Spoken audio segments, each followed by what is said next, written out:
When I started The Seen and the Unseen 4 years ago, I could not have imagined what the show would become. At that time, I thought I will do 20-minute episodes on the unintended consequences of public policy.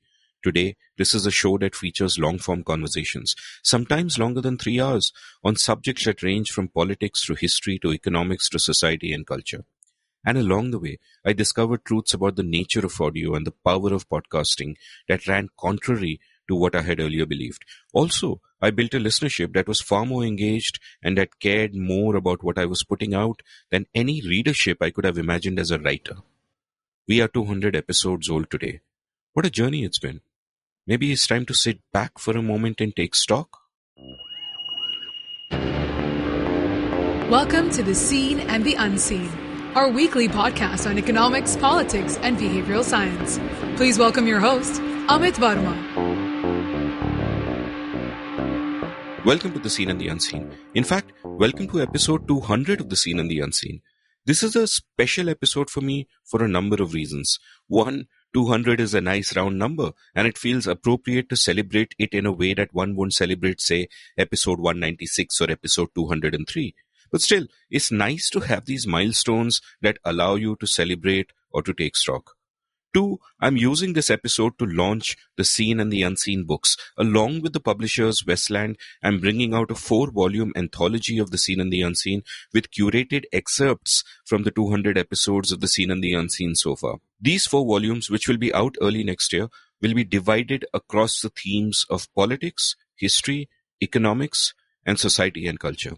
3, I'm also launching The Seen and the Unseen merchandise, beginning with designer mugs that you can browse at seenunseen.in/stuff. And 4, my good friend and frequent guest, the economist Shruti Rajagopalan, has put together a special episode in which she got 22 guests and fans of the show to ask me questions. So the tables have turned and I'm in the firing line. We ended up recording a 5-hour conversation, and I considered splitting it up into 2 episodes. But then I figured that me talking about myself felt a little bit self-indulgent, so it was best to just release it as one bumper episode. So this is therefore the longest episode ever on The Seen and the Unseen, and regular programming resumes next week. Before we get to the conversation, I need to express my gratitude to those who made this show possible. 4 years ago, I didn't listen to podcasts and therefore didn't understand why this was such a special medium.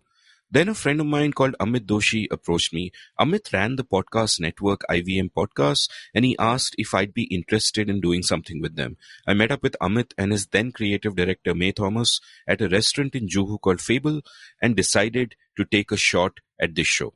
May soon went her own way, and my partnership with IVM ended last year as I went solo. But without Amit Doshi's initiative, you would not be listening to this. Almost all of my 200 episodes have had one editor, Vijay Doifode. Vijay's been a silent partner in crime, often fighting a valiant battle to salvage shaky audio, and I continue to feel so reassured that he remains by my side as I go down this path. The artwork of this show is done by the brilliant artist Alika Gupta, whose wonderful work adds to the character of The Seen and the Unseen. While Vijay and Alika are the 2 people I work with every week, I also want to thank those who've played a part in this show in the past. Josh Thomas, Swati Bakshi, Abbas Momin, and Jude Weston helped produce it back in the IVM days. Madhu Menon built the website seenunseen.in and took the podcaster photographs, which are actually pretty good photographs if you take the podcaster out of them. And May Thomas and Sean Fanthom helped me with advice and support at crucial times. I also want to thank the many guests I've had over these 200 episodes who have trusted me and have been generous with their time and insights. It takes 2 people to have a good conversation, and I'm blessed to have been able to learn so much from so many wonderful people. And I also want to thank you, the listener, for making me feel that someone is listening and that this matters. I've often had lonely moments where I've wondered if this was worth it, and your constant validation and support has meant a lot to me. Also, since I opened the show up for support in April this year, many of you have made generous financial contributions to keep the show going. I feel guilty that I haven't been able to write to each of you personally to thank you for this, but it's been heartwarming and even moving for me. The show remains independent because of you. More than that, it remains meaningful to me because of you, so thank you for that. Over to the conversation now, where Shruti unleashes one surprise after another, but you know the drill. Before we get there, let's take a quick commercial break. If you enjoy listening to The Seen and the Unseen, you can play a part in keeping the show alive. The Seen and the Unseen has been a labor of love for me. I've enjoyed putting together many stimulating conversations, expanding my brain and my universe, and hopefully yours as well. But while the work has been its own reward, I don't actually make much money off the show. Although The Seen and the Unseen has great numbers, advertisers haven't really woken up to the insane engagement level of podcasts, and I do many hours of deep research for each episode, besides all the logistics of producing the show myself. Scheduling guests, booking studios, paying technicians, the travel and so on.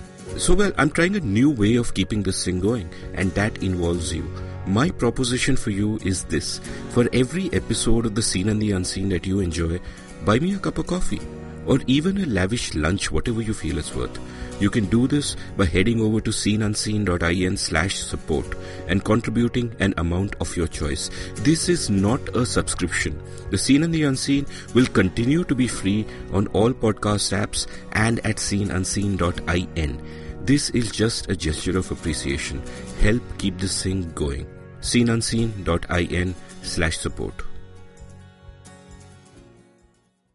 Hi everyone, welcome to The Seen and the Unseen. I am not Amit Varma, I am Shruti Rajagopalan, and I have temporarily taken over as guest host for the 200th episode of The Seen and the Unseen because there are some reasons for it, but the main reason is anytime I meet someone who knows me from Amit's show, they immediately ask me lots and lots of questions about him, and I'm frankly a little bit tired of being the conduit to fangirls and fanboys and listeners everywhere.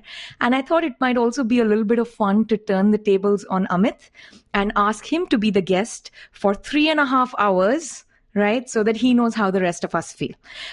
Just FYI, for this episode, I am prepared with energy bars, caffeine and water. I have only not come with like a pack for like survivorship or survivorhood. But other than that, I'm fully prepared. So this is why I've taken over the show. And Amit, welcome to the show.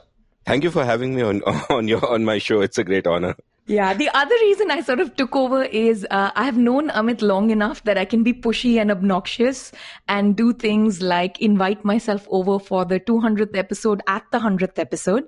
So we did, like a sort of big reflections episode 100 episodes ago.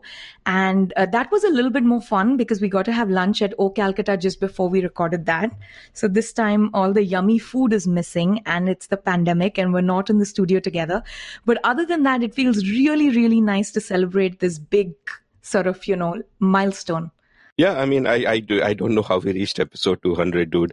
For what it's worth, I live and record in Mumbai and Shruti is in NYC, and we record most of our episodes remotely, but you happen to be down in Mumbai that time, so we had lunch at O Calcutta and then recorded the 100th, and here we are at the 200th, and I don't think you invited yourself in the sense that it feels perfectly natural to, do a milestone episode with you because I don't know if you remember, but, before the show started, we did a bunch of sort of pilot episodes and you were my guinea pig for those. And listeners may not be aware of this, but before we launched the show, when I was partnering with IVM, the way we conceptualized the show was something of a produced show where I go on a theme and then we have sound bites from various people coming in and all of that.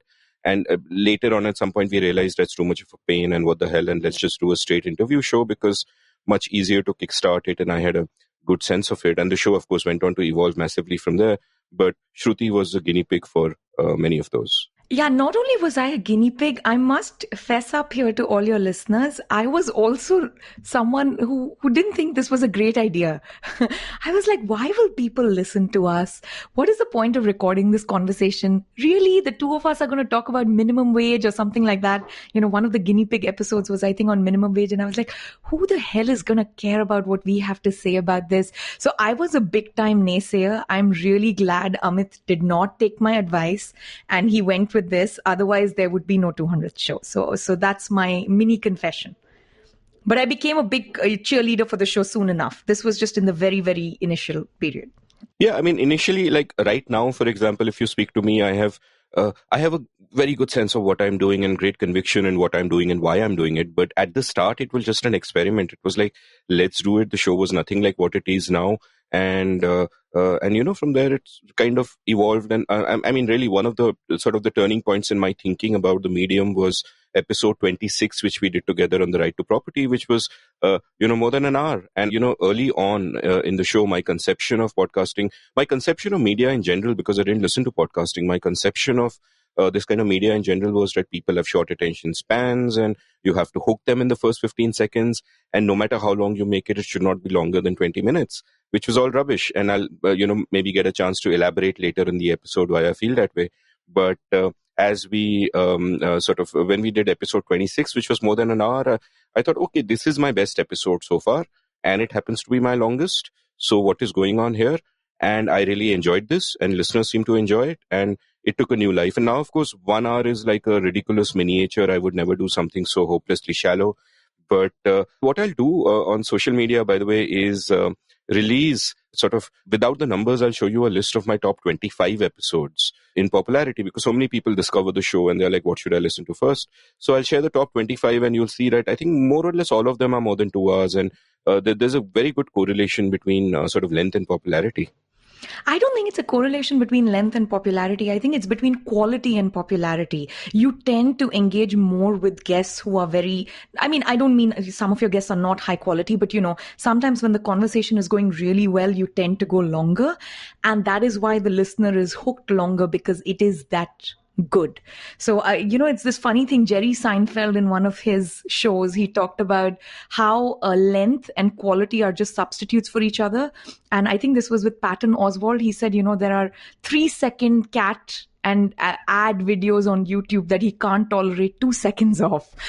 But there are other things which, you're willing to watch for hours. People are willing to watch the director's cut of Lord of the Rings back to back and things like that. So I really think it's not that people enjoy the length per se, but it is the amount of quality packed in per minute, which you have managed to sustain for 3 hours. I just cannot imagine how. No, and also what happens is, and I'm sure you'll, I don't know what questions you have lined up for me with, it's going to be a wonderful surprise as we go along, and we'll probably talk about interviewing. But one of the things that I do during an episode is I always calibrate how long it should be according to a number of factors, such as if I'm really enjoying it and if it is a stimulating conversation and there's enough dope to talk about and the other person is willing, which is key, then I go on as long as I feel like. But sometimes the conversation may be great, but maybe the other person also feels is great, but they just don't have the time. They've given me 3 hours, so we have to end before that.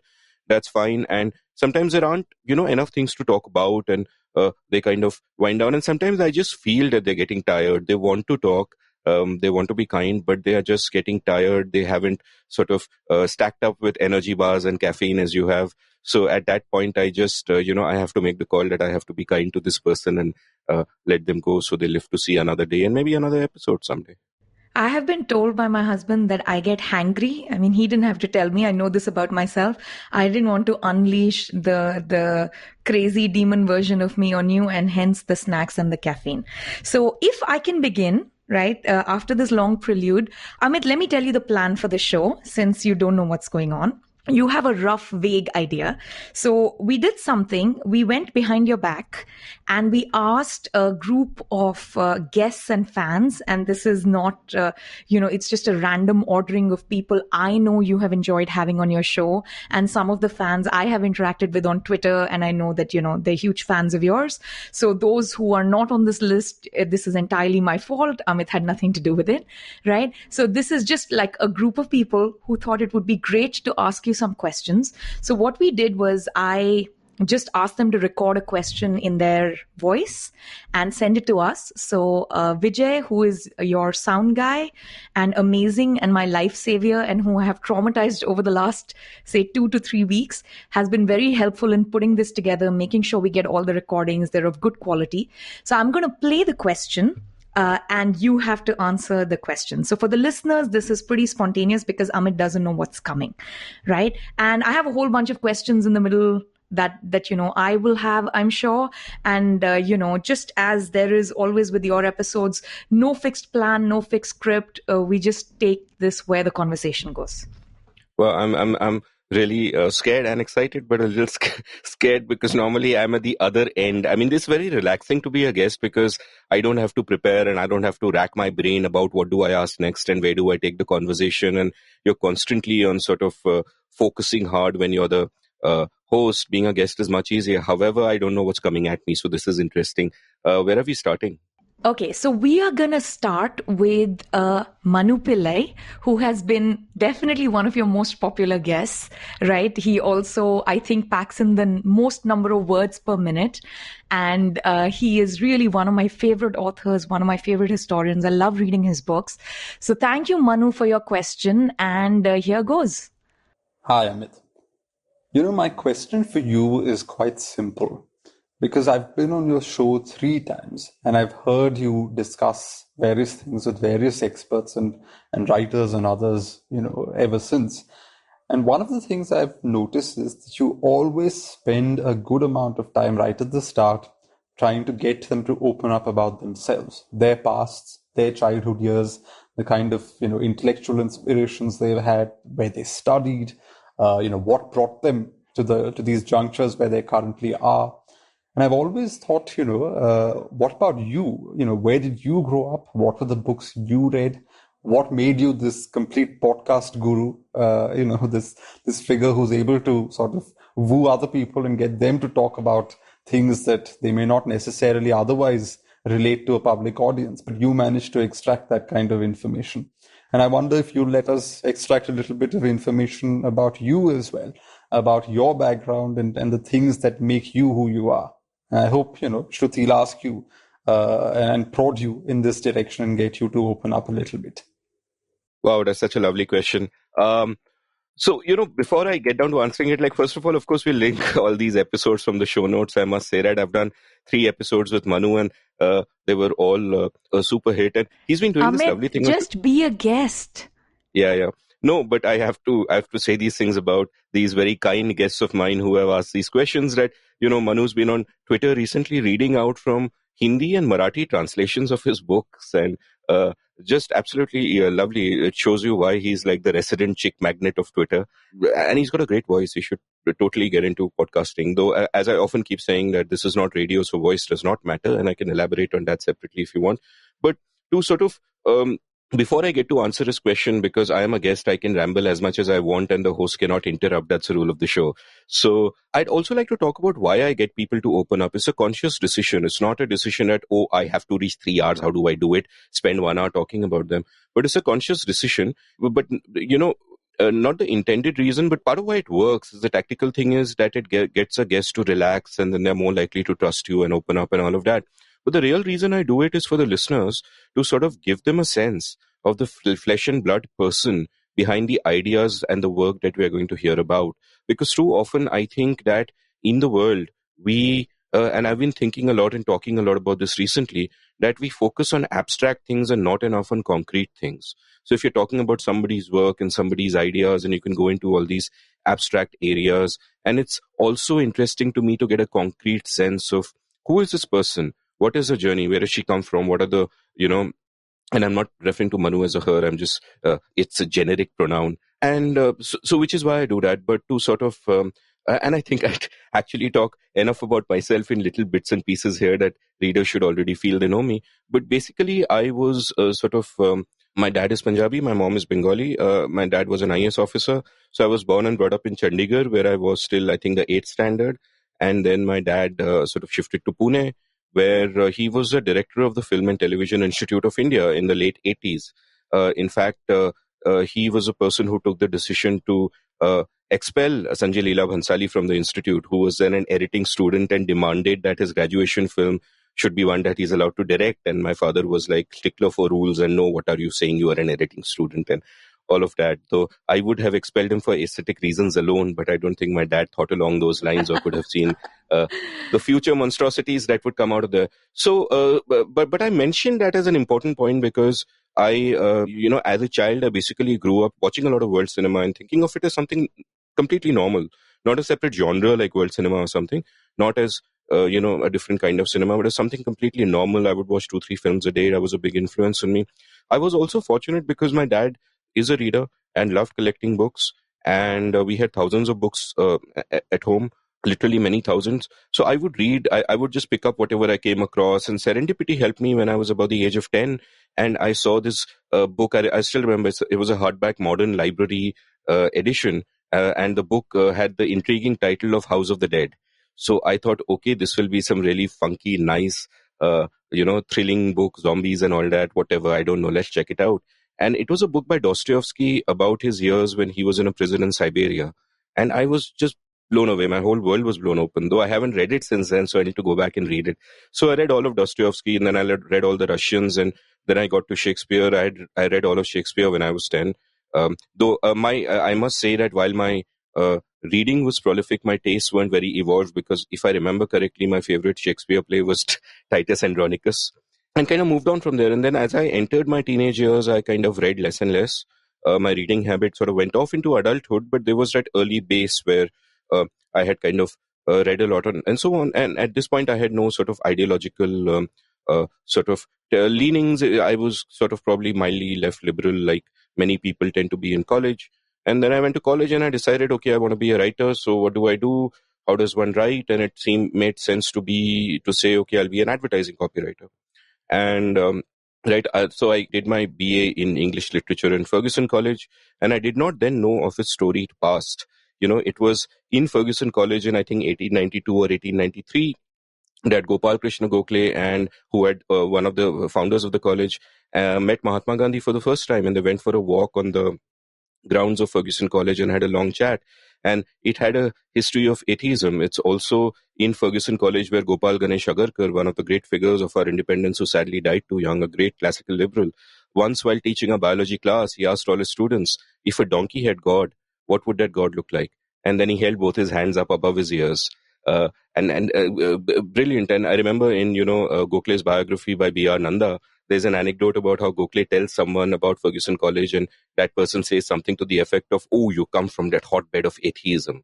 Anyway, I wasn't aware of any of these in when I was in college, and nor was I an atheist then.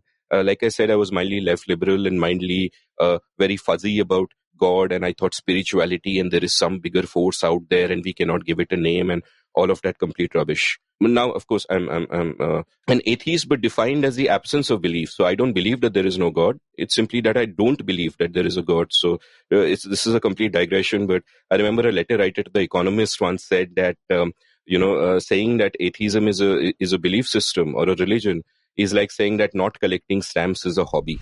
So that's kind of how I look at it. But also what happened was then I went to Delhi from there, and in Delhi I joined this place called HTA, Hindustan Thompson Associates, where I spent a few months. And for whatever reasons, I wasn't happy. Advertising wasn't doing it for me. And at that time, Channel V had just started, and they had come out with the Quick Gun Murugan commercials and all of that. And my then girlfriend, now wife, was in Pune, and she was planning to go to Bombay to study. Though she didn't end up studying, but she said she would study. But she was planning to go to Bombay, and the long distance thing wasn't working out. So I said, "Theek hai, I'm going to go to Bombay." And that's the best decision you have made. It was. So I went to Bombay. I think I landed in Bombay on a Friday, and in Monday I was employed at Channel V. I worked in Channel V for a couple of years. I worked for a couple of years more in MTV after that. Spent kind of 5 years between those two places. And then sort of moved on and did a bunch of things. I've spoken about that journey in other places, but basically I sort of did, I tried to be an entrepreneur for a very short while, which was right after the dot-com bubble burst. So not the best of timings. That didn't work. Then I joined Wisdom, which bought Cricinfo, and I became managing editor there. Did that for a few years, and because I didn't want to write only about cricket, started a blog called India Uncut, which back in the day became kind of fairly popular. Wrote that a lot. I call that my writing gym. When I sort of teach my writing course now, I tell people about how important it is to write regularly. And India Uncut was great because I was writing 5 posts a day. And because my attitude was, it is just a blog. I wasn't paralyzed by the fear of anxiety that what will other people think of my writing and so on and so forth. So I ended up doing some 8,000 posts in 5 years. Then I moved on to sort of playing poker professionally for a living. And after 5 years of that, I decided that, it was taking a toll on my lifestyle. I had saved up enough to kind of not have to work for a while. So I thought, let me be a writer again. Left that, then I kind of became editor of the online magazine Pragati for a while, started The Seen and the Unseen around the same time. And now I can safely say that I'm either a professional podcaster or a professional educator, none of which I would have, expected 5 years ago. But like, here we are. It's a wild journey. One of my favorite things about you, and especially because I have seen about the last 15 plus years of this transition in your life, is that you never wait for there to be this infrastructure or this institutional system. I say this specifically because I have students who ask me, how do I do this? How do I become a lawyer? Or how do I become so-and-so? How do I start writing a column? And if I were to give them your example, it would be just start doing it. And it will figure itself out and something will come of it. Most people wait to be asked to do something. Most people wait for a job to exist before actually doing what they care about. You are one of those few people who's just like, I really enjoy doing this and I'm going to do it. And that's the end of that. And it's one of my favorite things about you. So what is your attitude about that? Were you always like this as a kid? Does it come from having certain amount of privilege and also certain amount of self knowledge that, you do something long enough, it's going to turn into something valuable? Where does this unique, sort of, it's not even entrepreneurial. It's really like, it's entrepreneurial, it's experimental. It's a really interesting characteristic of you that I have observed. Look, I think the privilege is always there because obviously, I've had the good fortune of not really having to worry about my next meal is going to come from. Though at the same time, I have essentially been completely self-made, got nothing from elsewhere, and been working since I was 20 and all of that. But my approach is, it seems like it's planned and there's a grand philosophy behind it. I do have a sort of, not a grand philosophy, but a way of thinking about these things now. But a lot of it, when it happened, was that I just felt enamored with something and I went ahead and did it. And I was always sort of an idealistic fool, and I never sort of thought about, is there a market for this? Is this going to make money? Is this going to lead to short-term results and validation and all of those things? I just jumped into it. Having said that, the one thing I wanted to do all my life, which is write novels, is something I've just written one bad novel. So I haven't done enough of that. So actually, I haven't done what you're saying I've done, which is jump into what I love. But I've done a lot of other things which have interested me because I wanted to do them. Now, my broad sort of advice to people would be, whenever you're doing something, two pieces of advice. One is, don't overthink it. I think there is a trade-off between getting it done and getting it right. And wherever there is a conflict between those two, you should privilege getting it done. And in fact, getting it done is a way to get it right, because you get it done once and then you keep doing it. You keep iterating it, becomes something else. And that's actually the only way to get it right. Like even The Seen and the Unseen, for example, like I'm really proud of the episodes that I've done since, say, maybe episode 80, 90 and, the last 100 episodes, so to say. But I don't like the early episodes at all, because the conception of the show was very different. And as you keep doing it, you sort of keep learning, you keep growing, you discover new things, and then it becomes a different kind of beast. So my first piece of advice is, don't overthink it. Where you see that trade-off between getting it done and getting it right, err on the side of getting it done. Just start and see where it goes, throw things at the wall. My other way of looking at it, which is something I've come to realize this year, and maybe we'll get a chance to speak about it at length later in this episode, is that, and this is a piece of advice I give creators, that I think much as they say about futurists and science fiction writers, that they tend to overestimate the short term and underestimate the long term. I think creators do this as well. That many creators will start creating something and they'll overestimate the short term and what it will get them in terms of validation and financial rewards. And they'll say, my podcast will be so popular and it'll get so many hits and I'll make so much money. And they overestimate that.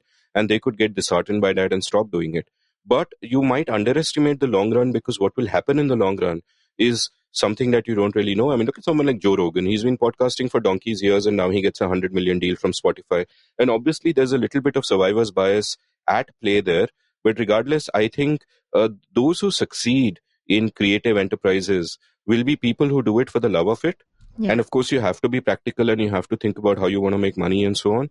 But there are people who do it for the love of it, and then it works out, and then they sort of start thinking of all of these other aspects, many of which fall into place. So I won't say that I didn't want to make money of this, but I started Seen and the Unseen. Obviously, I wasn't. Like the first 108 episodes made nothing, and till I went independent, in fact, and broke with my erstwhile partners, it was making very negligible money. And now for the last few months, it's better, partly because, and again, this is something which in the context of creators, I can speak about later, that as creators, you have to think of what you do for reach and what you do for revenue.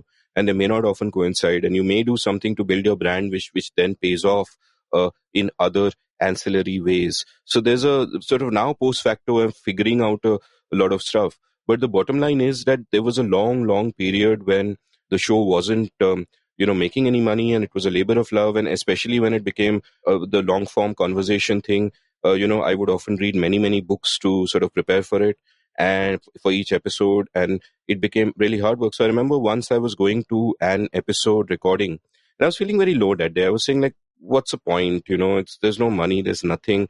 Again, one more time in my life, like India Uncut, I'm doing something which is very popular, but there's nothing in it. And then at the end of the recording, I was like walking on air. I just felt so elated. And I thought that, it's worth it for its own sake. It doesn't matter. The other stuff can come or not come, but it's worth it for its own sake. And the recording, for those who want to know, though, it could have been many recordings, because I've, almost all the recordings I've done in the past couple of years are worth it for their own sake. But this was episode 150, which was with VK Karthika, and we were talking a lot about books. So that's sort of something that I enjoyed. We have VK Karthika coming up later in some questions, but I want to go on to one of your more recent episodes with Rajat Ubihankar, right? This was this lovely episode on his book on how he traveled across India with truck drivers. And he's asked a really interesting question about influence of your parents, your father in particular. So just give that a click. Apologies if this question is a bit personal, but I recently found out that Amit's father was an IAS officer. Now, I have several friends who are children of civil servants, IAS, IPS, and so on. And so many of them are now committed vocal libertarians. So anecdotally, there seems to be a pattern at work here. So my question for Amit is, what role, if any, did witnessing the workings of the Indian state growing up play in you later becoming a libertarian? Yeah, that's such a great question, a great perceptive question. To really speculate, I mean, I don't know too many other libertarians, and I don't even like to use that label now, because I think labels make people think in tribal ways. So what I would kind of say is, if I may speculate on why it may be the case that children of bureaucrats might tend to distrust the state a little bit more, is that they don't think of the state in abstract terms anymore, that they have seen some concrete effect of it, because in a sense, they are part of it and beneficiaries of it in indirect ways. So perhaps that could be a reason, but I never actually consciously thought about it. As it happens, my father was a remarkably honest IAS officer and known for that, and perhaps even suffered for that. But regardless of that, I think the state is all around you. But I would like to think that, just growing up in those times, even if my father wasn't who he was, I would probably have, grown to think the way that I do. Because in fact, it was not like a libertarian at childhood or something. Like I said, I was mildly left liberal. If there's any problem, I'd want the state to step in and solve it. And, all my intent for everything would be compassionate, and I would not think about outcomes and the way the world really works. And it's really much later in adulthood that I kind of turned away from that. But I would say that, what you call libertarianism is, I think, a common human decency that all of us share. And this is something I want to elaborate on at book length at some point. But the point of it is that in the concrete, in our personal lives, most of us behave in ways that you would call libertarian. We respect the consent of others. We don't try to coerce others. We won't force somebody else to pay for our preferences. If we go to a restaurant with a bunch of friends, we won't force everyone to order exactly what we're ordering, and so on and so forth. But when we go beyond the concrete and talk about the abstract and we talk about the state, suddenly these values go for a toss, and we, because we don't see the cost of the sort of coercion and the other things that we then begin to recommend. So I would say that in our personal lives, most of us, if we are decent human beings, we are by default what you are calling libertarians. I mean, I use the term in a shorthand way, and I'm just wary of using terms like these because they're so tribal. But all of that. So I'd say that. So I don't know what part that played in my life, and I know the kids of a handful of bureaucrats, and none of them think like me. So I don't. So I think maybe Rajat's experience is different. I wonder how, I should have asked him this during the episode, but it never came up. I wonder how truck drivers feel about sort of the state, because they are actually constantly victims in so many different ways of the oppressiveness of the state. Though, given how so many of us normalize that, perhaps they don't think about it at all. The next question I want to ask you comes from another one of my favorite episodes on your show, which is Chinmay Tumbe, and his wonderful book and work on migration that you talked about. And some of these stories, like whether it's Rajat's book or Chinmay's book, to me, when I heard the episode, it didn't feel like it was about truck drivers or it was about migration. It felt like it was this broad story about India and Indians. And there is like this universality to these themes, like whether it's migration, whether it's driving, that each one of us can immediately connect to what it is that's going on. So big shout out to both of them. And I'm going to play Chinmay's question for you now. Hi, Amit. This is Chinmay Tumbe here. Congrats on your 200th episode. As you know, I love migration. And so my question for you is, tell us something about your own migration story. What are your roots? Yeah, my own migration story. So, I mean, there are two ways in which I can tackle this question. And one, I've already kind of spoken about my background, born and brought up in Chandigarh, and then moved to, studied in Pune for a few years, was in Delhi where I worked in HTA for a year, and then Bombay since then, the last 25 years, more than that. But before that, if you kind of look at where my parents are from, my mother was, a Calcutta person, a hardcore Bengali, a Bhattacharya, as it were. And my father was born in 1941 in what is now Pakistan, in Sheikhupura, which is a place near Lahore. And as a kid, shifted to Calcutta. And he and my mom, met in college and had a roaring love affair, which was the talk of the town, and parental opposition and all of that nonsense. And I guess fortunately or unfortunately for me, they kind of battled through. In fact, it's an interesting story. My father had, when he graduated, he had sort of options where he had private sector offers, I think from Clarion Advertising, which was then the number one to join. The then editor of EPW, and this would have been the mid to early 60s, the then editor of EPW loved something he did, and he said, come and work with me, and one day you will be the editor and all of that. He also, I think, got a scholarship to Cambridge and whatever for further studies, but he wanted to marry my mother. And my mother's father said the boy must have a job, and a proper job, not some silly private sector job. And what is this going all over the place for studying? So my father decided that, okay, he'll try for the IAS. So without really preparing for it, he gave the entrance exam and got through.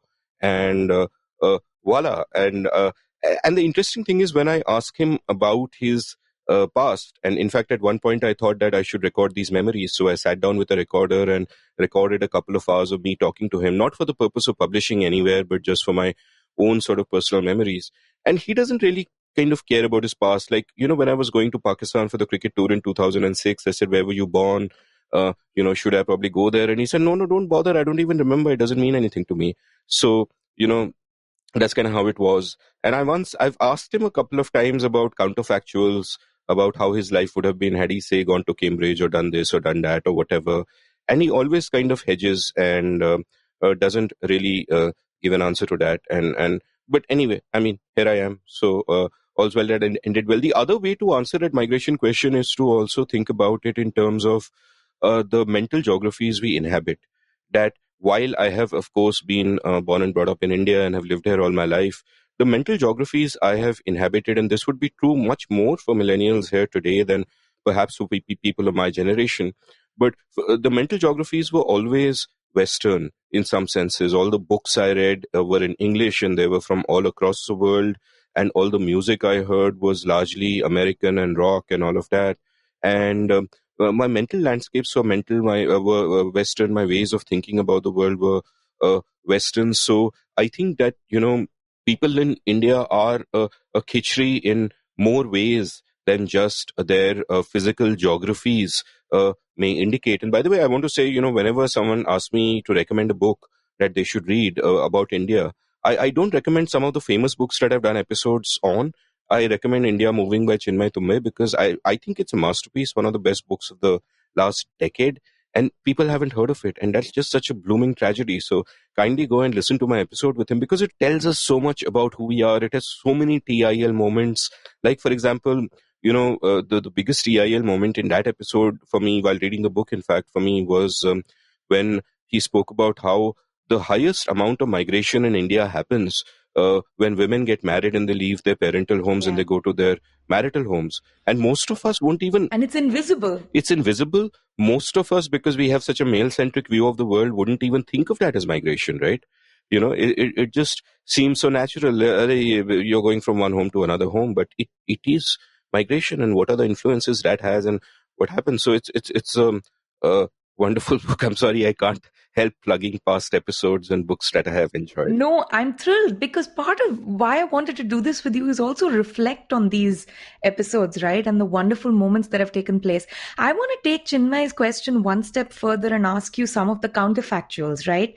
Are there places you chose not to migrate to where you had maybe job offers or, family or school or, what were the paths you did not take? Well, so like I said, when I was a kid, growing up as a kid in the FTI, where my father was director, I used to watch movies all the time. And at that point, I've wanted to be a writer since I was like 4 or 5 years old. But at that point, I said I also want to be a filmmaker.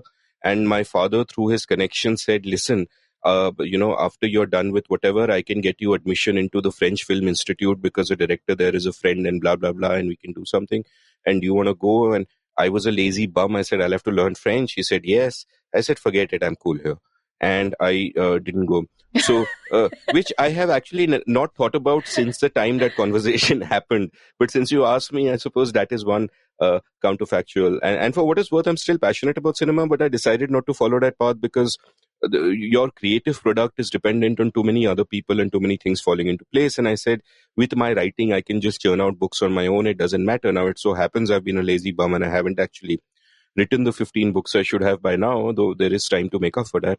But I don't really have any big counterfactuals apart from that. The fact is, I was, if you want to look at counterfactuals, it would not be in terms of opportunities that came to me, but paths that I chose not to chase. So I could have gone, I'm sure I could have gone the IIT, IEM way if I wanted to, but I wanted to do arts because I wanted to write at some point. I'm sure if I really wanted to, I could have gone abroad and studied there and made a life there. But when I was young, I had this very rebellious attitude of why should I go abroad? I will do things on my own. And I was very anti the education system and just anti just all those traditional paths that people take. And I don't regret any of that. I mean, if I have any regrets, it's that I haven't worked hard enough at what I set out to do. But I am convinced that I set out to do the right thing. No, absolutely. Now, the next part, since we were talking about the parts that you have taken and you haven't taken, these are two of not just your guests, whom I have loved in the episodes and so on, but also two of my favorite people who've come on your show. One of them I know well, and it's Prem Panicker. The other one I don't know at all, Joy Bhattacharya, but I feel like I know him through your episode, through a number of other things he does. Also because I'm a cricket widow, and he's kind of around in the background if you're a cricket widow. And I love him on Twitter. I love everything that he does. So I'm going to play you first Prem Panicker's question and then Joy Bhattacharya's question, and you will know why in a minute that they are coming together. Hey, Amit. Congratulations on the double 100, and here's to the triple and beyond. You've had a storied career. You've been a cricket writer, editor, fiction writer, columnist, a 2-time winner of the Bastiat, a poker player, pioneering podcaster, writing coach. I may have left out a couple of things, but that's quite a comprehensive CV as it stands. So which of these gives you the greatest satisfaction? And what is that one thing or things that is on your bucket list of things that you still want to do? Hi, Amit. Congratulations for 200 incredible episodes. So this is my turn to ask you a question, and here's my question. You've had many of that, from being a cricket writer to working in MTV as a producer, to being a poker player, to being an award-winning business journalist, and now a podcast host. So if you had to make a choice, which one of these previous professions or vocations would you have avoided? If you had to lose one of them, which one would it be? Yeah, lovely questions by both of them, and they're both people who are personally close to me. I respect them a lot, and I'm really fond of them. And Prem has been on a couple of episodes, and Joy was on a very memorable episode about sports ecosystems, where the second half of that episode with Joy, where he talks about all the work he did setting up the football under 17 World Cup and all of that was just made me so happy, and it was so inspiring because I was like, here is another idealistic fool, so someone who's making much more of a difference to the world than I managed to, but just absolutely wonderful people and wonderful episodes. To answer that question, the tragedy is I think none of them mentioned the one thing that I really thought of myself all my life as, and which I haven't really done enough of, which is writing novels, writing fiction or literature or whatever.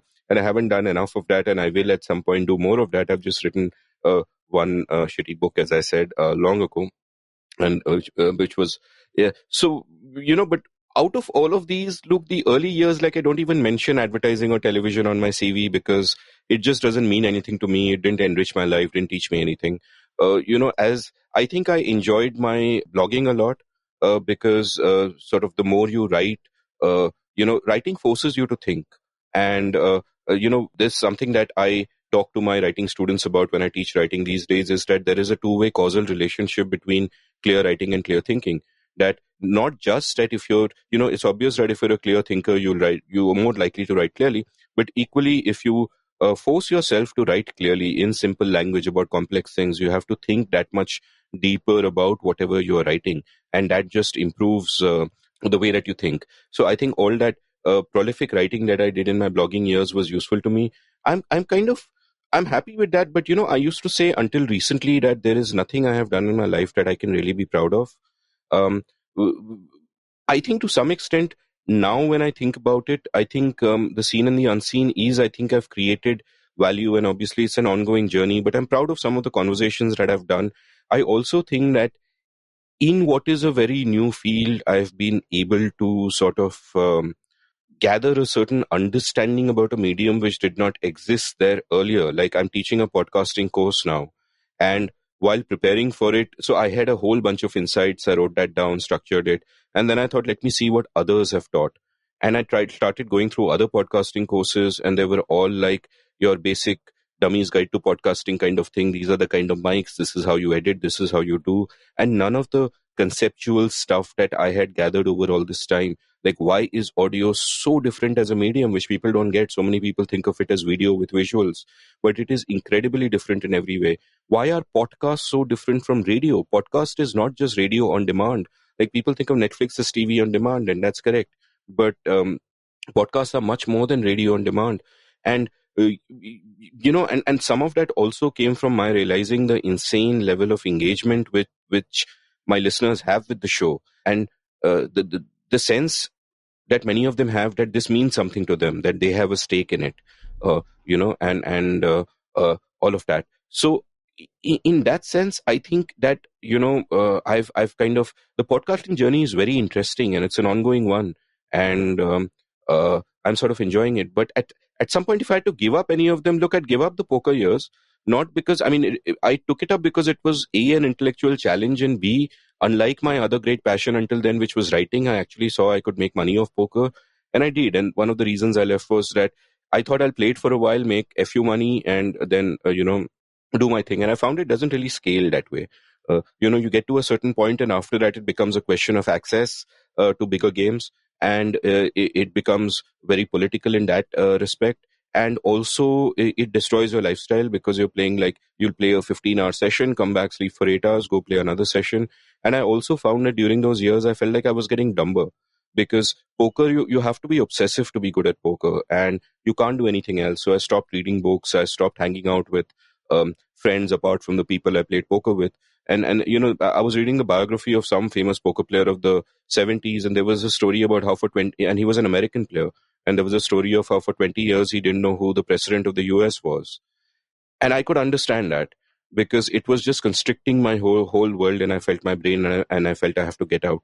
So even though I am not knocking kind of what I did, going back, if I had to give a piece of advice to my younger self in 2009, it would be no, don't play poker. Just focus on writing and do your thing. But poker also taught me a lot about the world that I think enrich the way I think about the world. For example, I think of the world much more in probabilistic ways. I recognize the impact of luck in our lives much more, which most people don't. Most people give too much credit to their agency and what they have. They imagine they are responsible for their successes and their failures, and that's true to a very small extent. So when we succeed, we'll tend to let it get to our heads and become arrogant, and when we fail, we'll let it get ourselves down and it will hurt our self-image. And the truth is, in both of those, there's a lot of luck involved. And part of what you have to do as you go through life is become equanimous about the outcomes of the things that you do and the cards that life deals you. Like in poker, you know that it's a game of skill, but the quantum of luck is much higher than in other sports or games of skill. So any single hand will be mostly luck. It's over a long period that the skill plays out. So you play 100,000, 200,000 hands. The tragedy is that in life, you cannot do that. In life, you get the cards that you get, and it is what it is. But it is still important not to sweat what you cannot control and instead to focus on what you can control, which is you focus on the process, or as that great poker player Lord Krishna once said, just do the right thing and don't worry about the fruits of your action. So before you continue on this, because, you keep anticipating the questions, which is very frustrating for me as a host, because you can almost see what's coming next. I have a question for you from Akshaya Mukul, also who has been on your show. He wrote this fantastic book about the Gita Press. Once again, it was one of those books that just opened my eyes to this entire world and subculture that I didn't know existed. And Akshaya Mukul has really become one of my favorite thinkers. So, I'm just going to play his question for you, and then we can continue talking about poker. Hello, Amit. Akshaya Mukul here. Good to see my favorite podcaster being interviewed by my favorite columnist, Shruti. Can you tell listeners about your life as a poker player? Thanks, Shruti, for this opportunity. See you both in person soon. Yeah, that's a lovely episode, and Akshay is such a wonderful, warm person, and I can't wait to see him soon as well. And that's a great book. Again, I'll say that that's, again, I don't, in this age of hyperbole, when you use terms like masterpiece, it almost feels like, but again, as in the case of Chinmay's book, for Akshay's book, I absolutely mean it. The book he's written on the Gita Press is just incredible and so eye-opening for someone like me.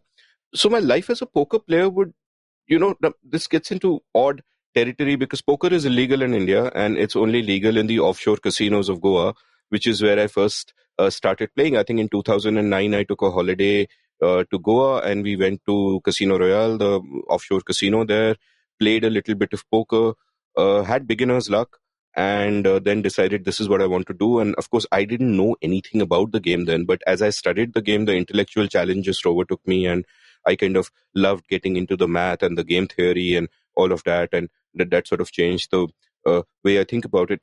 And I used to write a column on poker for the Economic Times as well, which I think I wrote 42 installments for them and stopped it at exactly the point where I decided to leave poker.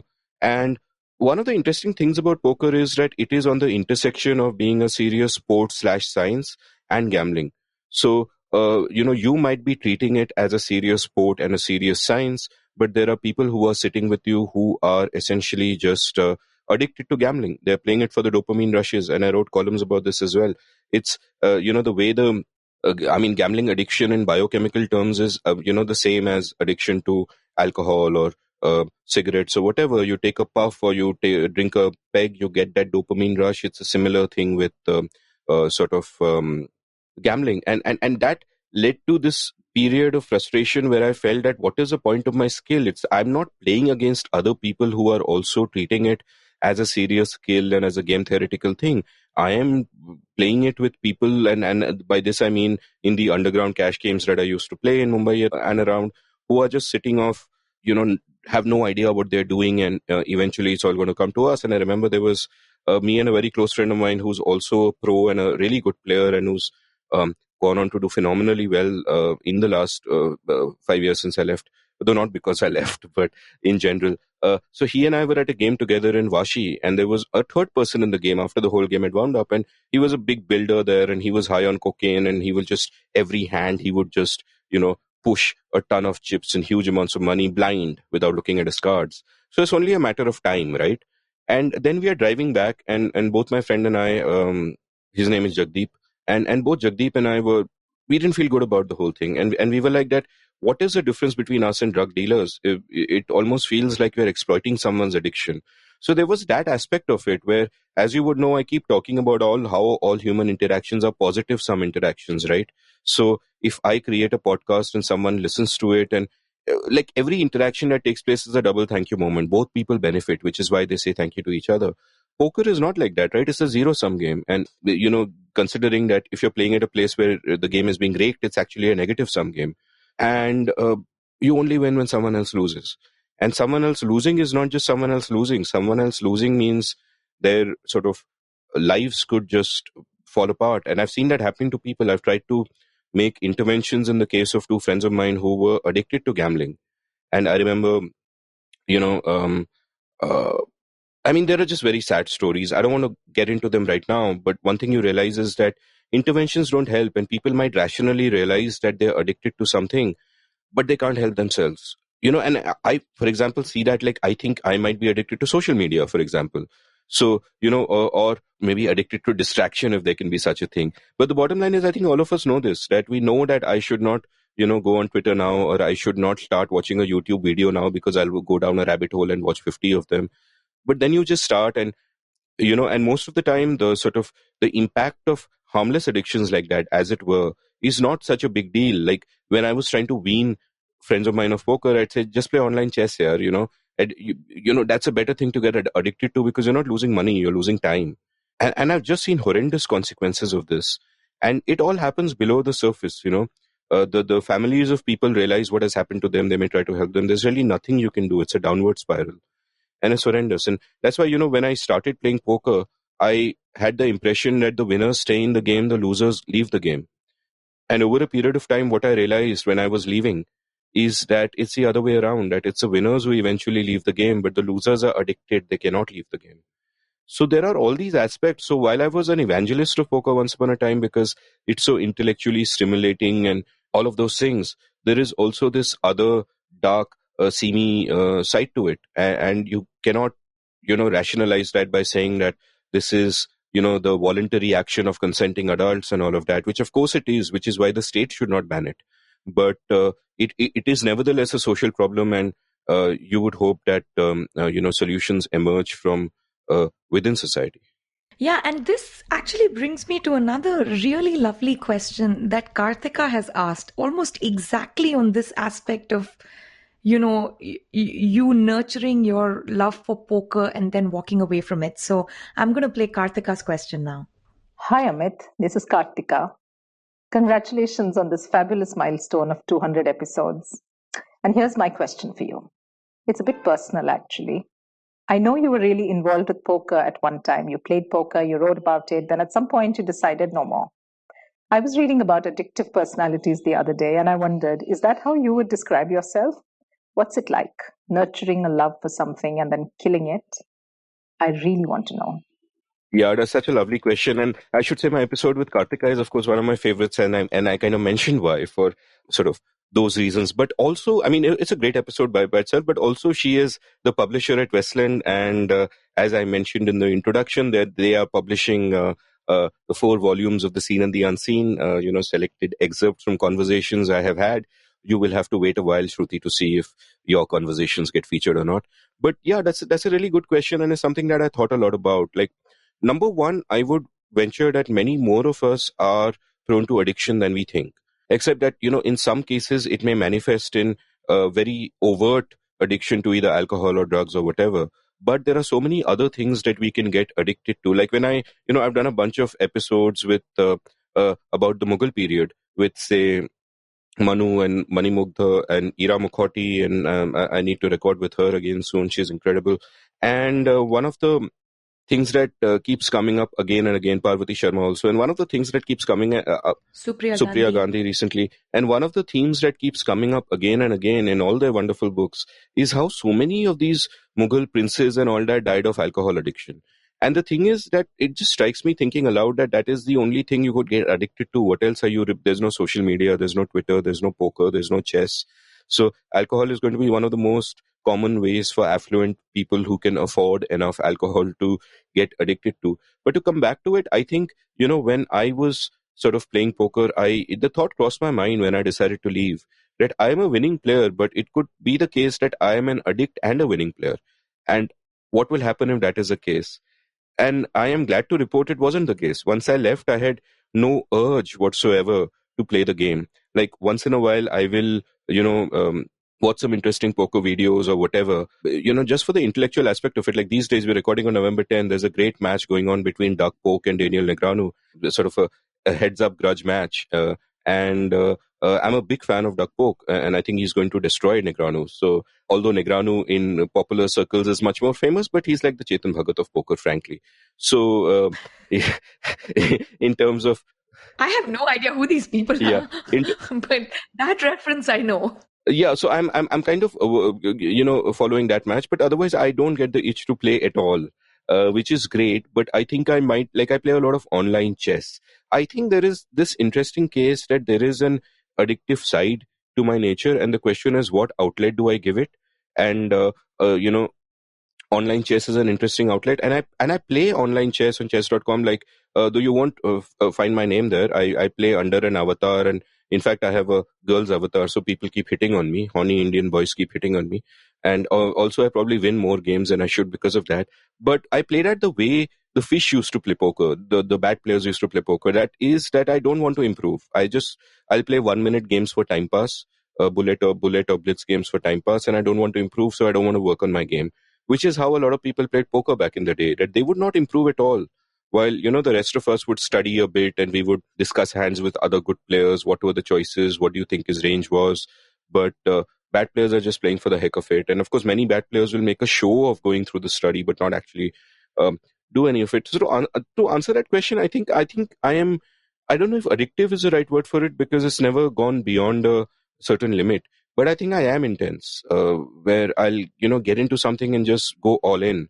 Like I went all in on podcasting, I went all in on blogging, and I'll just go all in into things, which is great. But what I need to do is I need to go and, with Karthika's encouragement and help, I think I'm on my way to doing that now, is go all in on actually writing books, not just a compilation like this is, but actually go all in on writing books, because everything that I've gone all in for, while rewarding for its own sake and in many other ways, has also sort of distracted me from that thing which I think is so core to myself as a writer and storyteller. So I need to do a little bit more of that, yeah. Do you think you're judging yourself too harshly, in the sense that maybe the only way you know how to do some of these things is to be all in? Right? So it's not a question of addiction or no addiction. It is that you do things by immersing yourself in it, whether it is writing a novel or whether it is doing a podcast. And it is very hard for you to do things on the side. Like you just completely commit. So the product that comes out of it, whether it's a podcast, whether it's columns, whether it's the blog, it is the quality and the output. It's a function of the fact that you are that immersed, right? For the rest of us, it never quite hits that level, maybe because of that lack of immersion. Yeah, no, absolutely. I don't regret the immersion or the going all in, because it's fruitful and it works. And and I also know how to sort of disengage from something if it is not working or I'm not loving it so much. So it's not like I go all in on every single thing that I do. But when I'm enjoying something like, like India Uncut, or back when I was blogging regularly, or the Scene and the Unseen, or poker, I'll just go all in. But the regret is that the going all in comes at the expense of something, which is, in my case, it's the writing of books. Like pre-poker, I don't really regret the very meandering journey I took, because I don't think I had the life experience or the maturity to be able to write good books anyway. But I think I was just kind of getting there when I gave 5 years to poker. And I think that had the opportunity cost that I could have written a number of books by now, which I haven't. So that part, for that reason, in terms of a life choice, I kind of do regret, yeah.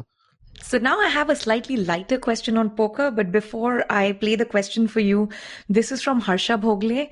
Again, one of the best episodes, you've done, for many reasons. I mean, I am not a cricket person at all. I play cricket as white noise, but because I was raised in India and because I started watching cricket in the early 90s and also because I'm a cricket widow today, Harsha Bhogle's voice has literally been the soundtrack of my life, right? It is always in the background.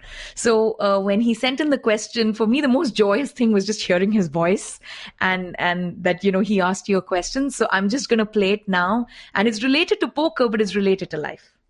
The hunter becomes the hunted. So, Amit, I had a question for you. I've always been fascinated in sport by the interplay between skill and bluff. There are a lot of very skilled people, can't play the bluff. Shane Warne was a master of combining extraordinary skill and bluff. Now, you played poker, and I would imagine, not having played it myself, that there is a wonderful interplay of skill and bluff in poker as well. My question is not about that, though. My question is about poker players. Do you find that people who play poker and who therefore are playing the bluff almost every day and playing it with a lot of skill, do they live life like that as well? Do they take chances? Are they gamblers in life? Are they a little edgy? Or is that a persona they put on when they get onto the poker table? Love to know. Yeah, that's such a lovely question, and I really enjoy. I've got to, again, a few words about Harsha before I answer his question. My first introduction to audio, as someone who did audio, my first attempt at audio was I traveled to Pakistan with following the Indian cricket team in 2006, and I was covering it for the Guardian and also writing about it for Cricinfo, where I was actually employed at the time, and I also got a side gig where for one of the BBC channels, every day I would have to give a 1-minute update on what was happening at the time they called me. And if at that, and so I would have my narrative prepared, so many wickets have fallen and all that, but I'm actually watching the match at that point, and if something happened right then, I would have to weave it in, which I found difficult. So I was struggling with that.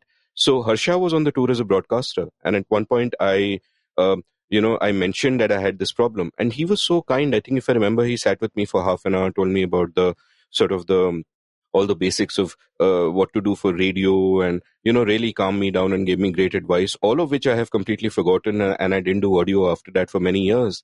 But it speaks to his kindness that he was also such a huge superstar at the time, like you correctly said, and such a warm and helpful human being. To answer the question, there are different aspects to it. Number one is that as far as what are poker players like, do they also bluff their way through lives? I think the people who are addicts to poker are also people who are doing all kinds of other gambling. So there would be people who would be constantly on the phone call with bookies, betting on cricket, betting on this, betting on that, and that's the way that they are. The people who were treating it like me were not like that, number one. But number two, the thing about bluffing is that here's a deal. That when you're bluffing, you're playing a game of probabilities. For example, I hope I don't get too technical here, but I'll try and kind of explain the way to think about bluffing. Let's say that if there is a pot on the river with 1,000 rupees, right? So I bet 500 rupees into it. Okay. Now there's 1,500 in the pot. To win that 1,500, you have to call $500, right? So you are getting 3-1 odds, which means that you have to be right 1 in 4 times for your call to be correct, right? Which means that optimally, I have to be bluffing there 1 in 4 times. And the rest of the time, I have to have value bets. If either of us deviates from these percentages, they are making a mistake and they will lose in the long run. So the result is that if somebody never bluffs and they are betting a value hand 100% of the time, 2 things happen. One is you don't get enough value hands in poker, so you will not win enough hands. But more importantly, your opponent will see that you are never bluffing, and therefore they will always fold to your bet, so you're never going to make enough money. So therefore, bluffing is not something that is any different from any other kind of bet that you're trying to fool someone.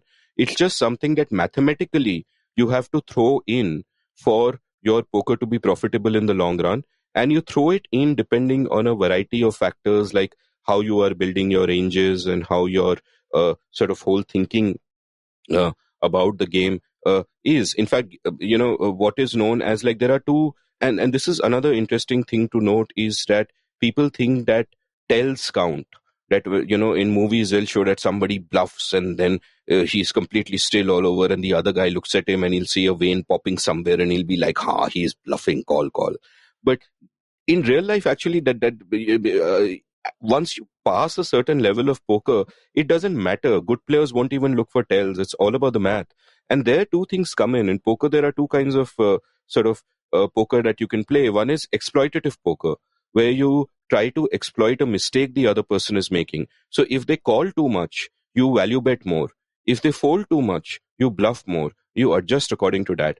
The other is game theory optimal poker, like in the example I pointed out, where it doesn't matter what he does. You get your frequencies right. So if you bet 500 into 1000 to a river and you give him 3-1 odds, you build your range in such a way that you have that percentage of bluffs and that percentage of value hands. And then in the long run, you cannot lose. If he deviates, he loses by either calling too much or folding too much, but you cannot lose. So if you play game theory optimal poker, it doesn't matter what the opponent does. You don't need to look at him. It doesn't matter what his tendencies are. Now, obviously, game theoretical optimal poker is a theoretical construct. No human being can possibly play it perfectly. But the better you have an idea of what GTO poker might be, the better you will be at spotting mistakes that the other person makes and therefore exploiting them. Now, the fascinating thing, in fact, about this Duck Poke versus Daniel Negreanu match that I'm kind of talking about is So Daniel Negreanu is an old school poker player who plays exploitative poker. He'll sit at the table and he'll stare at your neck and he'll look for bluffs and he'll kind of do all of that, and it's all a lot of psychology and all that. Duck Poke is a new computer generation player who basically at one point in time was the best heads-up cash game player in the world, and he's completely into GTO stands for Game Theory Optimal, and he's completely into Game Theory Optimal Poker, and he had an incredible video channel which sadly started after I left poker, where he would talk about different hands from a GTO perspective, and just really mind-blowing and educative. Though he retired from poker at a particular point in time, but he had once mocked Negreanu, and they had this feud going on. And it was a feud about ideas. Like one of them said rake is good, the other one said too much rake is bad, there should be a limit. This guy said no, more rake is good, and blah, blah, blah. So they had a battle over ideas, but being macho, they decided to settle it over the felt. And so therefore they are now having a challenge match, which is 25,000 hands. And at the time of speaking, I think only 1,000 hands are over, and Poke is already up, I think $250,000 or something. Wow. And yeah, they both deposited $1 million each to begin with, though I think if Negreanu goes all the way, he'll end up depositing more and losing more. So it's like new school versus old school. But anyway, regardless, I think the idea that most people have of poker is A, of exploitative poker, and B, I think they overplay the psychological and the tell aspects and the bluffing aspects. And as far as bluffing is concerned, the way you think of it is you have a range for every particular situation, whether you're calling or you're betting, and you play with that range. And that range will include both value hands and bluffs. So when you think about it, you're betting with that range, and it doesn't really matter. You're playing correctly. And equally, when somebody else is playing against me, if that person is a competent person, I'm thinking of their range and my range in that spot, and playing accordingly, and all of that. And I don't really want to get into poker theory here, but I'll say that those typical popular culture stereotypes of poker players are, where those stereotypes are of these dynamic people wearing, sunflower shirts and dark glasses and doing flamboyant things and all of that. I think that's completely false. But where it comes to geeks who are sitting in front of a computer and, I have known of people who play 24-hour sessions and they'll have a bottle near them so they can pee into it because they're playing 20 tables at a time and they don't want to get up to go to the loo. That's true. Oh, wow. No, there is one interesting element to what you said, which is the difference between when you do this in a repeated game, not just necessarily with one person, but also with yourself. Like, when you play lots and lots of hands versus if you were sort of, playing with your family, over Thanksgiving or on Diwali, you play Tash, something like that. You're just hanging out and you're playing a game, right? So to me, it seems like the element of surprise or bluff can have a lot of value there in this one-time game or in a new interaction, but in a repeated game it doesn't, right? As you just pointed out, that other things take over. So now I'm going to ask you Harsha's question from that point of view. When you meet people the first time, do you hold your cards close to your chest? Are you able to sort of, bluff easily? Not in the sense of telling lies, but in the sense of, just being polite and not getting too much into it or not letting them know exactly what you're thinking. But with people over a long period of time, people who are close friends, collaborators, people in your family, that all of that goes away. Does that end up mimicking about the same way? You mean my real life interactions, not my poker playing with them? Your real life interaction, not your poker playing. I think the thing is, first of all, it's unusual that I should do a podcast where I actually talk to people, because in real life I am almost like a super introvert, and as you know, and I'm not really, and like with all introverts, it saps my energy to interact with people, especially people I haven't met before. So left to myself, I would just be sitting in a corner and kind of writing books. But yeah, so I mean, I don't know. The thing is, yeah, okay, it's the first time I've had to think about it. How do I kind of interact with people? It is true that I have very few close friends. You would count as one of them, don't worry. But I don't sort of make friends very easily. I mean, that's kind of true, and I don't really get out all that much, and I'm very awkward in those senses. Also, I think, I don't know. I mean, the other aspect of this is that I have just changed so much as a person over the years that I don't really like the person I was when I was younger at different phases of my life. And maybe that's a good thing you learn as you go along and all of that. But it's sort of difficult for me to, therefore, I don't know. This is, if any of my guests gave me an answer like this, I'd be mentally pissed off, right? I've completely baffled. No, it's okay. It's nice to get to know you. There are some things, I've known you a long time, and even I don't know some of these things about you. Probably because most of the times we're talking about something very specific. You and I are both introverts. We don't just randomly call each other and chit chat. It's usually about an argument or something we're reading. So it is very nice to hear you think aloud.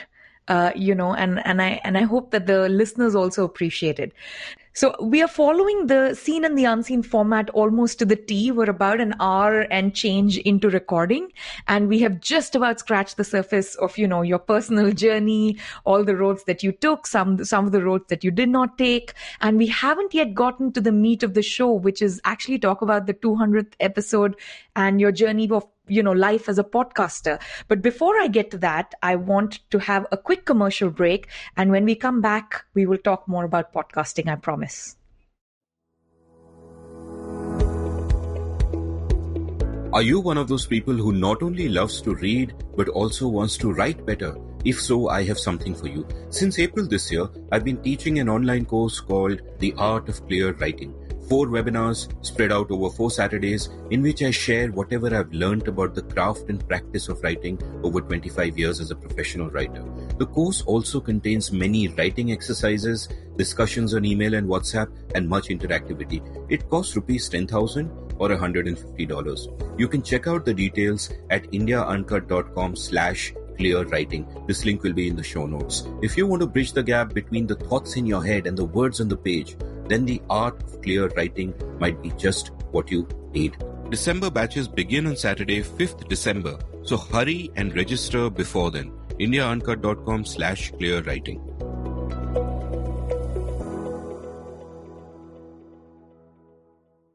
Welcome back to the show. Welcome back from the break. And I am Shruti Rajagopalan, and I'm speaking with Amit Varma to celebrate the 200th episode of The Seen and the Unseen, which I presume is your favorite podcast because you're still here.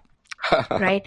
So, Amit, just before we get into your journey as a podcaster and some details about, the various episodes and your thinking behind it, are you doing anything to celebrate the 200th episode? Yeah, like I mentioned in the introduction, we've got some merchandise out, which are these nifty mugs, which you can see on the merchandise page. You can just go to seenunseen.in/stuff, and I'll also be linking to them on Twitter, etc., and they'll be in the show notes. And besides that, of course, there is, again, as I mentioned in the introduction, the 4-volume anthology that's coming out, 4 volumes of The Seen and the Unseen across these 4 different themes: politics, history, economics, and society and culture, and I guess economics and policy. But yeah, so hopefully, like big ass books which excerpts with many of the insights and many of the things that I have learned from the show over this period of time. So those are like pretty exciting now that all of these things are happening. I'm going to come back to the 4 volumes and the books a little bit later. But I do want to say I love the merch. I got a sneak peek at it, and I love the one from our episode on COVID. I told you, and we discovered later that you didn't know that Rodin is one of my favorite sculptors, and I love that particular one of the thinking man. In fact, one of my favorite places in the world is the Rodin Museum and the Sculpture Garden in Paris. So I'm really thrilled about that. I should in fact interrupt here and say that, when I teach my writing class, I bring up Rodin there as well, because I talk about how editing and writing are basically the same thing. And the example I give is of Rodin coming up with the thinker, where when he conceived of the thinker, he is not creating it out of thin air. He's taking a block of stone and then he's editing that block of stone. So writing and editing really amount to the same thing. So Rodin comes up there as well, you'll be pleased to know. Yeah, and in this case, he's wearing a mask, I believe, and the other one is the puzzle that makes up the Indian flag. I think that's another one of my favorite visuals that you've had accompanying the episodes. So I'm very excited about the merchandise. I don't know when I will be next in India and get access to it, but it's going to be soon. For the rest of you who are listening in India, well, you're lucky, right? I want to now start talking a little bit about the podcast. So I want to start right at the beginning. What made you start the Seen and the Unseen? Yeah, so I mean, like I sort of mentioned in the intro, what really happened was that this friend of mine called Amit Doshi, who runs IVM podcasting network, approached me and said, will you do something with us? And I said, oh, I don't listen to podcasts. I can't think of anything. Listen, I have this interesting idea for which I thought I'll someday do a YouTube show of called The Seen and the Unseen, which is about the unintended consequences of public policy. So he liked the name, he liked the concept. He said, let's do that. And that was really the concept behind the show, that you take a little bit of piece of public policy and you talk about that. In fact, we did pilot episodes on the minimum wage, but I never ended up ever doing an episode on the minimum wage, which is interesting because it moved away from public policy and became more about, these deep dive interviews into ideas and lives and history and so on and so forth. So what really happened then was that over a period of time, it just evolved along with my own intellectual curiosity and the journeys I wanted to take. And I figured out that, longer is better. And I learned a number of different things about audio along the way, which, I've explored at great length in my podcasting course, but I'll briefly sort of go over some of that. One is that audio is different from other mediums because of the way people consume it.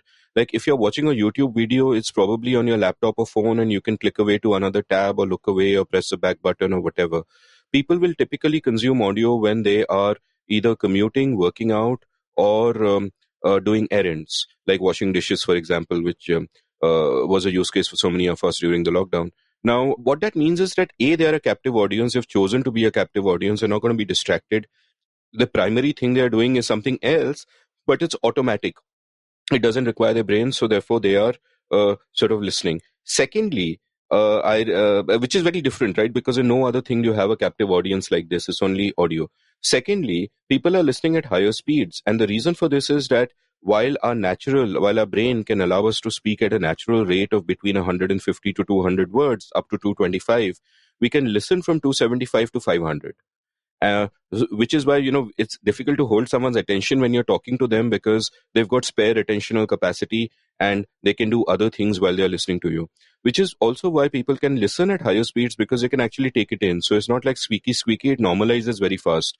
People will take it to 1.25, 1.5 and it'll just normalize. And so these two things are coming together. It's passive listening. They're listening while doing something else. So they're a captive audience and they're listening at double speed. So when you do a 20-minute episode, by the time the guy has put his shoelaces on to go jogging, which might take 10 minutes, the episode is over. Right. So when I started kind of working out and listening to podcasts at the same time, I realized that if I'm out for an hour, a 2-hour episode is perfect for me.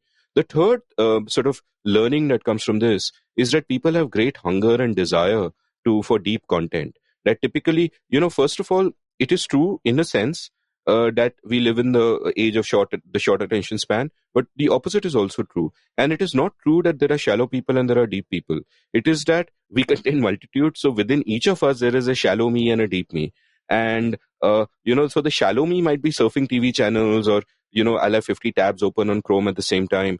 But the deep me also craves deep learning and deep knowledge. Now, the thing is, many of us may not have the time to actually listen to books in our daily lives. How much time do we have? How much time are we going to devote to reading? But because we listen to audio while doing something else, we are more likely to take in knowledge that way, which is why I often say that, audiobooks and printed books are not really competing with each other. They're entirely different use cases.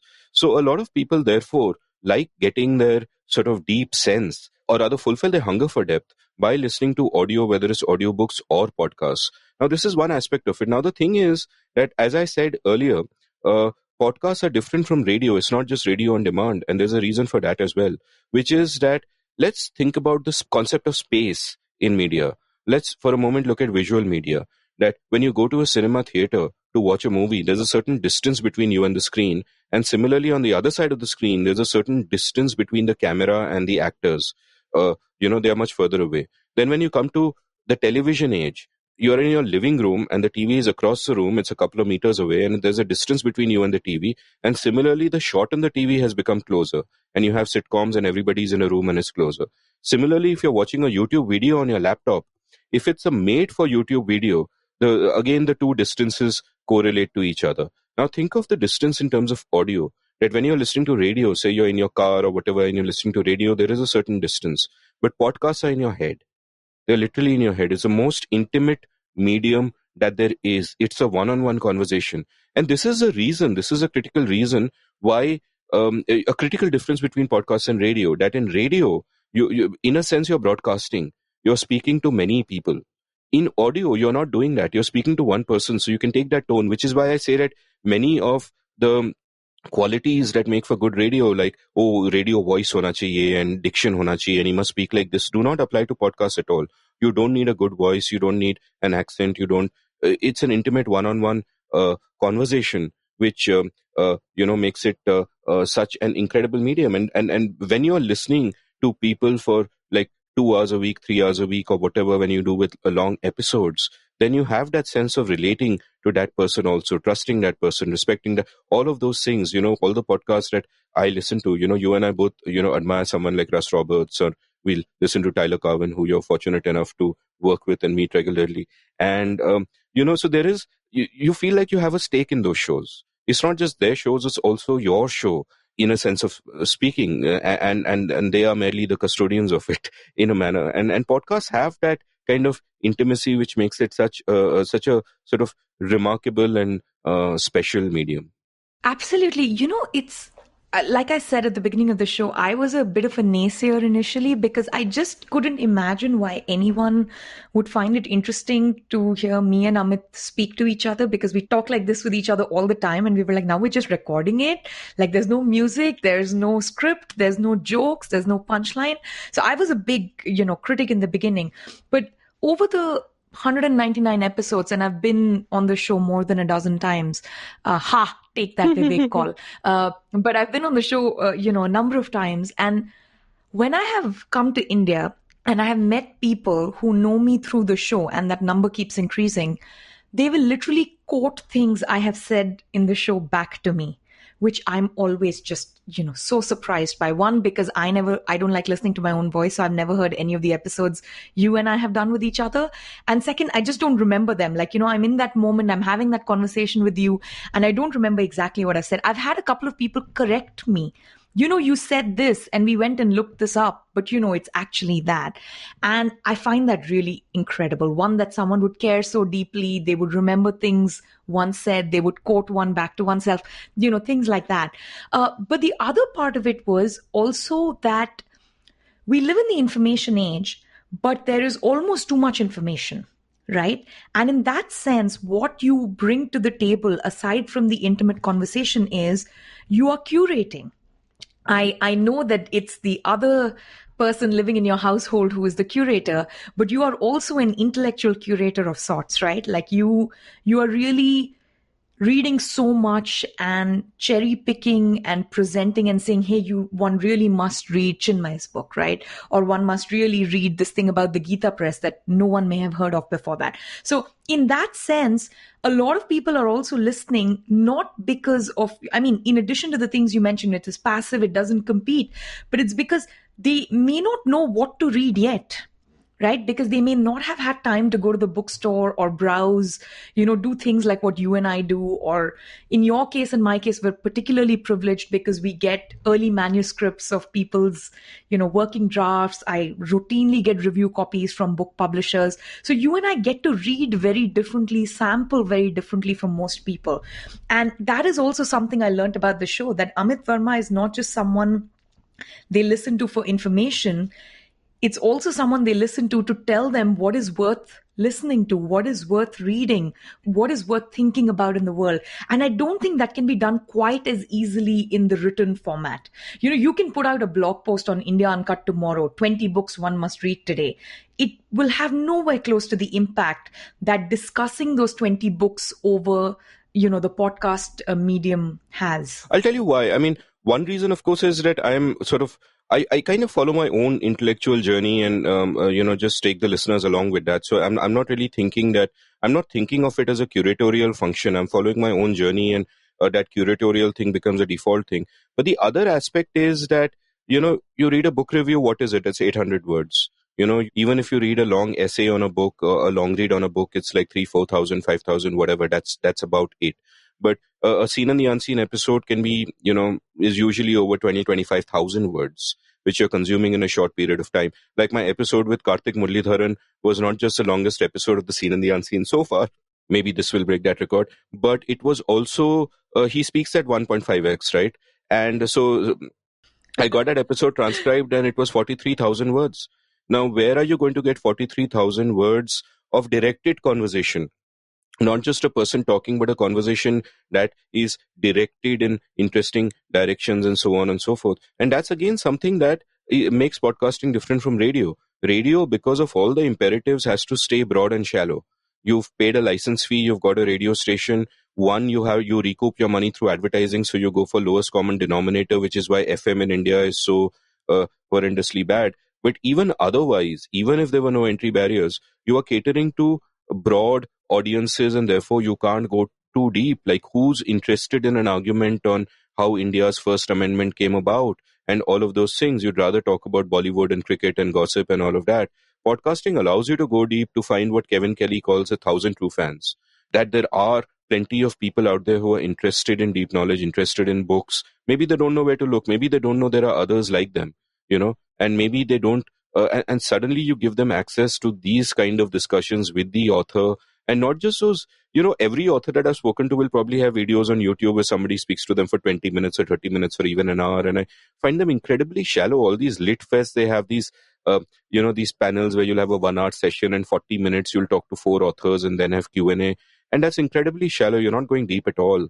And the way I think of my podcasting is, 1, I want to go deep, and 2, I don't want to follow the news cycle. Like, even if I cover something that is in the news, I'll wait for a period of time. And like my 2 most popular episodes are with Srinath, Raghavan on Kashmir and the CAA. And in both of those cases, I didn't release them immediately when the event happened. I took a couple of weeks, and I think they're like definitive and classic episodes you can listen to 30 years from now.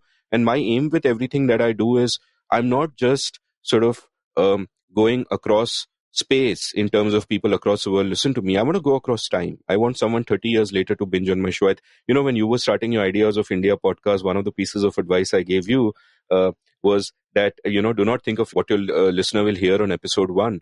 Think of what they will binge on episode 100, and you want to create that for them. You want to create that body of work. So that was sort of my ethic towards podcasting and why it is so incredibly, exciting, because, you can do all of these things. No, it's amazing. I think, one, you've also sort of cracked open the podcast space, especially something which is not cricket or Bollywood, the usual suspects of mass podcasting. But the other is you have also sort of, I think, set the template or become the role model in one sense, right?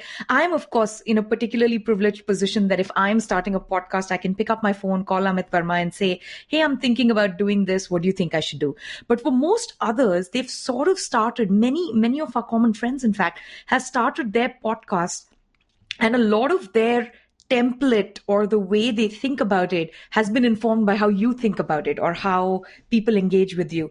There were two pieces of advice that you gave me, three pieces of advice actually, which really stuck with me. And one was you said, be yourself, because it is exhausting to be anyone else and you can't sustain it. And that is, in one sense, the only secret sauce that one brings to the table, right? Which is it becoming, of course, to hear all these different episodes. Some are coming just for CAA, some are coming to hear Manu Pillai, but the people who are coming over and over again are coming for Amit Varma or are coming for Shruti Rajagopalan, as you know, you were talking about me. The second was the thing you said about think about creating a bank of knowledge, you know, over a period of time. But the third thing is something I have imbibed from you, not because you specifically said it to me, but just by looking at your journey. You were talking about how you were frustrated, you know, at various points. Is this really worth doing? It takes just an enormous amount of work to put together. There's no infrastructure. There is no money in it, and so on and so forth.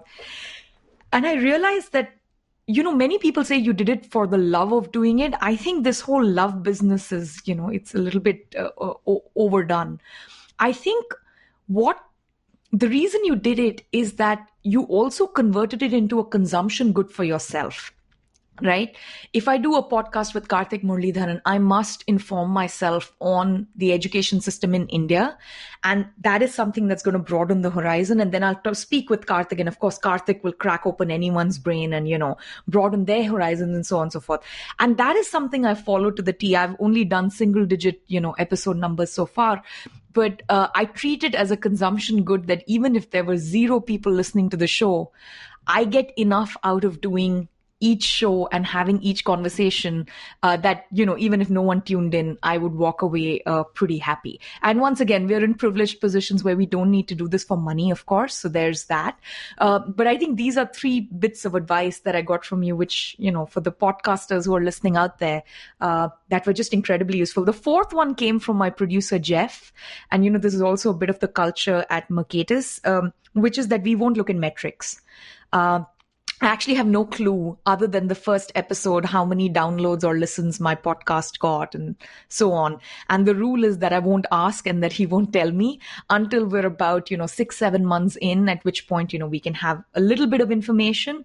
And the goal is that, you know, the tail doesn't wag the dog, which is also something I learned from you. Don't worry about the numbers. Don't worry about what is going on. Even if the numbers are very few, you have 1,000 genuine fans and so on and so forth. No, my approach towards the numbers was I don't care about the numbers because, like I said, it's across time and all of that. And the quality and the amount of feedback I get is enough to, you know, tell me that it's kind of really worth it. Just to sort of elaborate on the 2 other pieces of advice you pointed out. One, as far as, I keep telling my writing students, don't use jargon, and you're just saying consumption goods and all of that. No, I think one of the byproducts of my podcast is certainly that I enrich myself intellectually in terms of what I'm reading and in terms of the knowledge I'm taking in. And I appreciate that, but that's not the reason I'm doing it, because it's a byproduct. And the reason I do it is to be able to have these great conversations. But it's a great byproduct, and it's a good reason to do it if, that matters. But the other one is also so important. Like, I'm teaching this podcasting course, and one of the things I point out is, people will get too obsessed with, where is a gap in the market and what is a hole that I can fill and all of those things. And I'm like, don't be market obsessed, because no matter what you try to do, like, there are interview podcasts are a dime a dozen. Interview podcasts with public policy people are a dime a dozen. There are 7 billion people on this planet. There are already more than 1 million podcasts. Everything's been done. All ideas are out there. Even if you find a gap in the market, 20 people will fill it before you. What makes your podcast unique? Only one thing makes it unique, and that's you. Because nobody else is you, and you are you. So what I therefore try to do is, I'm following my own intellectual journey. I'm thinking aloud. I am almost having no filter in that sense that, you can listen to something I said in a past episode, which, and say that, hey, but, that's such a silly line to go down on. And I have often changed my mind while thinking aloud over the course of all the episodes that I've done. So yeah, I think that's, as far as podcasting advice goes, that's in fact number one on my list, that be authentic to yourself. That's the only thing that gives you a shot. And then what you end up with will at least be meaningful and valuable to you, to that one person, rather than to nobody at all. And I think this is also why, very often you and I have spoken to the same people or discussed the same book, and our shows have been completely different. Because one, we haven't coordinated what we're doing, right? Except knowing that, hey, what's coming out next or something like that. But I have no clue what conversation you had with Dinyar Patel when I had the same conversation, or with Viral Acharya more recently. And then when I hear your conversation and I know the one I've had, I'm like, wow. Everyone would think Amit and I would think along the same lines, but it's just completely different. So your advice has held me in very good stead. Yeah, and see, that's a remarkable thing, that people would think that in terms of ideas, I mean, you're probably, in a sense, ideologically the closest person to me on the podcast. I disagree with everyone, but I disagree with you the least, perhaps. And yet the episodes are so different. And it's not that if one of us records with person X, the other one will listen to that episode and then avoid it. No, in fact, what's happened to us is you recorded with Madhav Khosla before I did, and my episode came out first. And ditto, the viral episodes where I offered to share my lines of inquiry with you, and you said, no, I don't want to be influenced by that, because either I'll try to avoid it, or it might influence what comes to my mind. And so without that sort of foreknowledge of what the other has done, we would just go into those episodes and, come up with entirely different results, which speaks exactly to that, don't think of what others will think of your questions, or what, Don't game it. Don't game it, don't overthink it, don't think too hard of the audience, be authentic to yourself, respect the audience, but don't, ultimately you got to be authentic to yourself. No, absolutely. And, now I want to talk a little bit about the philosophy of the conversation, or your philosophy of interviewing people. You spoke about this quite a bit with Russ Roberts, which, by the way, I know we're not supposed to pick like the most favorite episode, but while listening to a podcast, I mean, if I didn't pick my favorite episode as the one that Russ Roberts did with Amit Varma, I'm going to go to libertarian hell, which might be what we're living in, but who knows. Anyway, so I just loved the conversation you had about discourse, about the way we change not just ourselves, but also what we're putting out there in society. Like, what is it that it takes to have a good conversation? That episode, for those, of the listeners who may not have had a chance to hear it yet, is one of my absolute favorites in all 200. But aside from that, just the simple art of listening and talking, what is your larger philosophy of speaking with someone for the purpose of the interview or the podcast, not when you meet them over lunch? Yeah, I think, the thing is, Stephen Covey once said that we don't listen to understand, we listen to respond. And I think there's a profound point there, in the sense that is almost Kantian in a sense, where, Immanuel Kant's categorical imperative warns against treating other people as a means to an end. Now, there is a sort of a larger conversation to be had here about, do we do that in our lives? Is everyone a means to a particular end? And I don't have a good answer for that. And I think much of the time that is the case. Even if we think that should not be the case, it is the case. But I think that becoming aware of this can enrich our lives, treating other people as people with agency and an individuality, and respecting them for that can enrich our lives. And part of how you do that is through listening, where, if you are listening to respond, you're listening for reasons of self-aggrandizement, that you want to respond because you want to win a point, or you want to show people who might be listening how smart you are and all of that.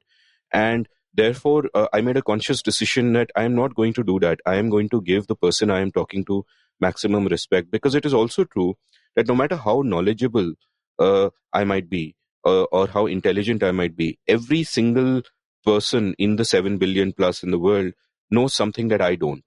And therefore, my life can be better off if I can get them to share it with me. And so you have to give that respect to everyone, even someone you disagree with. So some of the sort of principles that I've come up with, therefore, is that you never interrupt. right?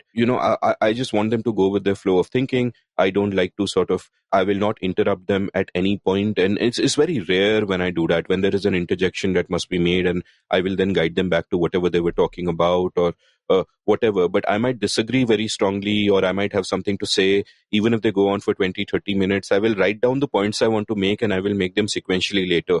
So I will often say, when my turn comes, that okay, I have 3 responses to that, and I'll go through them 1, 2, 3, because I'm also writing down and taking notes. But I will never interrupt. I let them go where they want.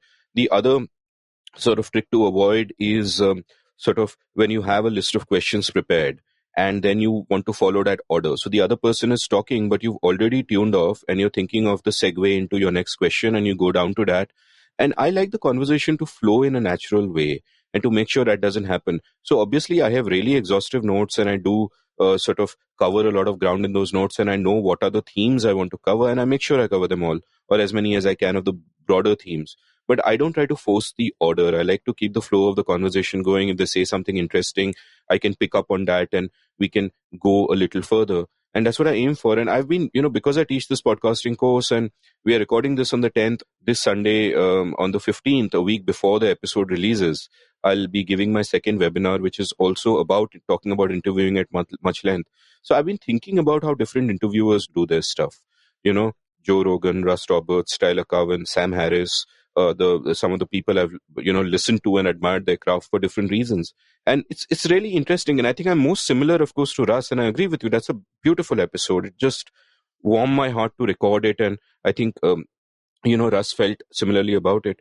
And it was just a lovely episode on conversation. But that's also partly because I think we have the same sort of ethic towards conversation. Though I wish his shows were much longer, which is, I think, the one fundamental difference between us, that we're both very respectful of the guest, and we are trying to unpeel the layers. But, while we both go around as deep, I probably go broader because I have that much more time to play with. And Sam Harris is a little different. Joe Rogan is, extremely different in different ways. And Tyler is brilliant because he can ask things that I can't even think of, questions and areas that I can't even conceive of. And I'm just wow at the question. The question alone sort of enlightens you in many ways. But I think what he also does is that he doesn't go enough with the flow of the conversation, where he will have a sequential list of things he wants to cover. And so that's a style. And it's a great show, Conversations with Tyler. These are different sort of styles. So you have to figure out what works for you, because you're being authentic to yourself. And I found that this worked the best for me, that don't interrupt, give them the space. Don't look for gotcha moments, right? I don't need to show off how smart I am. So I'm not going to, keep interrupting to show off my cleverness, or that I have done my research or whatever. I'm not going to look for gotcha moments that on, last year at so-and-so time you said this, now you're saying this. Because I don't want the conversation to be adversarial, because I want them to relax at the level where they are much more open and honest in sharing their thoughts and their ideas with me. And it's important not to. So even when I, for example, disagree with someone, I always state my disagreements. People don't realize this because I'm being very polite, and we are not used to politeness on social media, disagreements and all of that. But I state my disagreements, but I don't push the point. So, in fact, people have, I don't know if you're one of them, but people gave me feedback on the Arvind Subramanian episode that I didn't push back enough. And the thing is, I stated my disagreements, but then I don't want to push back and say, no, you didn't answer this properly, or what about this, or what about that, because I don't want it to be adversarial. I'm happy to let the listener make up their own mind about what I asked and what he said. But beyond that, I see no point in litigating something beyond the point in time. And I also think that it's a little disrespectful that when the person has been generous enough with their time and their, with their insights, and you cannot take that generosity for granted, to then disrespect that by, taking it into other directions and showing how smart you are and all that. I'm saying my philosophy is, you take in all that you can from the conversation, and whatever the disagreements are, you state them politely and let the listeners sort of make up their own mind, which is why so many people have come back on the show very often, because they enjoy that as well, the give and the take. Yeah. Yeah, and I don't think there's anything wrong with disagreement, but it's a question of means and ends, right? Your show is not about holding public office holders accountable, right? This is not primetime television, or this is not, you are not, as you said, litigating.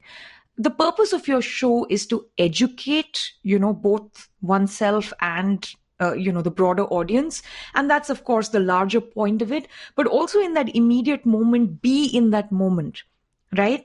Treat the other person, look in their eye, have that conversation, learn something from each other, have the benefit of spontaneity that the conversation may take your mind to a place that you've never been to before. So it's not so much that I think interruptions are bad or having prepared questions are bad. It's just that it doesn't fit with the goal that you have in mind, right? Which is to see where this conversation might take you. And you can do that because the guests on the show are so high quality that they need very little direction or interruption and things like that. So I don't know if what you do and what Russ does can be done by many other people with many other guests. But for the kind of purpose that you have in mind, I think the format just works beautifully. And also too few people, as you said, the end goal is usually to can an episode in a particular way. That's the other thing I learned from you. I'm exactly like you. I prepare a lot of notes. I go in with like 20 pages of notes for each episode, but I actually don't, prep questions or read out questions. I'll usually have my first question in mind. But other than that, it's like, usually cracked open. And that's another thing I've learned from you. And I think the joy of that for me has been leaving myself open to be surprised in a way that it is impossible to be surprised if you go with a very fixed idea in mind. Yeah, absolutely. I mean, and the thing with research is I always feel under-prepped, but I always, cover very little of my prep. So here I have a question. Since we talked about how much you and I prep and the notes, there's another question from Akshaya Mukul, because he is prolific not just in his books, but also in his questions on this podcast. So here is Akshaya Mukul's second question. I'm always amazed with your research on diverse books and the manner in which you make conversation freewheeling. Can you tell us what kind of homework goes before each podcast? Yeah, lovely question. Since I got into the long form conversation, I think, the thing is, the challenge of doing a 3-hour conversation is exponentially tougher than, say, a half an hour conversation. It's not that you need 6 times as much research, it's just exponentially tougher. So what I try to do is first of all, of course, there is a selection bias in that I'm choosing subjects which are already interesting to me.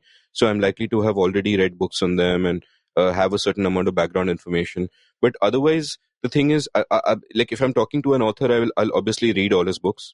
Like last week, my episode 199 was with Ambi Parmeswaran. And so I read 5 books by him. And he's actually written 10, but the other 5 are like case studies and things like that. So I read 5 books by him, watched a bunch of YouTube videos, took a lot of notes, all of that. You want to read around the subject. Like for a long time, I wanted to do episodes on Gandhi with Ram Guha. And I read more than 30 books on Gandhi, but the thing is, many of them I'd already read. They're not specifically for the episode. So besides his own 2 books on Gandhi, I read a whole bunch else. And some of them I, did a reread skim when the time for the episode came about. So I've often had 20, 30 pages of notes on Microsoft Word for a particular episode. I have just recently discovered this app called Rome Research. And that's amazing because it allows you to categorize and have nested queries and bidirectional linking. And I'm so for the last 2-3 episodes, I've used that and really enjoyed that. So, which is much better than, Microsoft Word, where everything is one long list and you've bolded the parts. But when you have 20 pages of notes, it's like very difficult also that when you're at the start of the show, somebody may mention, some subject which your 25th question is about or roundabouts there. So you're quickly scrolling to it because while it's been mentioned, you want to quote that relevant bit from that relevant book. And that's far easier in Rome Research and, all of that. So I put in a lot of research, and the idea is not so much to ask about all of those things, but because I think you need that background information that I need. If I'm talking to someone who is going to give me deep knowledge on a subject, I need a certain baseline of knowledge myself to be able to take the conversation to those sort of interesting places. Like in Akshaya's case, is not just reading Akshaya's books, but I also have to have some awareness of the history of that time and how the Indian freedom movement was shaping up and, all of those other kind of things. Despite that, I must say that Akshaya's book is just such a eye-opener for me because there are so many things that I didn't know in that, which is why it's such a remarkable book. There are very few books which, have so many TIL moments, especially about one's own country. So I put in a lot of work into research, which is rewarding for its own sake. I feel like I know the subject much better. But I often, at my age, I'm in my mid-40s, almost touching 47 next month. So I forget a lot. So I forget what I've discussed in, 30 episodes ago with somebody or whatever. But the point is that, at some level, you've internalized aspects of the knowledge, and that informs your worldview and your views on things to some extent. So yeah, but I think that in a sense, the one unintended consequence, the unseen effect, as it were, of the show on my life is to just really kickstart my reading habit again and make me read a lot more. And because of that, think much more deeply about knowledge management.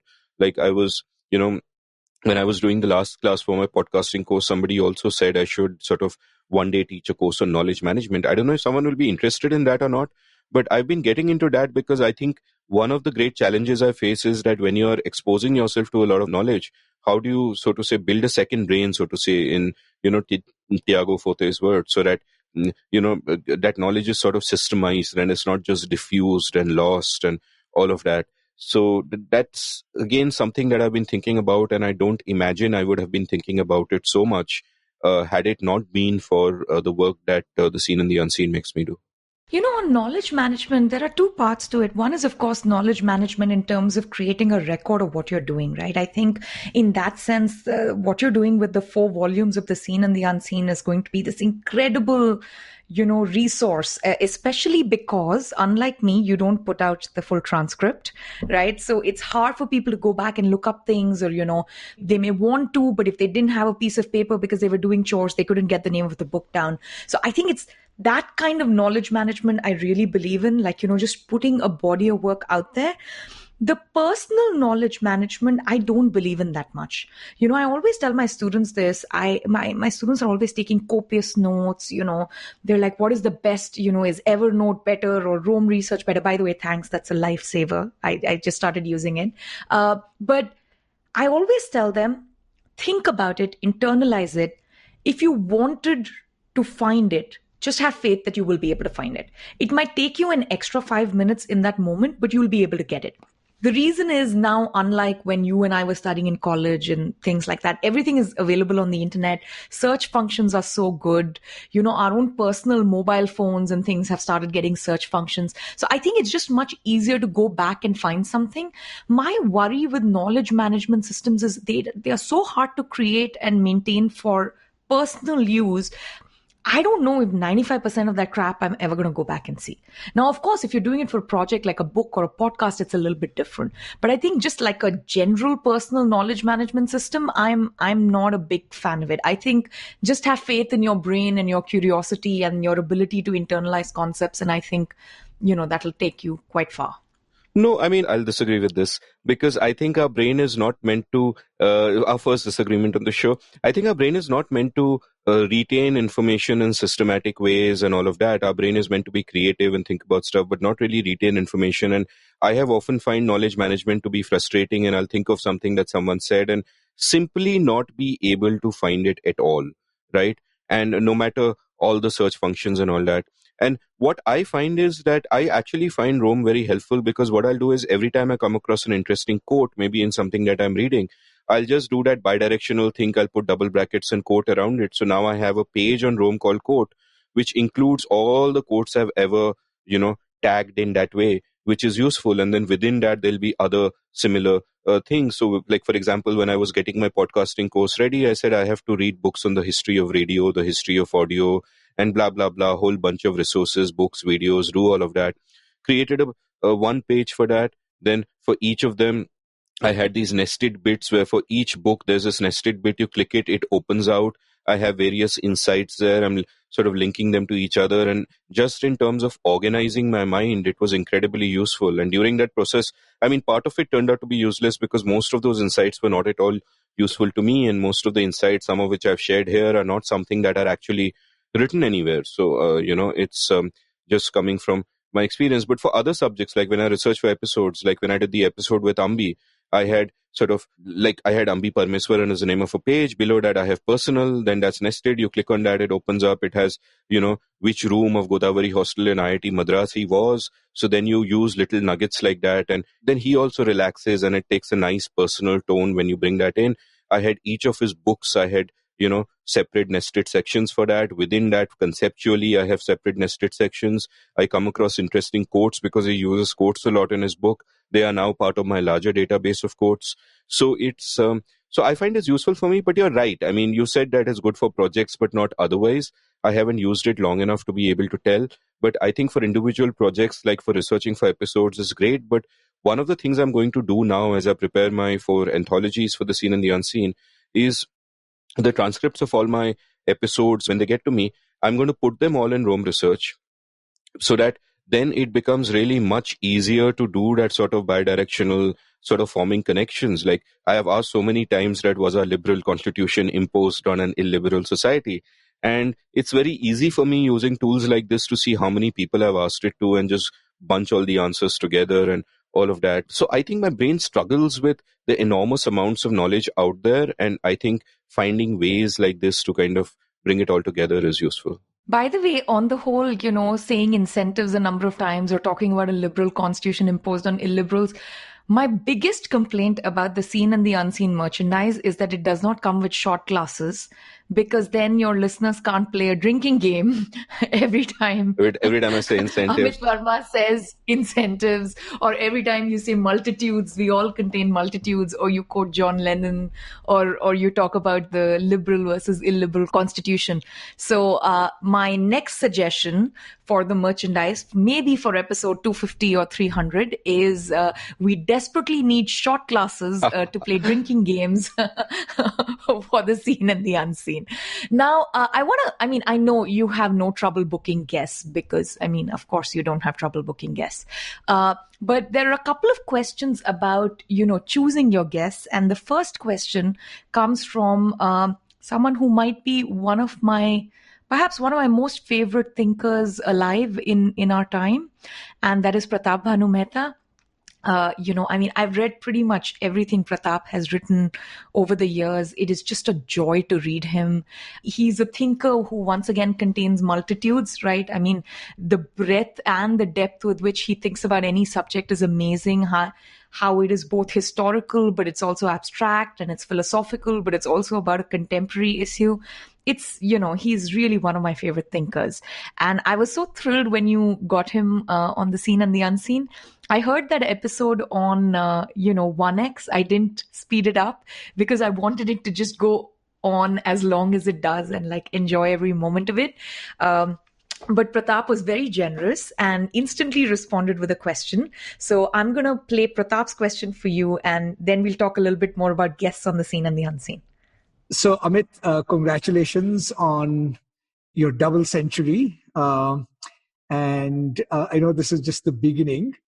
So one question I've always been meaning to ask you is, you have this great love for literature and you're one of the most voracious readers of novels that I know of. So if you were doing a seance version of the Seen and the Unseen, and you were inviting back a dead novelist for a conversation, who would that be? And what's the question you would be dying to ask them? Wow, what an incredible question. I think, that's, like you said, I love Pratap's writing, and he's incredibly thought-provoking with everything he writes. And I am afraid he is thought-provoking with his questions as well, because I'll have to think a bit to, come up with this. But I'm really glad I could finally get Pratap on my show, because, it's, when I first started the Seen and the Unseen, I remember, opening up the notepad on my phone and thinking about who the possible guests would be. And I put 5 names down, and then I couldn't think of any more. And Pratap was there. So I'm really glad we kind of crossed that one off, and hopefully he'll be back on my show at some point in time without necessarily having a subject in mind, just to sort of shoot the breeze, as it were. To answer his question, as far as novelists are concerned, well, I'll cheat a bit. I'll say George Orwell. But what I really love about George Orwell... Yeah, as I said that, Shruti held up a piece of paper on which she had written George Orwell, so she guessed it. But again, my admiration for Orwell is not so much for his novels, which is why it is a bit of a cheat, but really his non-fiction writing, especially his remarkable collected essays, which is just so incredible. And every time I'm stuck writing a piece, I'll, open that and read 3, 4 essays by him on whatever subject, it doesn't matter. And just the rhythms of the language that he uses will get my brain working properly again. So I love Orwell. Now, what would I ask him? I think I would ask him that, he was already, I think by the time he died, disillusioned with the extreme left by that time, even though you could call him a man of the left. And I would ask him that, if he had, presumably if he comes back in a seance and as a ghost, he's been witnessing everything that's been happening since in some depth, that has that disillusionment deepened? What does he feel now? And, would he be more likely to agree with his contemporary Hayek, who I don't think the two ever would have met or known each other or even written about each other. So maybe just his views of the world, because it's interesting seeing his views evolve over a period of time. And I think Orwell was one of the greatest, he through his novels, he looked into the future. The warnings against totalitarianism and statism that his novels contain is second to none. And even today, especially people keep talking about 1984 and how, this combination of state power and technology could be bringing about something that makes what was once dystopian seem not so outlandish after all. And I'd ask a little bit about that, because I think that he would have seen clearly enough to sort of, be able to paint that crisp picture where you realize that this sort of totalitarianism and statism doesn't come either from the left or the right. It comes from both places. And in a sense, it comes from the same instinct of imposing your vision of the world on others. And I'd be very interested in seeing how his thinking would have evolved over these, these sort of last 70 years. But that's a bit of a cheat, because my admiration for Orwell is because of his nonfiction, though I love both 1984 and Animal Farm. So give me a moment. Let me think about whether this... I am so kicked right now while you take a moment that I called it, because as soon as I heard Pratap's question, I said, I'm pretty sure he's going to say George Orwell. And then I'm pretty sure he's going to hedge and say, his fiction writing is great, but you must really read his nonfiction. So I feel like I have gotten to know you well, and I'm feeling very smug right now. Though for me, Animal Farm is always going to be very special. Yeah, it's very special. I'd love to speak to guys like, for example, Solzhenitsyn, or, even someone like Dostoevsky, or, the Japanese guys, Mishima, Tanizaki. But I don't know what I would ask them. For example, the literary writer at whose altar I worship is actually alive. It's Alice Munro. And I would not want to meet her, because I would not know what to say. I would not be able to say anything. I would be sort of struck speechless. And there's really nothing to say. What do you say? Her craft is, in a sense, beyond imitation. So with novelists, I think that's the thing. If you ask about dead intellectuals from the past who were thinkers or nonfiction writers, I'd love to talk to Kant. I'd love to talk to John Locke. I'd love to talk to Adam Smith. As I know you would and Russ Roberts would have. Speaking of people from the past and people who might not be around anymore, there is another one of our favorite guests, Narayani Basu, who's been on your show, who wrote the wonderful book on Menon. And, I want to play her question for you, because I think she will give you the out from having to come up with a name other than George Orwell and coming up with a question to ask a literary figure.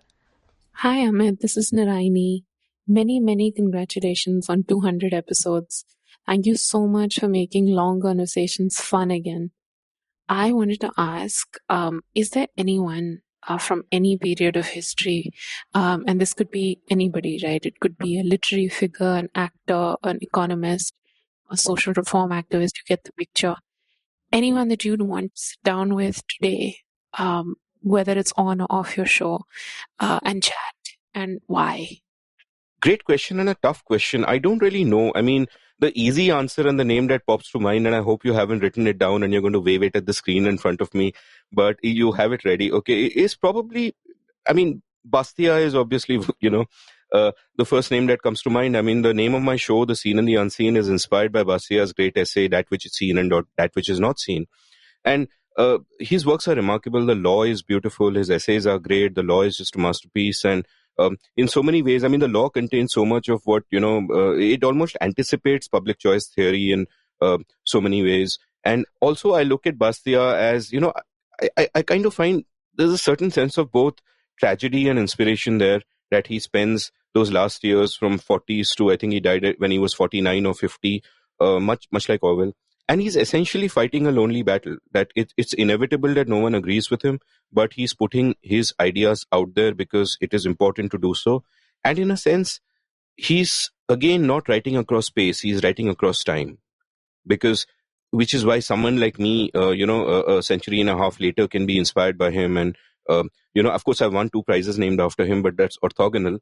But someone like me can be inspired by him and can, find value in doing just that. And it also tells you that, the fact that battle was never won, that, which he was fighting, which is for individual rights and agency and, controlling the power of the state and even understanding it, was something that was never won and may never be won, but you have to keep fighting the good fight and working on that. So I find him inspiring for that reason. The thing is, when you ask a hypothetical question of if you could talk to someone from the past, novelist or otherwise, and ask them a question or whatever, the thing is, like I said, I am so incredibly private and introverted and whatever, is that I probably wouldn't want to meet them. I would just, like what would one say? With Bastia, of course, I'd love to do an episode of The Seen and the Unseen with Bastia. Like, what is a French parliament like?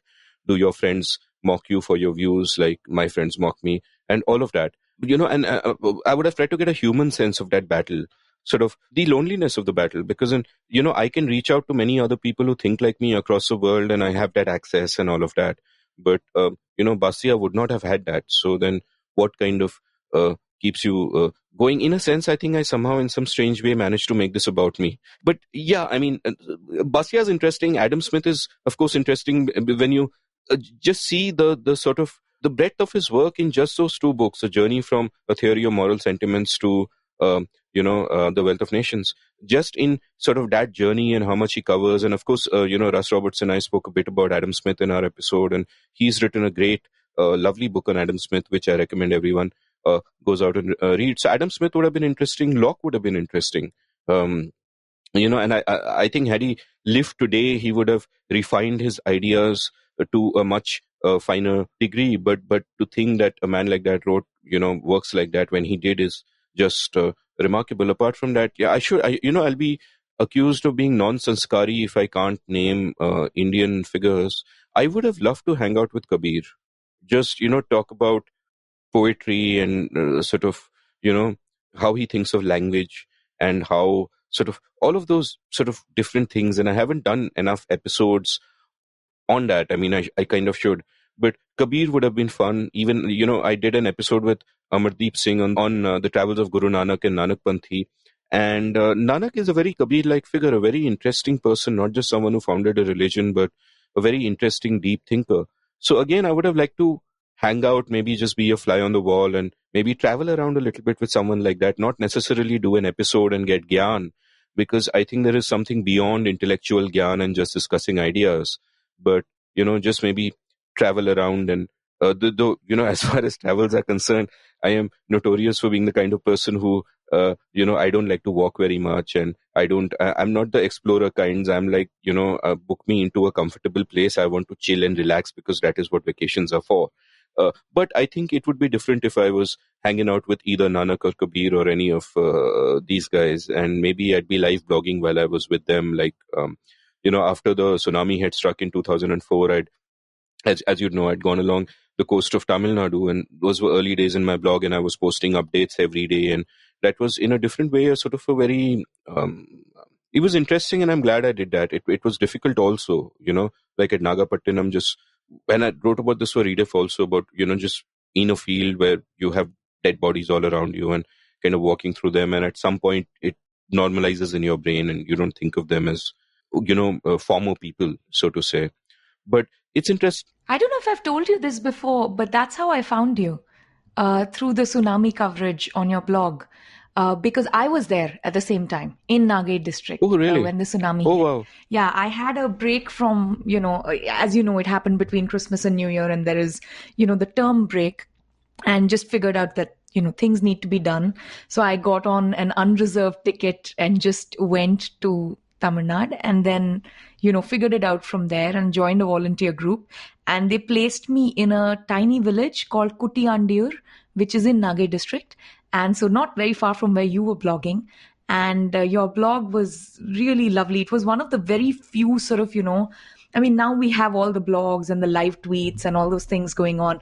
But at that time, it was very unique to get that, instant, not just news, but also reflections. That was an odd thing that was going on at the time. So that's how I found you. Yeah, and I was also trying to, I think, look in a different way, if that makes sense. Like, not just look at events and talk to people and ask about the experience, but look, like I remember when we went through village after village, and I found that in different places, the watches, the clocks, they had stopped at a different time. And you could make out by the last time on these timepieces across all these villages across the shore when the waves had hit. And that's so incredibly poignant and almost heartbreaking, because it carries with it the loss of life and the loss of so much, It's just... So, yeah, and at some level, I wish I'd done a little bit more of that kind of reporting. And in that sense, you could say I didn't take the initiative enough in some ways, that I was just like a desk-bound person per se, which is what I even am for the seen and the unseen, right? I'm just like, sitting in a studio or during the lockdown at a mic in my room and just talking to people and not really out there. But perhaps in this case, I think this is the value that I can create now. So it sort of... makes sense. And I was, but at that time, I think I should have gone out more, and I was probably too lazy. The timepiece part that you mentioned, another really poignant moment I had when this was happening is, the first act of, any kind of relief work is obviously clearing rubble and making sure, people have food and things like that. And by the time I reached the village, most of the, sort of the dead had been found and sort of disposed in whatever manner was, possible or appropriate at the time. But there was this one place where the dwelling structure had really caved in, and clearly someone had been trapped in there and they hadn't found the body. But obviously it had decomposed to such an extent that there was a stench, and then, people were called in to move the rubble and things like that. And the only thing that hadn't decomposed was the polyester sari. Wow. And the thought that someone's, this must have cost 100 rupees or less, right? And the idea that this polyester sari is in some sense more durable than human life, which can just be so fragile in a disaster like this, that picture has never left me. And, I can, if I close my eyes, I can see that rubble, and I can see the sari. So that was an eye-opening experience for sure. Yeah. And, so, one of the things that, so I mentioned this watches thing in a recent episode, I think with Nilesh Mishra. And then when I was linking that post from my show notes, I went back to all the posts I'd written during that period. And I realized how unformed my thinking otherwise was. How naive I was in my faith that, the state could have sorted this out with better regulation. There would have been less lives lost, and we needed sterner coastal laws and a bunch of other things, which over time I had reason to think about deeper and say that, okay, that was misformed, that I just thought of intentions and not probable outcomes and the way the political economy actually works and blah, blah, blah. So it's interesting also to see one's own journey through that past and realize how about, one's opinions were just wrong about so many things. But, and even during the seen and the unseen, I think there's a sort of a mirroring of that, where I remember I did that episode with Akar Patel on the intellectual foundations of Hindutva, which I remember you saying at the time that you really loved that as well. And that was a great episode, but both of us were of the opinion at the time of that episode. And, my view before it, in fact, very firmly was that there is nothing there. There is no intellectual tradition. And whatever claims to be an intellectual tradition is just a cover for a mukhota for bigotry and all of those other things. And later in the course of doing episodes with people like Akshaya, Mukul, that episode then tells you that there is a tradition, and the reason many people like me are missing that tradition is because we read in English, where those arguments aren't made in English. But there is a rich tradition in Hinduism. Now, you may not agree with that intellectual tradition, but it is coherent and cogent, and it exists. And chatting with people like Akshay, Mukul and Rahul Varma and others sort of made me realize that in that regard I was wrong, and I needed to have a more nuanced view, and that view reflected my own shortcomings as someone who read mainly in English rather than something that was actually the truth. I want to, since you talked both about the blogging days and now, I want to play the next question from, again, one of our common friends and, ace podcaster and writer. This is Pranay Kothastane. And, he's been on your show multiple times. He's just a wonderful thinker and intellectual. I always enjoy reading him. I love listening to him. So I'm going to play this next question from Pranay and then take this conversation forward. Hey Amit, Pranay here. Many congratulations for doing what you do and for inspiring so many of us to get into podcasting. Now here's my question for you. You've been both a podcaster and a writer. So what do you think are the comparative advantages of both? Similarly, from the consumer's end, what do you think are the comparative advantages of podcast listening over reading, if any? Fantastic question, and I share your admiration of Pranay, and I know him fairly well because when all the times when I was editing Pragati, he's of course part of Takshashila, and he wrote a lot for me, and just a wonderful, warm human being. Such a good person that you think that it's the correlation of great thinker and good person is surely not common. So you imagine that such a nice guy cannot possibly be a fine thinker, but I think he's just one of the finest, sharpest thinkers about policy that I personally know. Really, he's such a humble, down-to-earth guy that it's hard to sort of think of him as someone on a pedestal, but as an intellectual, he is on a pedestal for me. And he does a great Hindi podcast, Pulyabazi, which is wonderful. I have been a guest on that show, and I was just sweating and so nervous because I've never thought about property rights concepts in Hindi. I didn't even know the right words, and he and Saurabh sort of held my hand through it. But I feel like I interact with Pranay a lot because of the newsletter and the Substack, and I just look forward to it every time it shows up in my inbox. I think he's doing an incredible job. Yeah. No, I was also on Pulyabazi talking in Hindi about Hayek. So yeah, that was good fun. Pranay is great, and his newsletter is great, co-written with Raghu Jaitley, whose real name I know but shall not reveal, though I never met him. Oh, yes. Okay. Oh, really? You didn't know that? Okay.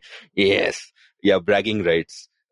But so I have bragging rights. Yeah. So these so great questions, and I think the short answer to the difference between writing and podcasting is really breadth versus depth.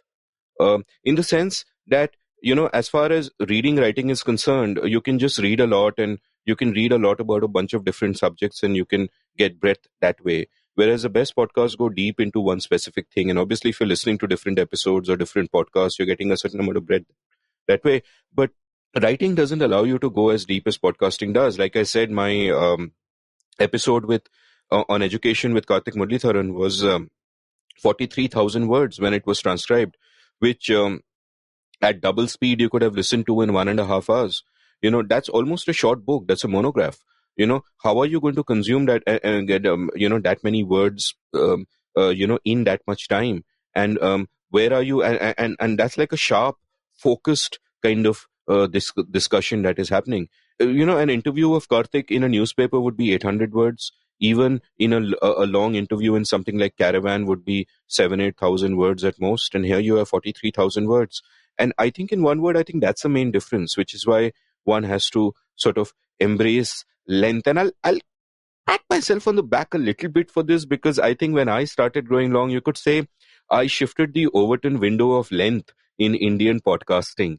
That, now interviews which last 1.5 hours are perfectly common, especially, among the policy podcasts and all of that. And that really wasn't the case. It's like a string that I remember that I just kept lifting it, and I have so many 3-hour episodes now, including presumably this one by the time it's out, that a 1-hour episode feels like nothing at all. And I'm sort of happy about that. The other aspect of that, and I don't know what the related stat for other Indian podcasts is, but the one part, I don't look at metrics, but the one interesting metric that I have that gives me satisfaction about my podcast is that most regular listeners listen to podcast apps listen to podcasts on their podcast apps, while I still get about 30 to 40% of my listens from Chrome, which means that these are not regular listeners from the browser rather. And this means these are not regular listeners. These are people for whom that episode of mine has acted as a gateway drug of sorts. And that's how they've come into it, which, and hopefully I'm kind of, I managed to convert some of them. So that gives me a lot of happiness because I think the ecosystem is very young and we are at a stage where nobody's competing with anybody else. We just want to grow the listening habit among people and we all benefit from that. And that's something that we need, and which is why I go out of my way to help people do podcasts. I've sort of, as the editor of Pragati, I, started the Pragati podcast, which Pawan Srinath does so well. And he did that with Hamsini for a while. She started her own podcast. And so I sort of tried to keep that tradition going. Even now with my podcasting course, what I sort of stressed on in the first class that I did was that I don't want this to be like taking a gym membership. Ki membership le liya, gym nahi gaye. I want a podcast at the end of this. I want to, so let's work at that. So initially I thought that the first two webinars, the total 3 webinars, the first 2 can be kind of conceptual and then we get down to the nitty-gritties that this is your basic equipment, this is how you record, blah, blah, blah. But I devoted half of my first webinar to the nitty-gritties because I said that you got to kind of, get down to it right now, that we can't stay at the level of the abstract. We have to get down to the concrete and actually get things done. And I feel strongly about this because, I am in a limited space in the sense that right now podcasts in India seem to be heard a lot by English-speaking elites. And I think the real scope is in the languages because there is so much more hunger for knowledge and information in the languages. If you read in English today, you can go on the internet and the world of knowledge is at your fingertips. You can go to YouTube, watch the best videos, blah, blah, blah. But supply of that kind of knowledge and insight is so limited in the languages and there is much greater hunger and scope for it. And I'd really like to see young entrepreneurs start podcasts which may not cater to the same use cases because beyond a certain class of society, people may not have the time to actually be working out for an hour a day. So when are they going to listen? But figure out different ways of distributing podcasts. Maybe not a podcast app. Maybe on WhatsApp, a guy is getting a 5-minute update every morning in Hindi, which gives perspective on what happened that day, not just news or things like that. Just throw things at the wall, try interesting things, because that's where I think podcasts will kind of really explode and really make a difference in our society. The thing you mentioned about language, that's the other thing I really love about podcasts, which is that even people who don't speak English as fluently, maybe as you and me, because we had the privilege of, being English medium or whatever, they can listen to the podcast at their own pace, in their own time. They can actually hear how the words are said, in what context they are used. Whereas, normally the only access to these ideas would be through the written word, which is much harder to access if your fluency levels are not that high. So I think even for non-English speakers or those who are perhaps less fluent, I think the podcast medium does something really interesting and really special. And you told me not to use jargon. You admonished me a few minutes, or was it a few hours ago? I've lost track of time. But I think there is some value to that, right? Like people are also learning. We might make fun of drinking games and talking about incentives and liberalism, but with us, the listeners are also learning the language of how to think about these ideas and how to communicate them. Yeah, first of all, let me correct you. I did not admonish you. I scolded you. So let us use sort of simpler words. But no, that's a great point, and that brings me to a related sort of... I thought it was a little more gentle than scolding. Well, I mean, yeah. So, I mean, there are surely simpler synonyms of admonished. So, but that's absolutely true because, a good friend of mine, I don't know if you met him, Yogesh Dashrath, who runs Storytel. Yeah, you haven't met Yogesh. So Yogesh, who runs Storytel, and I've done some work for Storytel in the past, and they have this, and they've sponsored many episodes of the Seen and the Unseen in the past, so friends of the podcast in a sense, early sponsors. So Yogesh once told me, and they have a great bank of Marathi and Hindi audiobooks. So a lot of the listeners are people who are listening to Marathi and Hindi. In fact, I heard Rag Darbari there because I'd read it in English and I wanted to read it in Hindi, but I thought, let me listen to it in Hindi, and it's such a masterpiece. And he told me that many of those listeners we think people who listen to audio listen at higher speeds. He said many of his listeners listen to the English content of Storytel at lower speeds, 0.75, 0.5, because that's how they understand. And that also opened my eyes. And another similar sort of eye-opening thing that I learned recently is that when I heard someone complaining about, oh, Netflix now allows you to play videos slower or faster. And he was appalled by that because he said, why should someone speed it up or whatever? It's made for natural speed. But then I looked into why that was, and I'm very impressed by the reason and why Netflix has done it. And the reason is that when blind people are watching shows, in a sense, they're not really watching the shows, they're listening to a description of what is happening, which is how they consume the content. And they like to speed it up because they comprehend audio faster. So the higher speeds help blind people watch shows, which is such a remarkable thing. And what people who can't hear, what they do is that they are reading the subtitles because they can't follow the dialogue, and so they like to slow it down because it takes them longer to read. So it makes perfect sense. And those of us who can see and hear perfectly well don't realize this, and we think of our experience of the world as a normal experience, and this is the way things should be. And credit to Netflix for building this stuff into the software and just suddenly expanding that universe of content in such a heartwarming way. No, absolutely. And I mean, one is, of course, people who are differently abled or visually impaired and things like that. But the other thing is also, we are all differently abled, also in the sense of the background that we come from, right? I mean, when we're talking, I consume monetary economics, as I learned while I researched for Viral Acharya's episode, so much slower than any other subfield of economics, which is applied micro, right? And I'm a professional economist, but there are capabilities I have built, there are words I have learned, there are shorthands I have learned.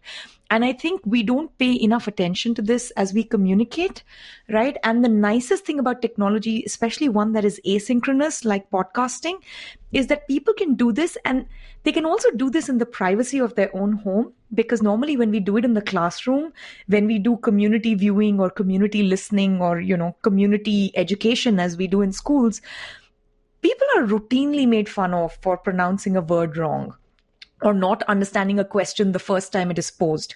Many people who lack fluency skills in a particular language need that question to be posed maybe multiple times, maybe a little bit more slowly. I mean, for me, when it comes to Tamil, anything other than food needs to be said, a little bit more carefully and gently for me, especially if it's something like economics. And I think that is a lesser appreciated aspect of how podcasting and video streaming can really crack open the education space, even with shows that are not intending to educate, but they can educate because they've built in the infrastructure to do so. No, and it's out there because, just being out there, just being available at a certain depth is important because we are surrounded today by mass media, which for a number of different reasons, and they're responding to different incentives and being rational, are necessarily being shallow. Like if you look at the Indian news TV channels, I had a brief episode on this with Ashok Malik a long time back when I did short episodes. And his point was great. His point was that one, they have paid such license fees that the investment in a TV channel is massive. And two, government regulations have price controls on how much they can charge subscribers. Therefore, the bulk of the revenue comes from advertisers, and so they need to dumb it down, which is why you have the shouty nonsense that you see, and which is or Bollywood, which is why all our channels are functioning at a lowest common denominator, and you cannot get into any niche. And here is where podcast has an advantage even over something like radio, where you can cater to any niche, right? And anybody can start, not having an entry barrier. Like imagine if they were giving licenses for podcasts. One, I would never have got a license, and two, even if you wouldn't have applied. I wouldn't have applied, and I would never have got one. And even if I got one, it would have been for a different show, and some babu would have shown up at my door saying, you wanted to do 20-minute episodes on public policy, now you're doing 3-hour interviews with known dissenters. What is going on? So not having an entry barrier is interesting in the sense, is important in the sense that people can then follow their own interests and often surprise themselves with how many of people share those interests. And just having the knowledge available out there is really important. So yeah, I agree with you. It's just stunning. One element we've been talking about is the technological infrastructure which makes us more able communicators using the podcast medium.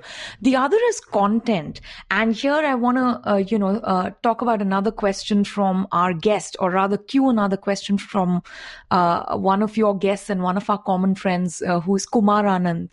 Right. And I think, we've had some fantastic conversations one-on-one and the three of us together. And he's been on your show and he's talked about especially agriculture and agricultural reforms, which is more recently an area which after so many years has cracked open. So maybe you and Kumar had a little bit of something to do with cracking open that space. I don't know how far and wide the podcast reach can go, but I just want you to hear this question from Kumar on the content and communication. Hi Amit, congratulations on this great milestone. I used to think of you as the Dan Carlin of Indian podcasting, but I have changed my mind. I now think Dan Carlin is the Amit Varma of podcasting. Anyways, here's my question. You have now done 199 episodes of The Seen and the Unseen. In your episodes, on several occasions, you have dealt with issues with elements that are difficult to communicate to an average common person. Issues like the concentrated benefit and dispersed costs, the free rider problem, unintended consequences, a public myopia where only the short-term cost of a policy is visible and the long-term benefits are not, a spontaneous order of things, a majority preference for a grand central plan rather than the invisible hand of voluntary exchange and cooperation. So given these and similar challenges in communicating the unseen, in your experience, what do you think are the best ways in which we can overcome this challenge? Thank you. Yeah, very, very powerful question. And I'm kind of embarrassed at the comparison with Dan Carlin because no one can be like Dan Carlin. I really got turned on to podcasts as a medium when I heard Hardcore History by Dan Carlin, which is just next level. It's amazing. I fell asleep. You told me to listen to it, and I think about halfway through the first couple of episodes, I just fell asleep. He has a lovely voice, but also it might be a lack of interest in that kind of a deep dive, so it wasn't for me. I think also spare attentional capacity because you might have been listening to him at normal speed and he is rather slow. So I listened to him at 2.5 at least. And I got turned on, for those of my listeners who want to know, to this incredible episode called Blueprint for Armageddon, which was on World War I. And I think it's 25 hours of content spread over 5 episodes of 5 hours each or something like that. And it's just him talking. It's nothing else. There's no sound effects. There's no music. It's just him talking. It's so pure and beautiful and incredible and thought-provoking. And that's kind of just brilliant. And I've always since then wanted to do a solo history podcast at some point, but that, requires resources far beyond anything I might have right now. So maybe someday in the future. But to answer Kumar's perceptive question, and it's something that I have, we all three of us have lamented this, that our brains are wired in prehistoric times where we lived in different realities. And therefore, many of the truths about the world, the way it really works, are unintuitive. Because, in prehistoric times, we used to live in, where things were scarce. And there was brutal competition, as it were, as Hobbes would put it, harsh and brutish competition. And therefore, our brain evolved to think of the world in zero-sum ways. That the only way somebody can benefit is if you take it away from somebody else. And we don't intuitively understand the positive sum nature of voluntary interaction. It's what John Stossel calls a double thank you moment. That, when I buy a cup of coffee at a cafe, when the coffee is handed to me, I say thank you, and the person at the other person says thank you. And the thing is, I value the coffee more than the money, and they value the money more than the coffee. And it's a mutually beneficial interaction, which is why, both of us saying thank you, double thank you moment. It's a positive sum game. But our brains think of the world in zero-sum ways, that if the rich are getting richer, the poorer must be getting poorer. And that's a difficult truth to communicate. Communicating something like spontaneous order is very hard to communicate, that you don't need a grand central planner, that really complex systems like evolution, like markets, like languages cannot happen by central committee. They happen in different ways. And there's a great episode called The Evolution of Everything that I did with Matt Ridley, where we spoke about this at some length. So this is a challenge. And I've thought about this, and I've recently sort of come to realize that the reason for this also lies in the distinction between the abstract and the concrete. That the reason these things have evolved is that if you're living in a time where you are in a little tribe and you have to, everything is scarce, then your concrete reality has scarcity in it, and you will see the world in zero-sum ways because that is what you're doing. For you to, get the meaty part of that deer, you have to sort of, uh, you know, um, win it over somebody else. That means someone else doesn't get it, and so on and so forth. That tribes of 100 people are best handled from the top down, perhaps, and spontaneous order is not necessary because that level of complexity is not there. So I think perhaps the way to getting closer to communicating some of these things is by getting concrete. What is the problem, for example, with concentrated benefits and diffuse costs? Now, I'll quickly go over the concept, and obviously, Shruti, you've thought about it and taught it a million times. But the concept basically is that, let's say, in the case of Air India, that every year Air India basically a failing, dying airline is kept alive by infusions of taxpayers' money. And let's say each citizen is paying 2 rupees for it. I'm just picking a hypothetical number. Now, the point is that the benefit is concentrated. Air India gets it, and therefore they will lobby for it, and they will do all kinds of things. And if the beneficiary was a private party, they would contribute to party coffers, they would buy politicians, all of that. The benefits are concentrated, but the costs are diffused. That all of us are losing only 2 rupees. It is unseen. We don't even know that we are losing it. And therefore, why should we protest? And this becomes a dilemma. And the problem that therefore arises from this is that how can we therefore make it, make this concrete aspect of the situation more explicit, so that the abstract principle then becomes obvious and then kind of comes across. Like, I remember once in a conversation with Kumar, when we were chatting about this, I spoke about it as flicking a light switch. That, once you flick the switch and you turn it on, it's fine. The light is there, but you have to flick it. And, even for me, I suffered from all these misconceptions because that's how we are wired. And then you gradually flick the switches and you see the world in a different way because there is that. So as communicators of these ideas, which we care so deeply about, we have to find ways to flick these switches. And we cannot do that at the level of the idea, at an abstract level. We can't do that at the level of abstraction. We have to get concrete, and we have to relate it to their own lives. And that becomes a complicated challenge. Like, if the garbage outside your house has not been collected, there are so many, like you and I had done an episode on urban governance where we spoke about the disconnect between power and accountability, and, why that affects the governance in our cities. And all of that is abstract. How do you make it real? By talking about why the person's garbage outside his house is not being collected, or why, whatever problems that citizens face in their everyday lives. And I think as communicators, that is a challenge that we have to sort of communicate at that level and not at an abstract level, because if we just talk about stuff at an abstract level, we will fail utterly. And I think this is something that, the extreme right wing does this very well. They are wrong, but they are wrong in they talk about concrete things. So they build simple narratives.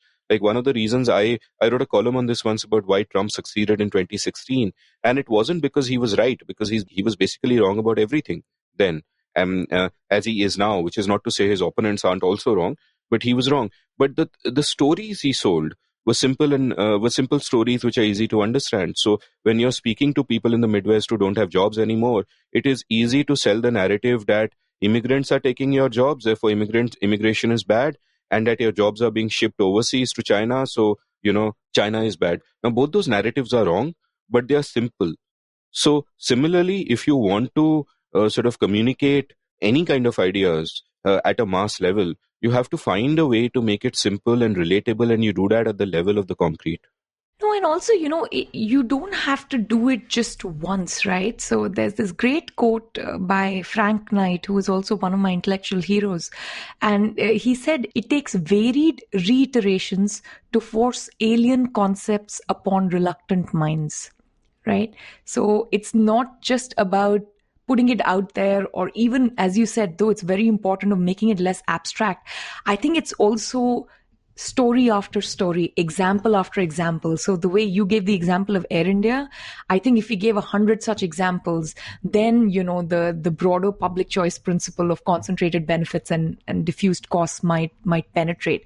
And this is also where I really enjoyed your conversation with Nilesh Mishra. It was the importance of storytelling, the value of sentiment, the value of nostalgia. Of course, there are broader themes. They invoke certain emotions which make you connect or make things more intimate. And it's related to the art of conversation, but it's also related to the art of education. Right?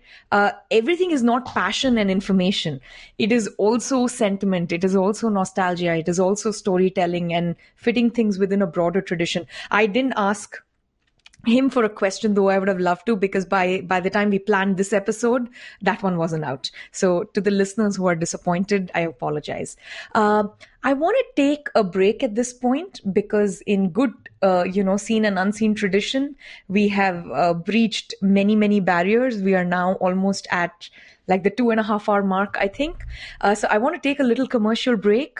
We're going to talk a little bit more, mainly about some of the policy ideas that you have. And I know your love for books. So, I'd love to talk to you more about books. So more for the listeners when we come back from this commercial break. How would you like to start your own podcast? Since you're listening to The Seen and the Unseen, I don't need to sell you on the power of podcasting. Audio is a unique medium, different from any other, and it allows for a level of depth and engagement that no other form does. You've no doubt experienced this in the long-form conversations that I've had here, but even for storytellers, this is the most exciting medium. And the best part of it all is anyone can start a podcast. You are limited only by your imagination and desire. And I want to help you by sharing my insights with you. I've just launched an online course called The Art of Podcasting, in which I will talk about what makes audio so unique, the different forms of storytelling that it enables, the art of the interview, and what will make your podcast stand out. I'll talk about these broader concepts as well as the nitty-gritties of what equipment to use, how to record, how to distribute, how to market your podcast and build your brand. My course consists of 3 webinars over 3 Sundays and costs rupees 10,000 plus GST or about $150. For more details and to sign up, head on over to seenunseen.in/learn.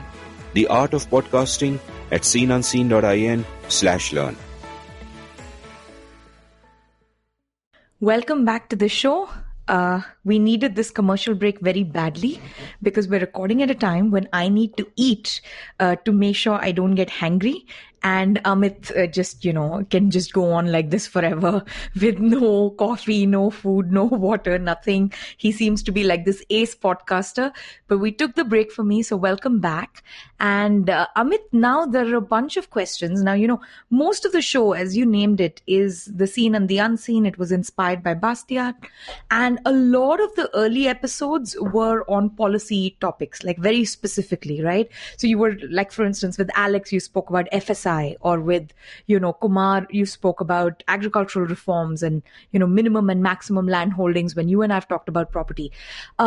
So we have a few of your guests and some of our common friends who have policy questions for you. So I am just, I have very little to add to their questions. They're all great thinkers. So I'm just going to queue up their question and then you can give us your policy response. And I'll start with one of our common friends, Barun Mitra. Again, someone that you and I usually agree with on most aspects. This question has something to do with our agreements and disagreements. So I will, play this for you and then get your take on it. Amit likes to use the guideposts of consent and coercion to assess public policy matters, while I prefer the means and the ends framework. Most of the time, despite these slightly different guideposts, have still led us to very similar conclusions on a range of public policy issues. But with the onset of coronavirus, for the first time, Amit and I disagreed on the appropriate policy response to a public health emergency, particularly the relevance of lockdown in an epidemic situation. Amit held that a lockdown was justified, while I didn't see any justification in penalizing every citizen in search for the virus. So the question that has been making me think for the past few months is why our frameworks didn't lead us to our common policy positions, as had been the case for all these years. Yeah, wow, what a fantastic question. And Barunda, of course, is again one of my favorite people on the world. Such a uh, uh, delightful gentleman. I've learned so much from over the years. I think our frameworks are pretty common in the sense that I also care about means and the ends. In the sense that I want the means to not include coercion, and I value consent a lot. And I agree with Barun and indeed the Mahatma Gandhi that the no end is ever justified by unjust means, and therefore we should be careful. Now, in this particular case, I also think that, look, and I could be wrong here. This is one of those areas where one is never sure, and I'm open to accepting I could be wrong, and I think, and I hope Barun will also share that sentiment. Not of my being wrong, but either of us could be wrong. But that, I think the purpose of the state is to protect the rights of citizens, and that includes, say, protesting the rights of citizens against external invaders, for example, which is why libertarians will say that you have to have rule of law so that rights are protected within a country, and you have to have an army or some kind of defense, which of course should be voluntary, which protects you from external invaders. How do we classify a virus? I think that, the point is that when it comes to public health, I think, for example, not wearing a mask in public can create externalities for others. For example, this is why in general anti-vaxxers have it so wrong. Vaccines are important. You don't take a vaccine just for yourself. You take it to protect others as well.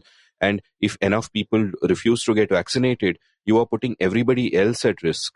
And we all agree that there is this liberal paradox, right? That to protect everyone's rights, that is to protect everyone's consent for that matter, you have to infringe on them a little bit. The very existence of the state is an infringement on individual freedom, because a state can only exist based on taxes, and therefore there is some amount of coercion, and we all agree that the state is a necessary evil. The night watchman state, as the old classical liberals put it, is a necessary evil. Now, I think all ideological discussion comes down to how much coercion is justified by the state. That's all it comes down to. I think anyone who denies that every act of government is an act of violence, I wrote a column with that headline once, or that the state depends on coercion, is deluded. It is obvious that the existence of the state depends on coercion, and the only line of argument is about how much coercion is necessary and what justifies coercion. So does us, like everything that the government does, whether in terms of spending money or whatever it does, has a cost, and that cost is coercive. So that's a question, and therefore the argument would be about, you can argue, does a statute justify that coercion?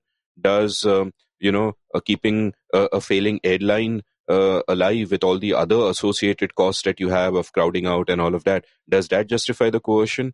Do roads and bridges justify the coercion because of the positive externalities they have? And I think in this case there are reasonable arguments to be made at both ends. So similarly, does a lockdown justify the coercion? And it's a very difficult question. You and I did an episode in April where we spoke about the policy trade-offs involved here. And the point is that no matter what you do, it will seem like the wrong decision, because the cost, which is the lives that were lost and what happened to the economy, the cost will be visible, and the benefits, which is the lives that were saved because of the measures you took, will be invisible. And this is regardless of whether there is a lockdown or no lockdown or whatever. Now, this question becomes extremely complicated, because even if you say that a lockdown is necessary, you then look at the state capacity. Even if you argue that our lockdown was necessary at the time the Prime Minister called it, you look at state capacity and you think that, okay, there's still going to be enormous suffering because state capacity can't handle what is required. And added to that, you have, say, political apathy, as in the case of the migrant workers, which was a humanitarian tragedy that played out at scale. And you have all these other things going wrong. And I just think that this is a really difficult kind of question. And we argued about this. We discussed it, rather. I don't think you and I really argued about it. I think both of us agreed that to some extent you had to have a lockdown at that point, or public health could have fallen apart. At the same time, I get Barun's point that it's coming in the way of the voluntary interactions which make us prosperous as a society in the first place. And if Amit wants to trade with Barun, who is the government to say that he cannot leave his house and do that, and meanwhile both of them starve at home? And that is, of course, a problem. And in a sense, I'm not even disagreeing with him. I agree with his concerns, and I think he would agree with mine as well. And where the policy decision should fall, I don't know. I still think that a lockdown was necessary. I think it was completely botched, but I think it was necessary. Otherwise, our hospitals could have been overwhelmed and we could just have had a disaster that spiraled out of nowhere. Now, the point is the lockdown was badly botched in terms of what happened to migrant workers and the implementation, and the fact that I'm not sure that the government managed to use that time wisely to get in the state of readiness that they should have managed. But all those questions apart, I think it's very complicated and nuanced, and I'm completely open to realizing 3 years later that I was completely wrong. Had there been no lockdown, it would have been better for all of us. But at the time you make the sort of, it's complicated and messy.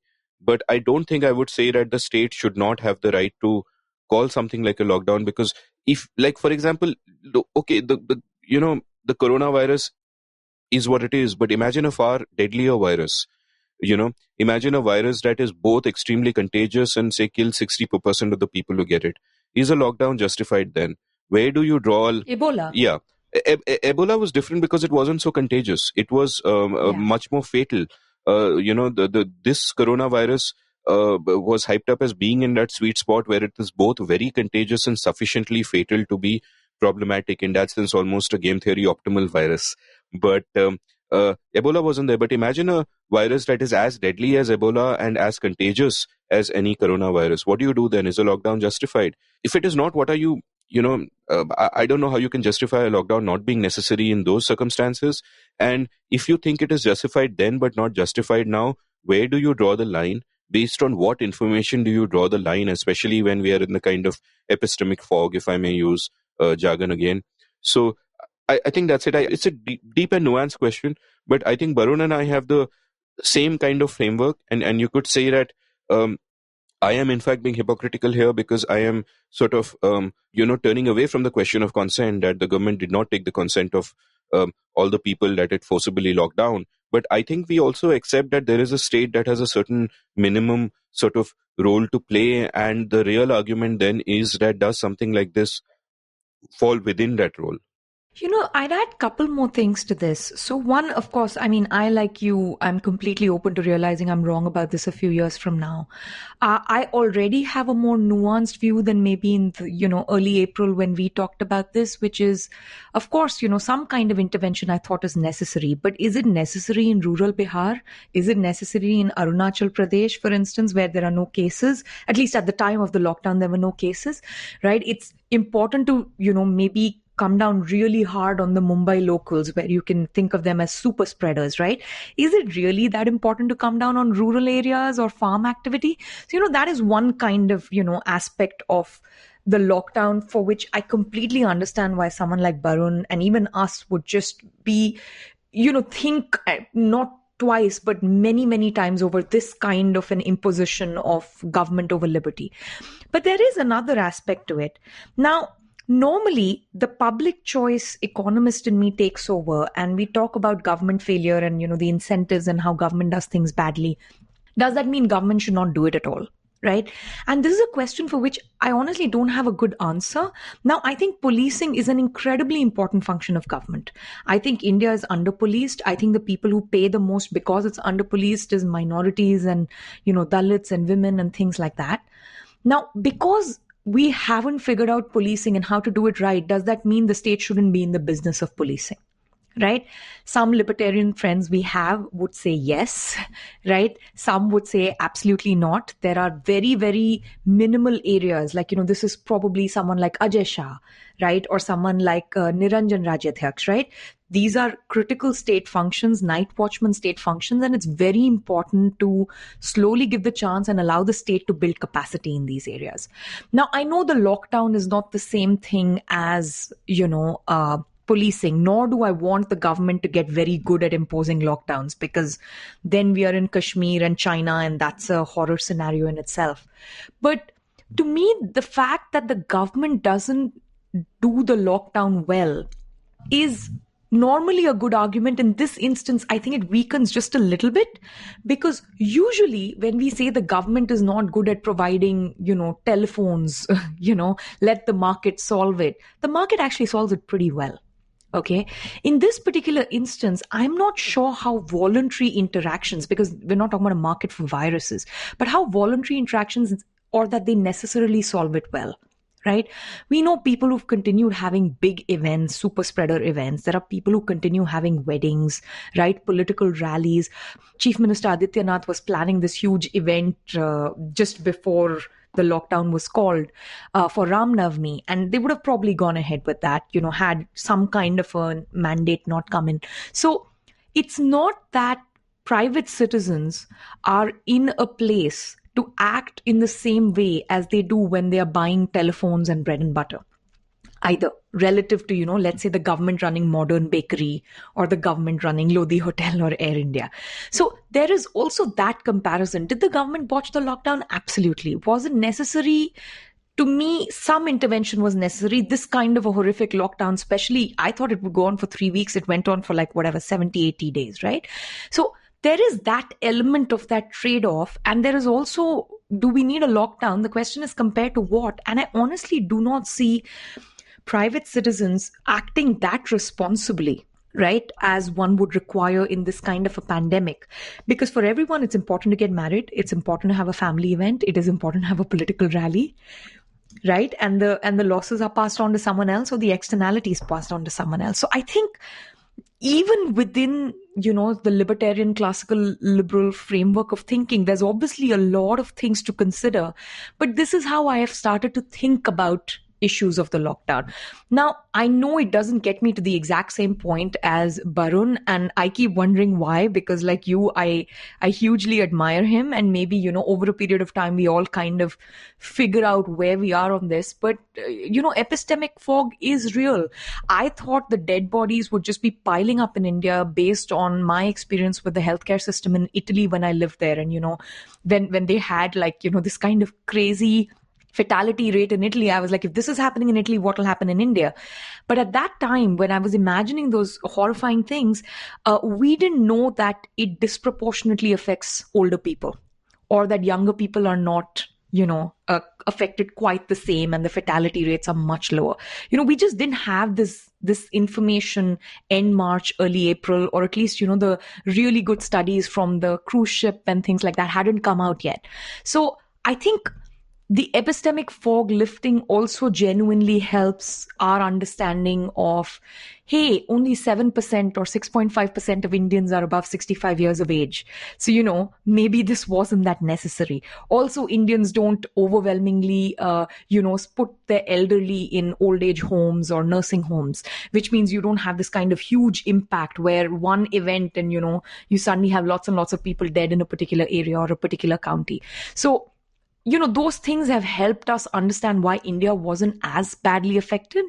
But at the time, I still believe some intervention was necessary.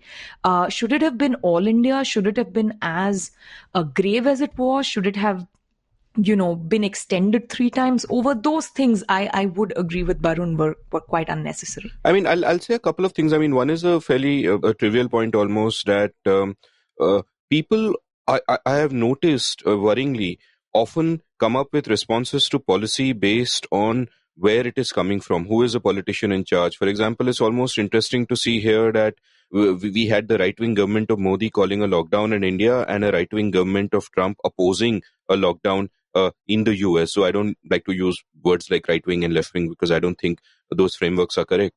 But regardless, and similarly, the opposition breaks out along those lines, that those who oppose Modi here will say, "Arey, the lockdown was too strict," and those who oppose Trump there will say that we need a stricter lockdown and more of a lockdown and all of that.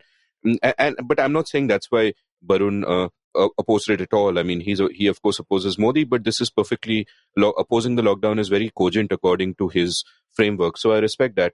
But the deeper point I want to make is a point that I think every libertarian will agree with. And again, I don't really like to use these sort of tribal classifications, but I think anyone who uses these to describe themselves will agree with anyway, which is that what went wrong in India, the botched lockdown, also speaks to a fundamental structural problem. And I'm not even referring to the flailing state. And I wrote a column about how India's great disaster, as this has shown, is even worse than the virus, is a flailing state, which causes far more suffering than the virus can or has. But rather that our structure of governance is too top down. And if it was far more local, the responses would have been better.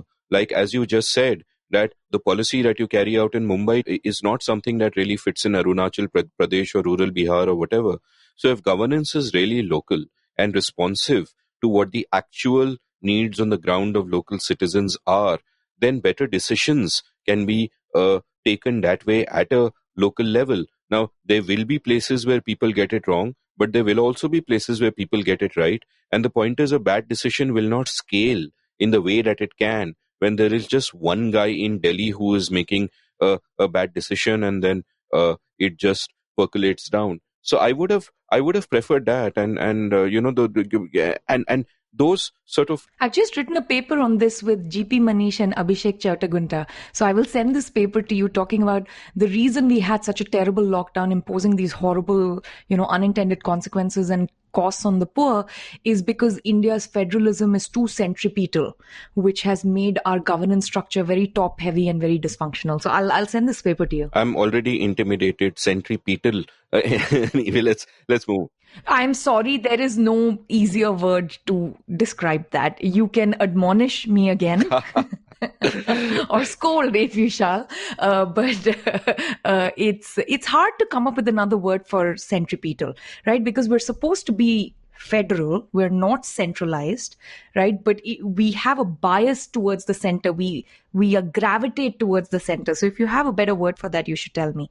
We can change the title of our paper. We still have time. Let's move on to the next question. I don't want to change the title of your paper. Yes. So the next question, these are just, it just so happens that some very brilliant women have asked a lot of policy questions, and, all great economic thinkers. So I'm going to start with one of our favorite, books in the last few years, which is Pooja Mehra and her book, The Lost Decade. She's, I think, one of the best, economics covering journalists that we have in India. And that book was really an eye-opener for me, again, because as a public choice person, we always, think less about a particular individual or their role and think always in terms of incentives and institutions and structures. But her book while illuminating that, her book also illuminates the importance of good leadership, the importance of accidents, the importance of personalities and histories of people getting together and not getting along and things like that. So it was, again, one of my favorite episodes that you have done. And I don't know, was this before 100 or after 100? Well, after 100. Okay, well after 100. So definitely we haven't discussed this before. And so I'm going to play Pooja Mehra's question for you. Hi, Shruti and Amit. Many congratulations on the 200th episode milestone. Wish you hundreds more. So, the question from me for Amit is this. What I'd like to know, Amit, is if you feel optimistic, cautiously optimistic, or like me, pessimistic about the future. I feel India's made a hash of the window of opportunity it had when a lot of good things came together for it. First, a prime minister who's a good economist and understands rather well how the system functions and how this system resists change. Then a prime minister who enjoys tremendous popular support, favorable demographics with a large young population and a global openness for trade, etc. A corporate sector that was chasing excellence for a change. This window and its many positives are now closing. Many negatives, among them increasing cussedness in politics, policy, and in general, dominate the scene now. So, what does the economic and socio-economic future for India look like to you? Should we still hold on to our dreams of a vastly improved future, or should we brace for a prolonged period of difficulties of all sorts? Thank you. Her question almost made me sad. That was a lovely episode, by the way, and her book is really an eye-opener into what goes on behind the scenes in government and politics and all of that. And a very nuanced book, which shows you that it's wrong to blame one party or the other, one person or the other, that everyone's responding to incentives, and this is how kind of things work out. And Pooja's, of course, a very nuanced thinker. And you didn't mention that she has this podcast, which we'll link from the show notes. Of course. And, yeah, you've cracked open the space, right? Now all your guests have had spin-off series of their own podcast. I'm not going to take any credit for it at all. And Pooja's podcast. I think you should. I think you should. You've cultivated an audience for it. So that's pretty special. But I'll let you answer Pooja's question first. Yeah. So, this is almost like the hope and despair question I ask so many of my guests. And I think I've answered it somewhere or the other. But it's tough. I mean, one, I think that it's going to get worse before it gets better, if it gets better. So it's going to get worse before it gets better is actually a hopeful statement, not a despairing one. Our discourse is very polluted, and what has happened is that we are inevitably getting more and more polarized, because the worst angels of our nature, as it were, the worst demons of our nature, are given scale by social media and technology. And that makes me feel fairly sad sometimes about the way things are going, and I don't know what one can really do. Politics has always been not about governance but about narrative, and all narratives that are out there are in some way reductive and toxic to different levels. So what do you kind of do about that? And that's what I've always said has given me hope is that I take, while I despair of what is happening in the larger, broader scheme where abstract ideas rule, what I do take hope from is the small concrete ways in which our lives are improved, especially by technology. Like, I think where politics has failed liberalism, technology has succeeded by empowering individuals in many different ways, by empowering them with choice, by empowering them with access to information, and so on and so forth. And, maybe there is hope there. I mean, anyone who is listening to this because of technology that didn't exist 10 years ago. And you could have podcasts 10 years ago, but the precise confluence of technologies that has brought my voice to your ears right now didn't really exist, or not at the circumstances. And and I think the future is largely a sea of unknown unknowns. So, we can't tell in what ways good things will happen or even bad things will happen. And there will be domains in which things will get worse, and the arc of history will bend towards injustice, as it were, or it will seem like that in the short term. But, I have hope that in the long run, it will and maybe I'm being delusional. So here is, again, this is something somewhere where I could realize that I should have been more pessimistic in the future. Who knows? For me, these days I try not to think about what's happening in the broader political space or in the economic space, because it makes me angry and frustrated, and there's nothing I can do about it. So I want to keep exploring ideas and keep the discourse going about all of these things, but there's nothing I can do about it. So at a personal level, my personal philosophy really comes down to cherishing small joys, like the good conversations I get to have, or just the kachoris I had earlier today, and which makes it sound very trivial. But you thought, no, I wish I had kachoris today. Yeah, there you go. I have just darkened your Sitting world in a little Virginia. bit. I have darkened. Yeah. So I think, so you do what you can at an individual level, both for yourself, for your own mental enrichment, and all of that, and whatever you can throw at the wall of ideas out there, you throw it. The point is, you don't. I mean, I think of Bastia again. No chance of success, but he writes all those great books like The Law, and all his essays like That Which Is Seen and That Which Is Not Seen. So you just got to do what you got to do. The future is unknown unknowns. You increase the probability of good outcomes if you can continue doing good things now without hoping for good outcomes later. So you just increase that probability. You add your voice to the mix. You kind of do what you can, but you also, I think all of us also need to sort of look after ourselves as well. No, and on this aspect, I feel like also there are things we are optimistic about. And the one thing I'm optimistic about the older I get is I think most people are fundamentally good, decent people, right? And in that, I have a very large amount of hope for the future of India, right? I know everyone thinks everyone hates everyone, and there is all this right-wing anger and left-wing anger, and people think Twitter is what the real world looks like. The real world, in my sense, I mean, I know India is remarkably violent and remarkably difficult and all of those things, casteist, racist, misogynistic, but it's also full of remarkable kindness, in the face of extreme shortages and some really difficult circumstances for a lot of people. And the more I travel in India, the more I see that kind of, individual level kindness. That gives me a lot of hope. The other thing that gives me a lot of hope is I also do Emergent Ventures, right, which is one of the Mercatus Center platforms with which we support moonshot ideas. And just reading the applications from really young people, their ambition, their imagination, their creativity.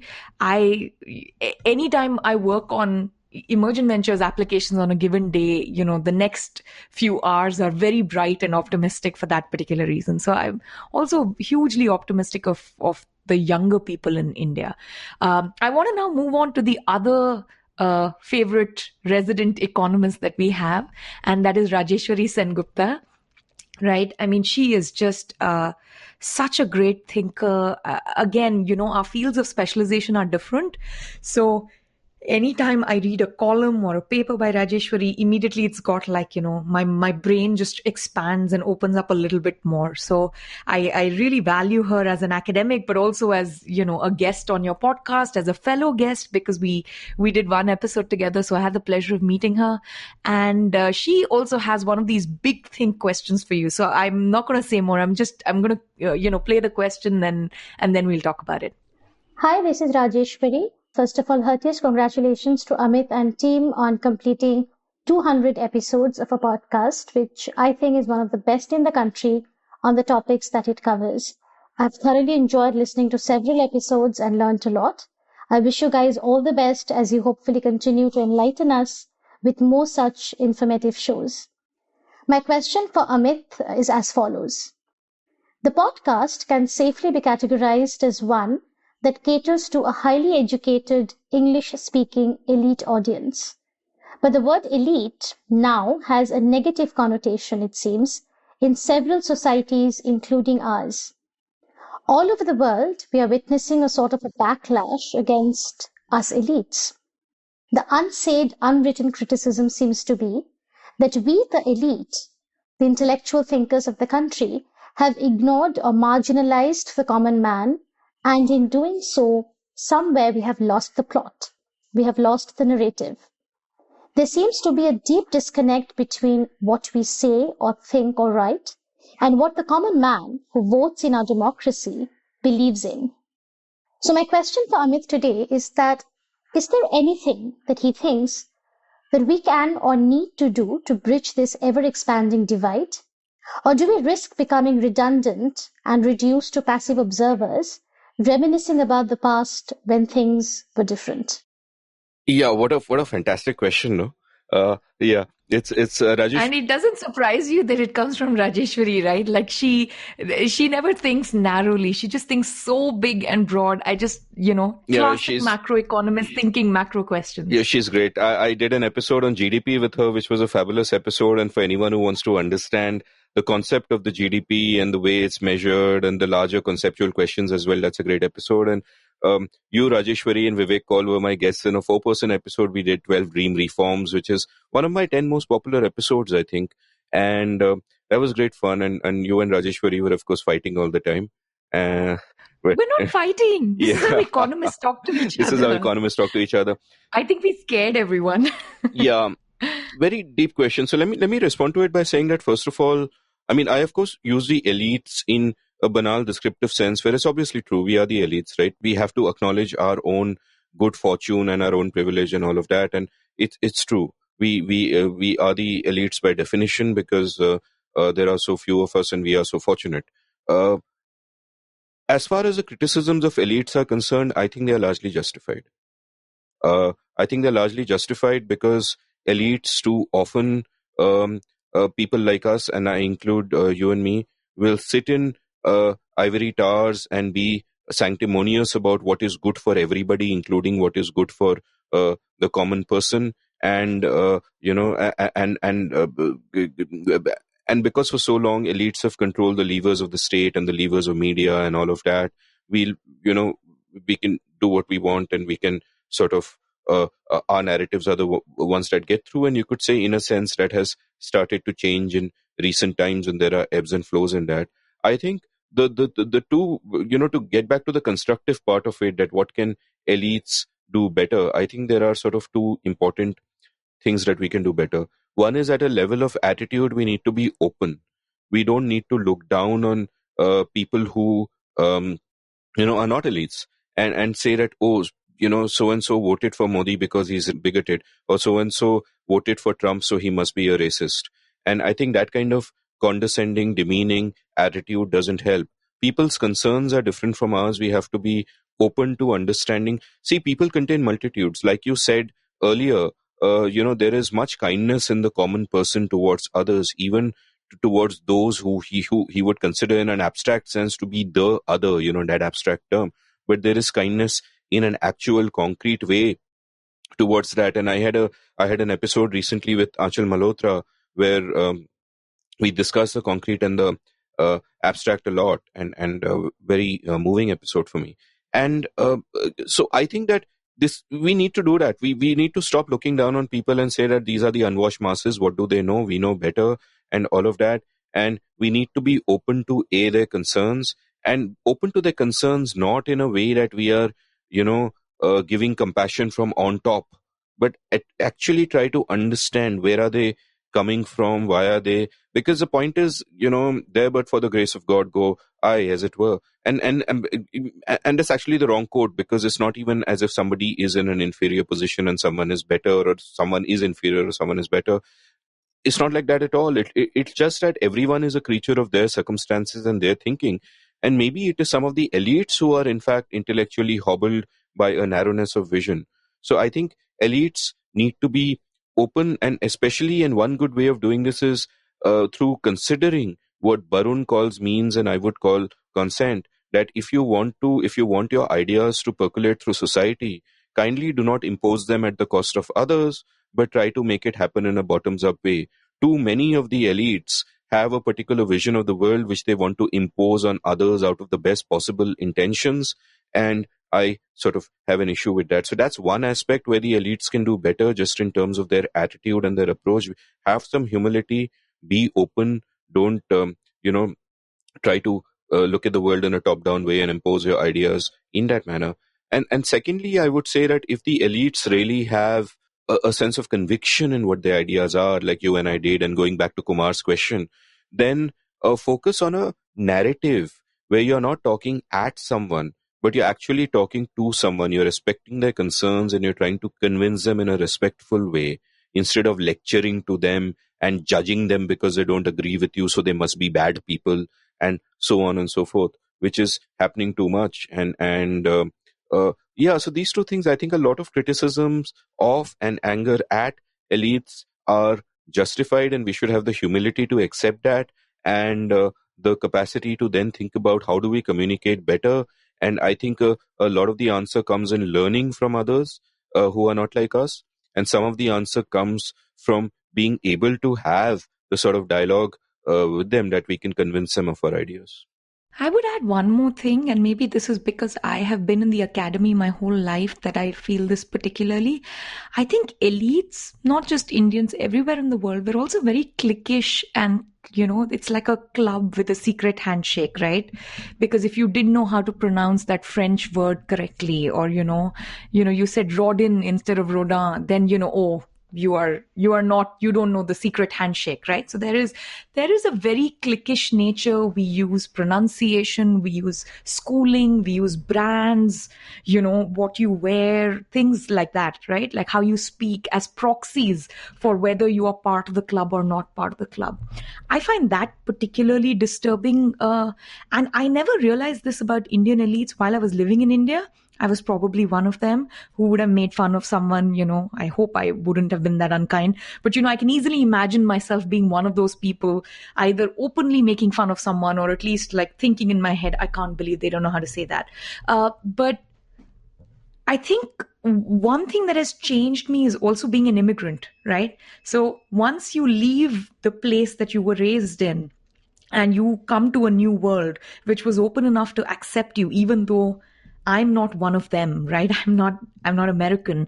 And being welcomed with open arms, people engaging with you, people mentoring you, teaching you, so on and so forth. And now suddenly the lens with which I look at my own community or childhood or my own people, so to speak, people like us, just flipped. So, ever since I left India, I have had actually, I guess, a more harsh view of this club nature of elites. Like, I just despise, the people in a very pejorative way say, Khan Market Cabal or something like that. But I grew up in Khan Market, Bari bookstores was my bookstore, right? Like, India International Center is where we had family dinner. So I have also been in that sort of, cabal to know enough that it is very much an in-group, you are one of us or out sort of environments. And I think that is something Indian elites really need to change at an individual and at a group level. I think there's also a value in networks, right?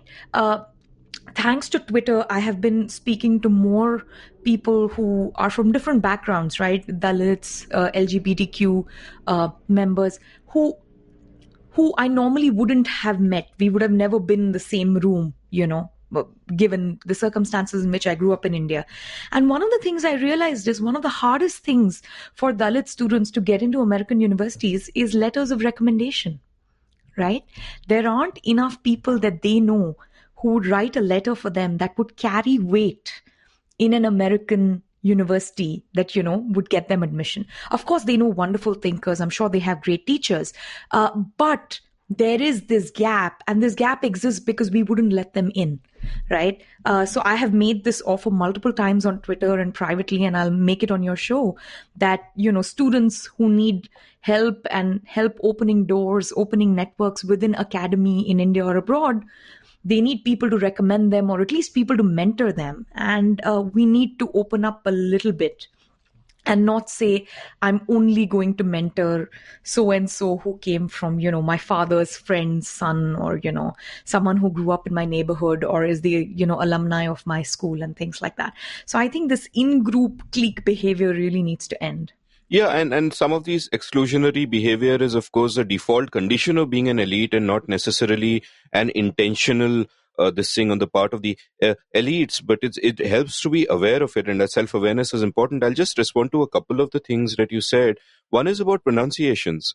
I read someone make the point once, which I agree wholeheartedly with, and it's a great point, is that when you hear someone pronounce something wrong, you should actually respect the person and applaud him. Yes. Because it means that he is not in those circles where people talk about that person or that idea, but nevertheless he has read up on it enough to know about it, but he can't pronounce it, which shows that added sort of work that the person has put in.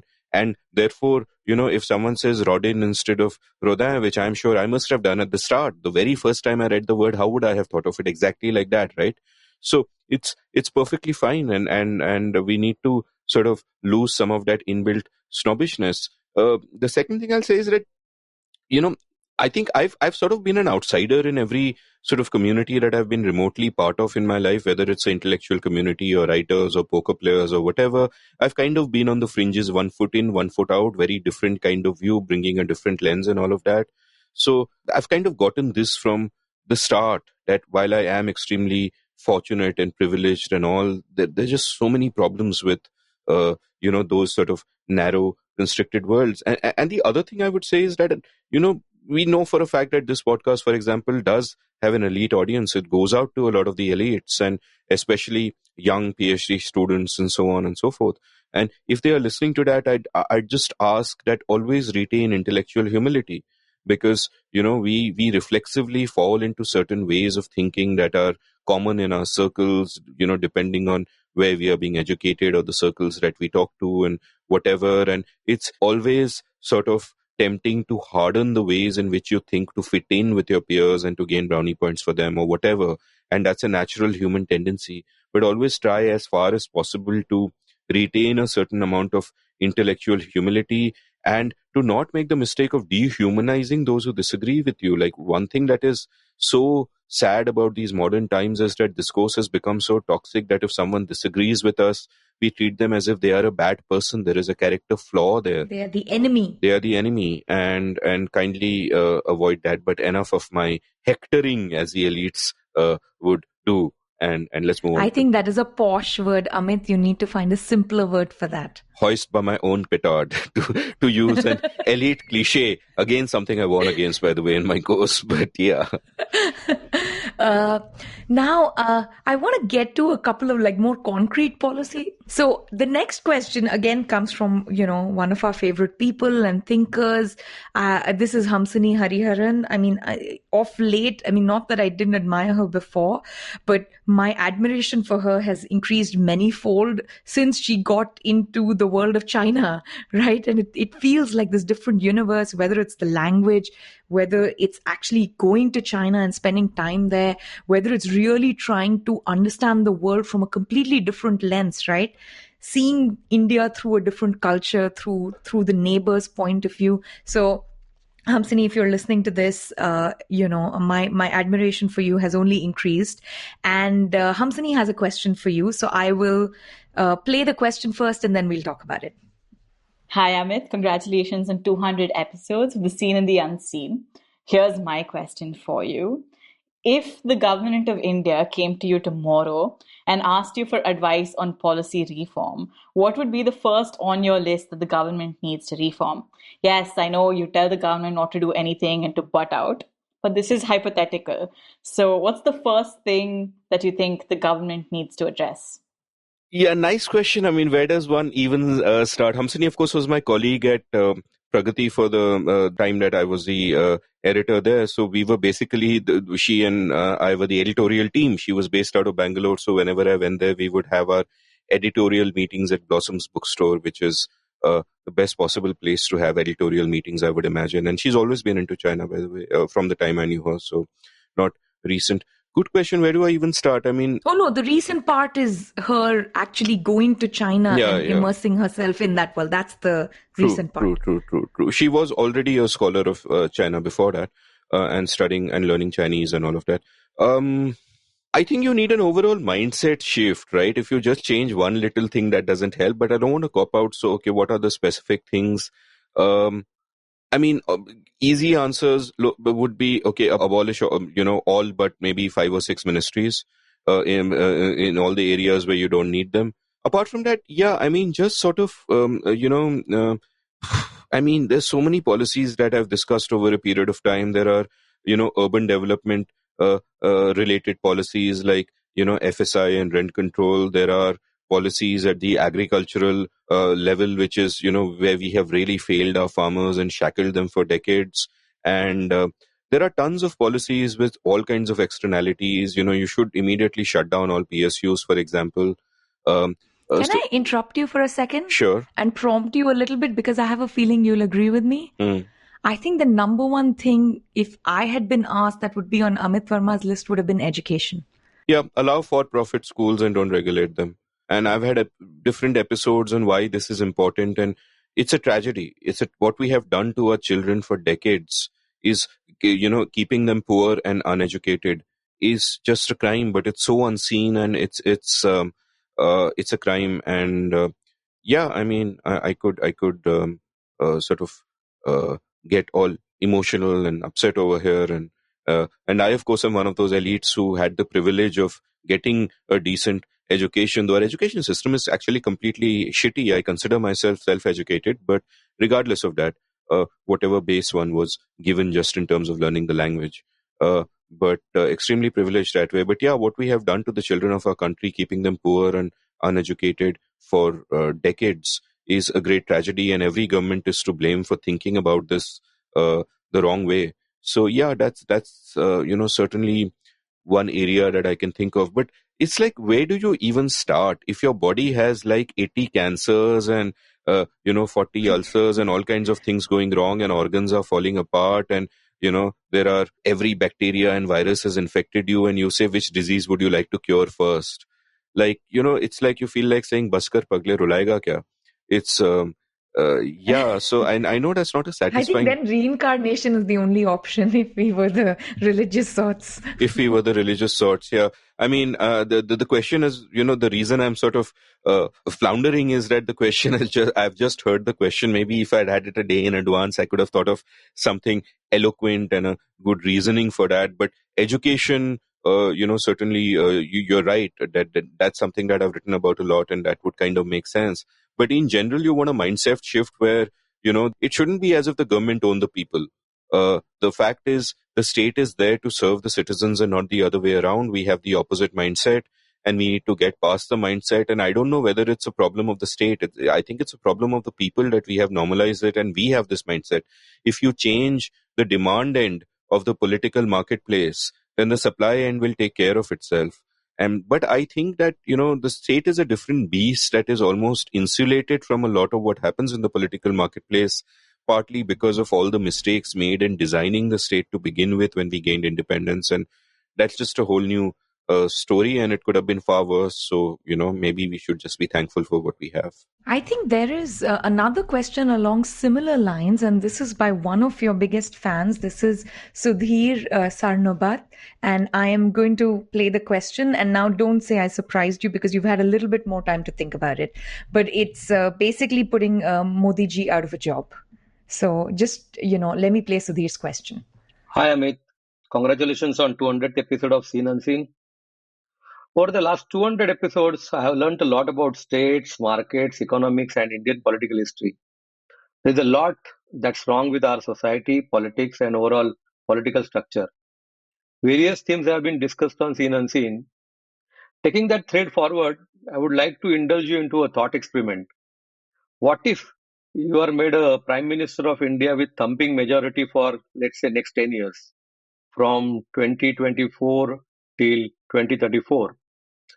Then, what are the top 5 initiatives that you would implement which would make India a country and a society that you have dreamed to have? Can you just give us your thoughts on this? Thank you. Yeah, wonderful question. Sudhir is an ardent fan and supporter of the show, which I'm very grateful for since I opened up support in April. He also enrolled himself for the writing course and all of that, and just keeps giving wonderful feedback, which is what I meant when, so many of the readers feel like they have a personal stake in the show, so they want to constantly, if they don't like something, they'll tell you about it. If they want something else, they'll tell you about it, which, and I love that. It makes me feel like I'm also a custodian of something that belongs to other people and means something to them as well. Okay, 5 things. I don't know. I think, where do you start? Now, if you are... Let's start with you being elected Prime Minister. Yeah, I mean, okay? That's... So Varma ji. So obviously Varma ji is never going to happen. It's absurd. But I love thought experiments, and I appreciate that Sudhir put a thought experiment. So I'll respect that, and let us say that, okay, if I am ever in that kind of position of power, first of all, do an audit, rationalize everything the government does, and think about, should the government do this or should the government not do this? And my sort of rather heuristic for looking at what is wrong with a public policy, or where the problem is with like if there's a particular outcome in the world, why is that outcome there? Where is the problem? And one heuristic I use is to ask the question, where is the coercion? So I would do that in the case of government, where I would look at different policies and say, okay, where is the coercion? Is it necessary? Why is it necessary? What is the impact of this? What are the outcomes that it is having? Do a complete audit on everything that the government does, which will immediately knock off a lot of the ministries, which will knock off a lot of the spending. Figure out ways to do it, because even you can't shift from one equilibrium to the other overnight. There are what I would call transaction costs in that, and you got to figure out ways to make smooth transitions. But one, do that. Have a clear vision of what the government is to do, and think about that. Like, one metric that I would love using for this is Gandhiji's metric, where Mahatma Gandhi's metric was that for every public policy, think of whether it will help the poor or not, which is actually, I'm quite happy for that to be the single metric that I use for everything in terms of outcome. When I think about outcome, that will it help the poor or hurt the poor? And the interesting thing is that most of the policies that many people think of as being tailored towards the poor actually hurt the poor. They don't help them, and vice versa. So think a little deeper, think about unseen but entirely foreseeable effects, and work according to that. So rationalize according to what the government has no business doing. what it can do to solve poverty, which is our number one problem and should be our number one problem, and think about it not at the basic patronizing level of handouts and schemes and all of that thing, but think about structurally what can we do about our poverty, how the rest of the world has tackled it, and therefore that's what we need to do. So I'd really start with these two, and the thing is, the problem with the Indian state is that it is too small and too large at the same time, that it doesn't do the few things it should do properly, such as maintain the rule of law and so on, where basically in most of the country there is no rule of law. For elites like us, we can buy jugaad, figure out ways to work the system, but there is no rule of law for most people. So the things that we should do strengthen the state there, and there are so many things that we should not do and get the state out of that as smoothly as possible. So these are the broad areas. I can't really think of five, and all of these are in the realm of wild fantasy. But yeah, I mean, if you put me in that thought experiment, these are the lines along which I will think. You remove restrictions on private enterprise. Voluntary action is what makes society grow. Now, with every act of voluntary exchange, both people are better off. That's the secret to prosperity. So remove all restrictions on acts like that. If there'll be one class of people in India who will say that we should be free to do whatever we want in the marketplace, but not in the bedroom, and there'll be another class that says the opposite. And I'll say that no, two consenting adults should be able to interact with each other in whatever way they want, as long as they're not infringing on the rights of someone else, be it in the bedroom or the marketplace. So get out of the regulating people's personal morality or passing judgment on that, and also let them interact freely in the marketplace, unless they are doing a deal to get someone assassinated, in which case you're obviously infringing those rights. But otherwise, respect the power of voluntary exchange. We do not do this enough, and this will automatically take care of a lot of cronyism. Like people often confuse markets with business, that what is good for markets must be good for business, and it's actually, they are at opposite ends. That pro-business policies will be bad for markets and therefore bad for the people, because every big business will want to shut down competition and put barriers to entry so that their position is protected, and they will want special favors from the government, and in the end this harms the people and this harms the poor. So the more we get out of regulating voluntary exchange, the less this kind of cronyism becomes possible. So this sort of a rambling answer, I hope will satisfy Sudhir. Yeah, I mean, that covers more than five, right? That covers like hundreds of potential interventions or initiatives that you could implement. So now we are moving on to, I think, what is going to be one of the most exciting parts of this conversation for me. I want to move on to a really exciting area. So, one of the things I have been so jealous of pretty much the entire time I have known you is how broadly you read, and more importantly, how quickly you read. By the time I finish one book, you have finished five, and I think I read a fair bit, but you just put the rest of us to shame. The other thing is you manage to read not just the same type of thing over and over again. And of course, being in the academy has stunted me in that we specialize in a particular discipline and things like that. But you read everything, right? You're not a snob about things. You may make fun of Chetan Bhagat, but you will make fun of Chetan Bhagat after reading Chetan Bhagat, right? You've read everything. So there are a number of your guests and fans, not surprisingly, who have questions about books. And so I want to start queuing that up and, ask you those questions, right? So the very first question comes from, as we have discussed this multiple times in this episode, Russ Roberts, the host of Econ Talk and one of my most favorite thinkers. You talked about education, and of course, I am not self-taught like you. I have had a lot of formal education, which a lot of your listeners have also, learned about through various episodes.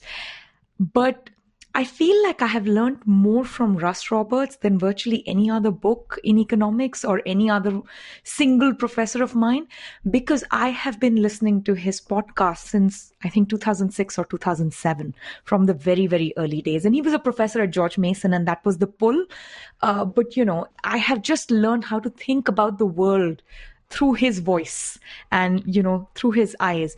I also think he's a remarkable human being and just so incredibly kind and generous. I feel like, I hope somewhere that has also seeped into me, maybe, I hope I have become less judgmental, less critical, less snobbish, more kind, more willing to listen, all the things that, Russ just embodies. I don't know how he's been doing it for so long. And so when I emailed Russ, he sent in a question, and in, those of the listeners who don't listen to Russ Roberts on Econ Talk, do so immediately. And now I'm going to play the question for you. Amit, Russ Roberts here. I want to congratulate you on your 200th episode and to thank you for the opportunity to be one of those 200 on your podcast, The Seen and the Unseen. It was one of my favorite conversations ever. Here's my question for you. I'm going to ask you to name and recommend 3 books. One that has influenced your view of the world, one that enthralled you as pure entertainment, perhaps a novel or biography, and finally, one that inspired you, one that made you a better person or that touched you, such as a book of poetry or maybe even a single poem that's special to you. Again, Amit, congratulations. Yeah, wow. It's almost overwhelming to be asked a question by Russ Roberts, right? Because he is such a legend of both podcasting and I've obviously never met him personally, but his humanity shines through his writing and is therefore so inspiring. And that episode, of course, was such a, wonderful conversation that I did with him. I really loved it. And just reading, even his short book on Adam Smith is really, in a sense, a guide to how to be a better person and to live a better life. So I kind of love that.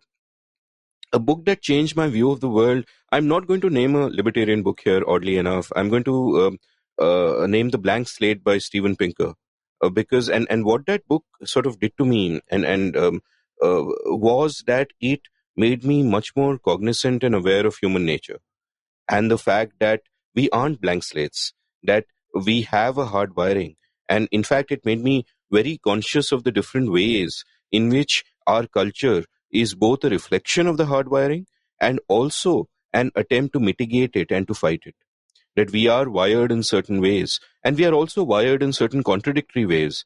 But the most remarkable thing is that we are the only animal, so to say, that has been given the tools to fight its hard wiring, which is the ability to think about the world in conceptual terms and to make value judgments about what is a good way to behave and what is a wrong way to behave.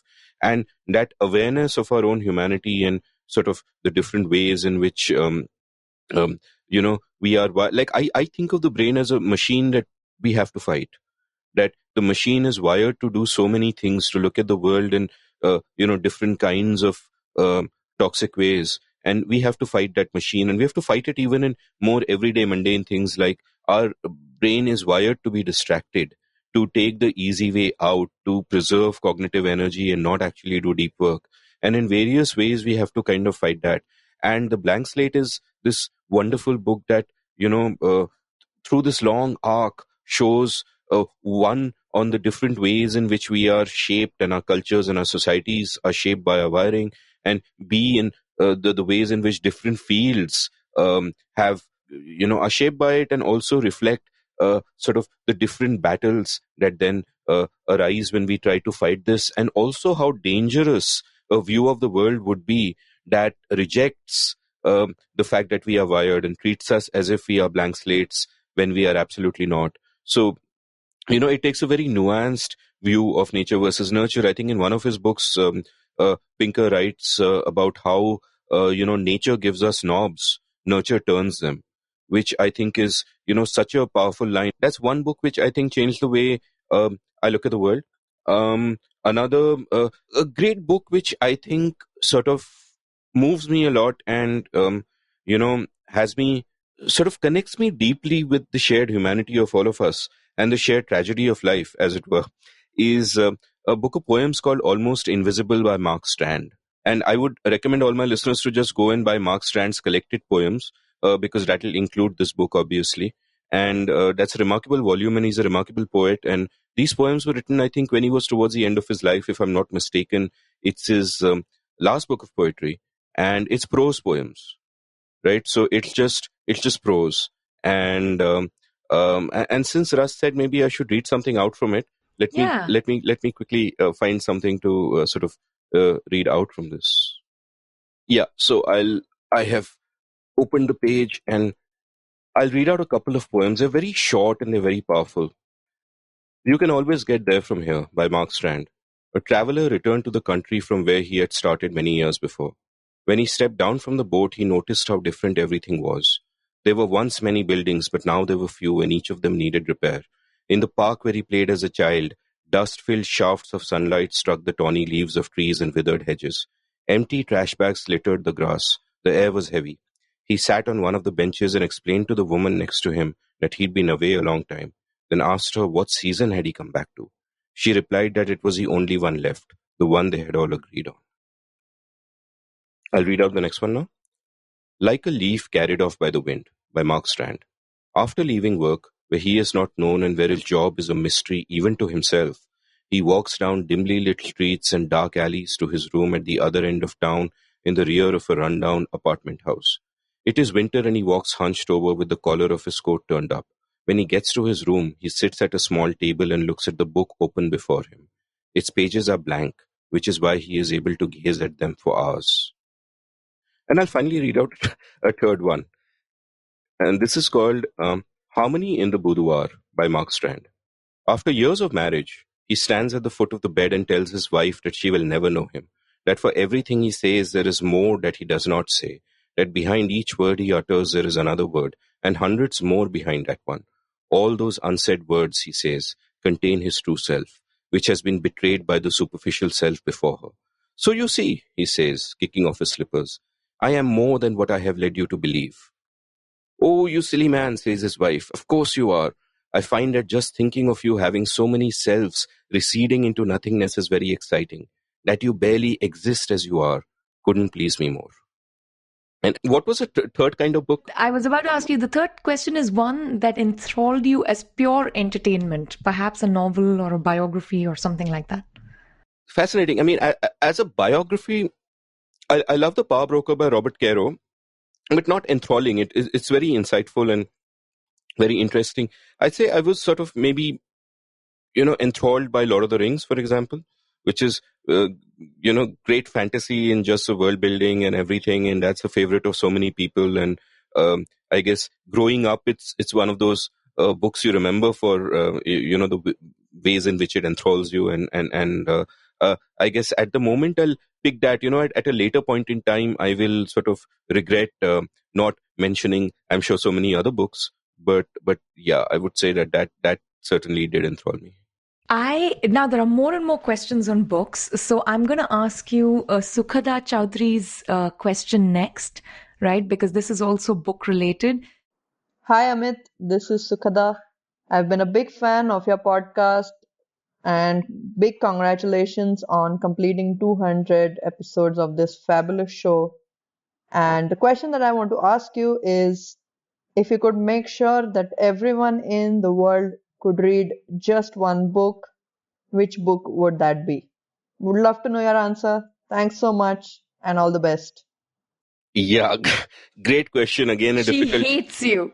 Yeah, a difficult question. One question, one book, just one book. Yeah, I must say, she's a fan of the show in the sense she's a supporter of the show. She keeps retweeting all my episodes and has kind words to say about them. I haven't really interacted much with her. I think I've just met her once. She organized a Vidarbha Lit Fest earlier this year at Nagpur, where I went and where I in fact met a number of authors who subsequently figured on my show, like Madhavi Menon in that episode about the secret history of desire in India, which was great.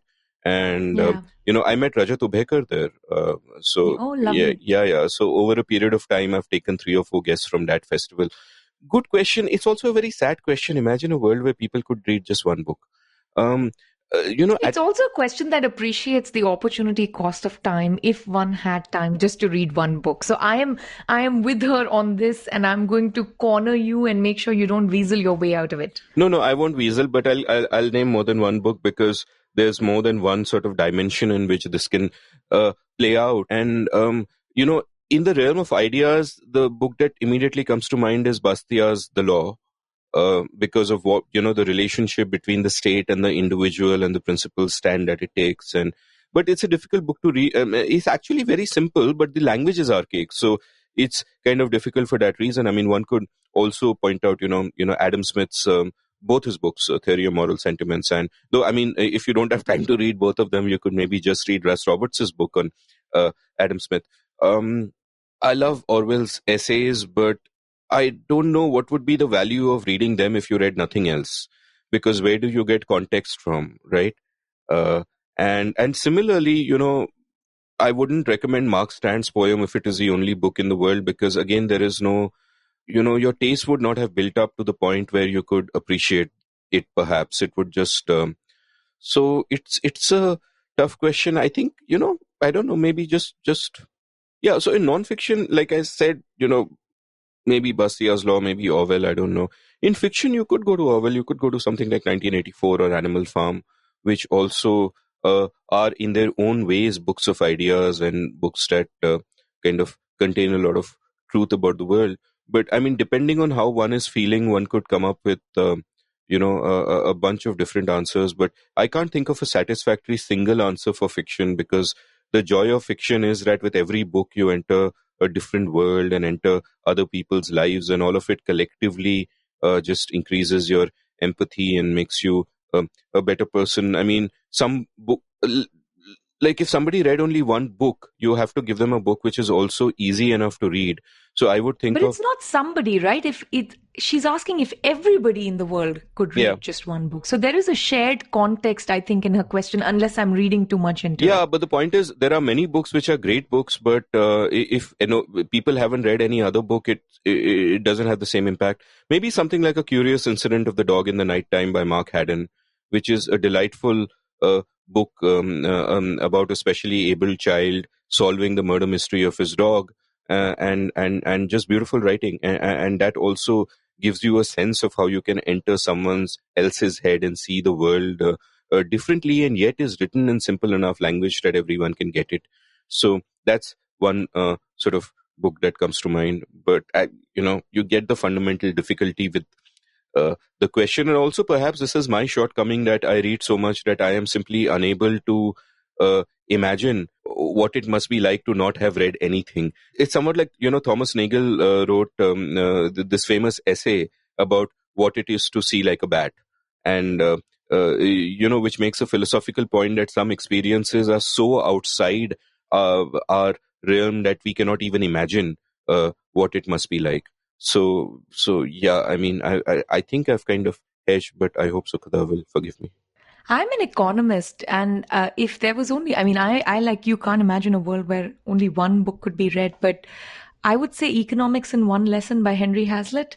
If everybody in the world read that book, then 90% of the remaining economics books don't have to be read in some sense, right? Yeah, and that's by the way, a book based on Bastiat's essay, That Which Is Seen and That Which Is Not Seen. So it ties in beautifully. It's a great book. It ties in beautifully. It's a great book. It's easy to read, and economic imperialism all the way, at least for now, for me.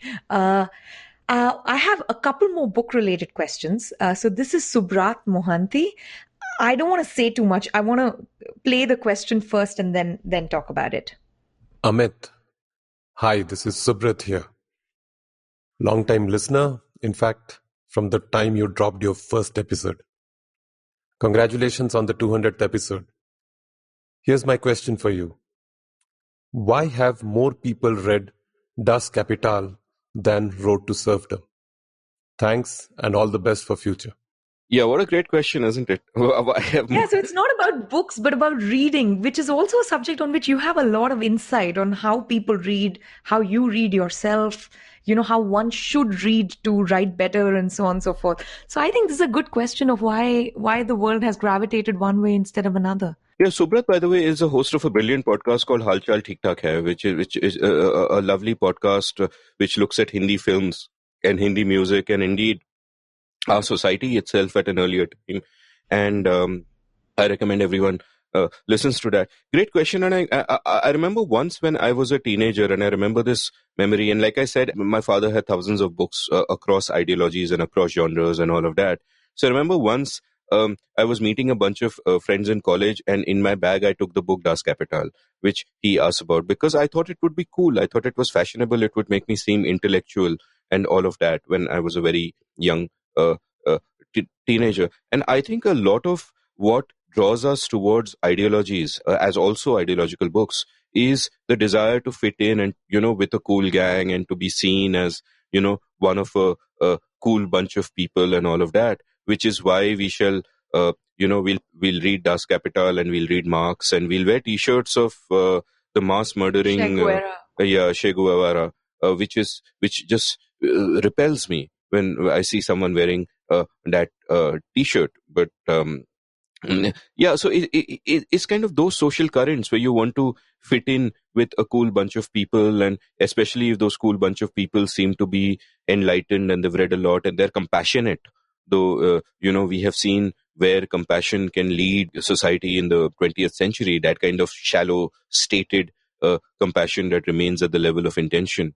And I think that's a big reason why some ideologies are so fashionable and others don't really take off. Also, I think a lot of leftism appeals to simplistic ways of viewing the world which are inbuilt in us. For example, zero-sum thinking, or thinking of the world in terms of adversaries in an adversarial way, that the workers versus so and so and all of that, and these sort of simplistic narratives that the way to get rid of poverty is that just redistribute and all of that.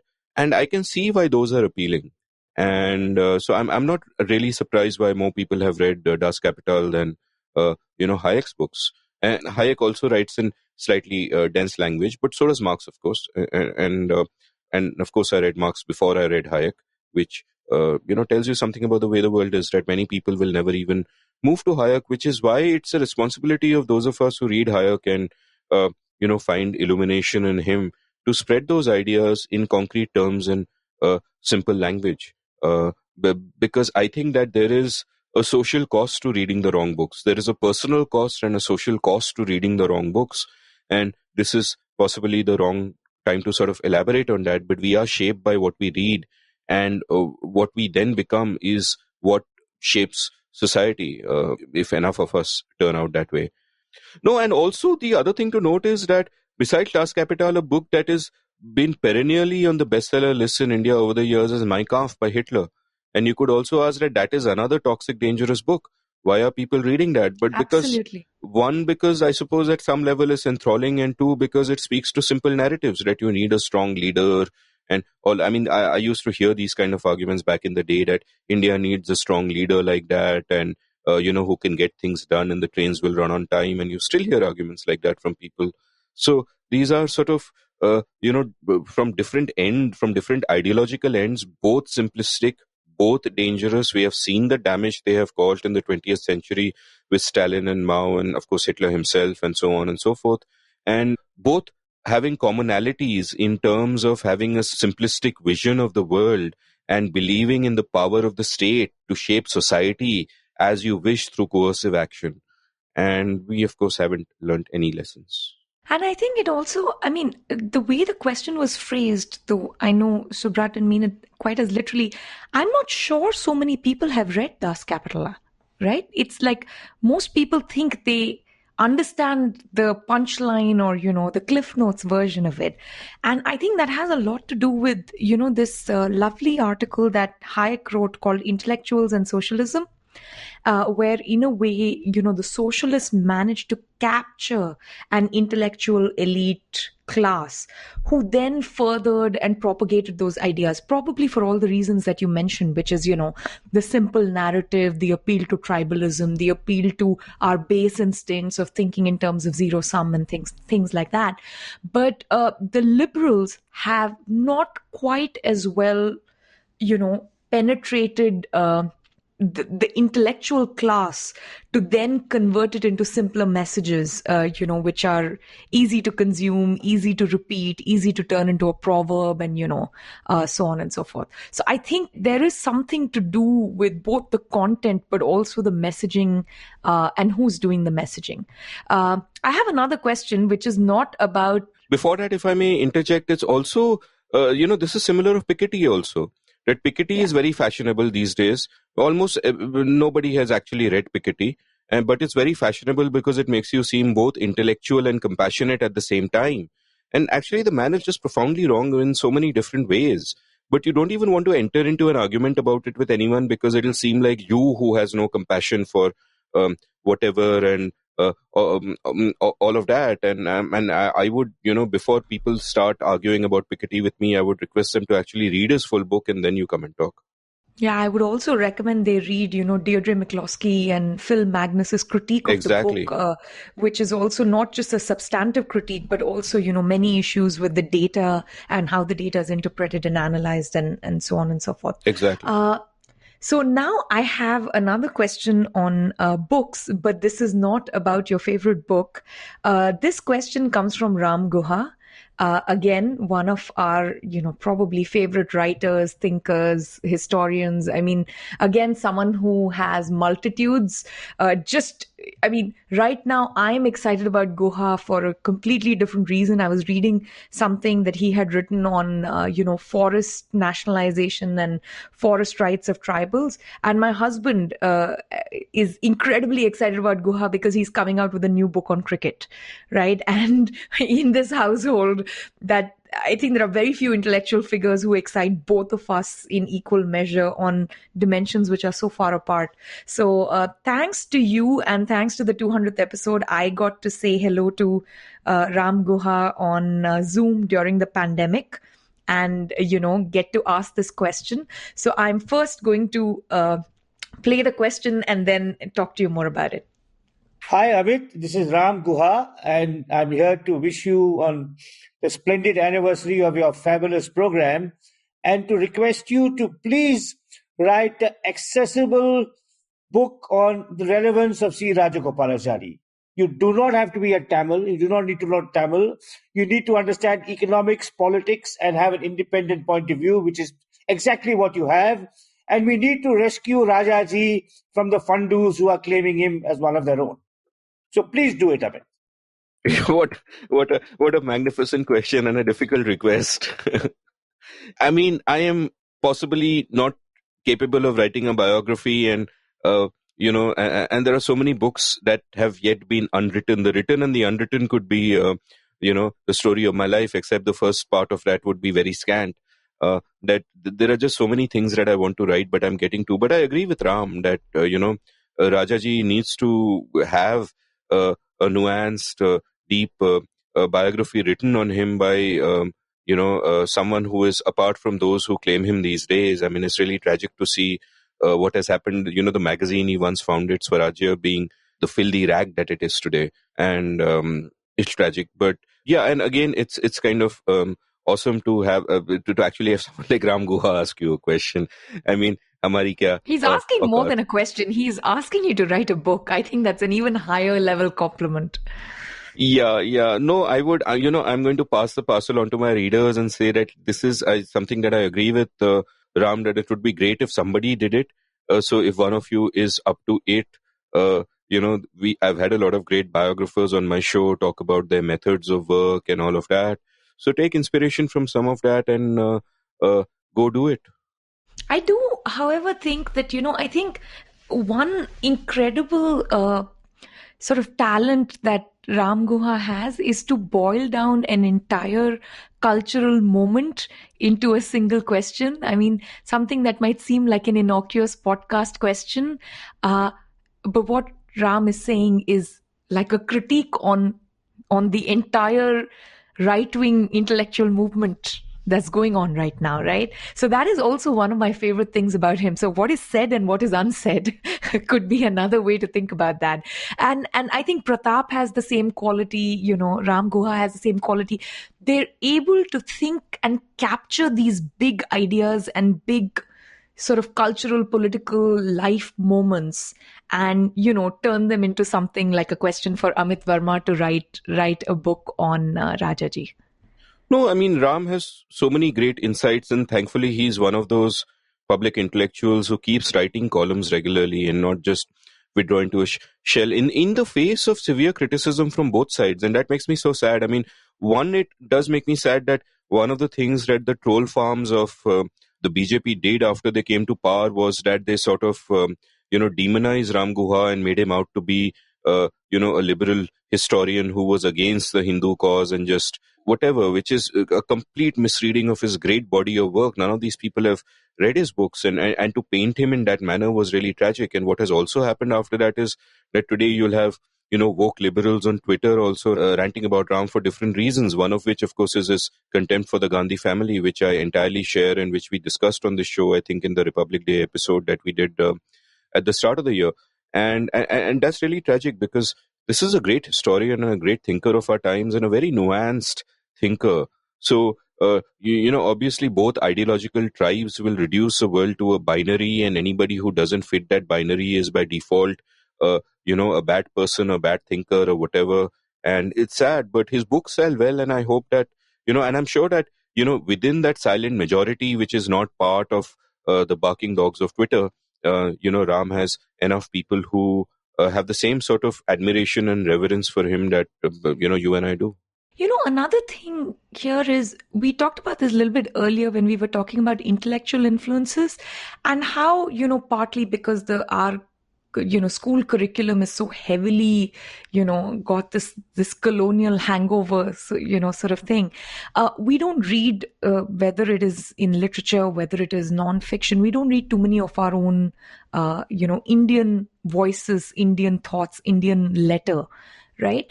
And I think one thing that India after Gandhi did was it just cracked that wide open, right? It made me at least understand. And I'm a keen reader of history. I mean, I'd already almost finished law school by then. I remember having this conversation with my husband. I had given him the book, so it was, I think, one of the first presents that I gave him. It had released in India, but it hadn't released in London. So when I was going to see him, I got the book for him. And he said, I had no idea all this happened during the emergency. Right. I, on the other hand, had been to law school, and, I knew a lot of it from the litigation point of view, but I had no idea what was going on in Nagaland, for instance. Right. And just cracking that open, talking about Indian events and Indian intellectual thought from the point of view of what was going on with our people, I don't think anyone has done that better, than Ram. And in one sense, I hope that, the silent majority and like the lots of people who buy and read his books, we are able to create a culture of, Indian thought and writing. Now, it doesn't have to be liberal. It doesn't have to be centrist. It doesn't have to be right wing. It could be all sorts of things, because India also contains multitudes, right?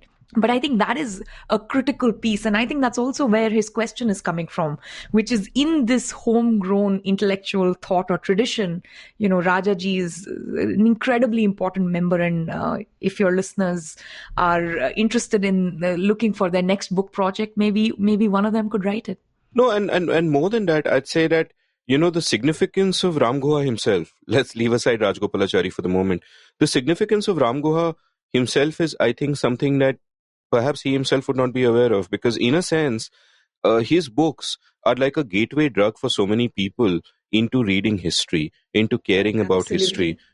Would a great historian like Srinath Raghavan, for example, have less readers if Ram Guha did not exist? The answer clearly is yes. Maybe Srinath himself would be a different kind of writer if, part of that way wasn't sort of laid out for him before that.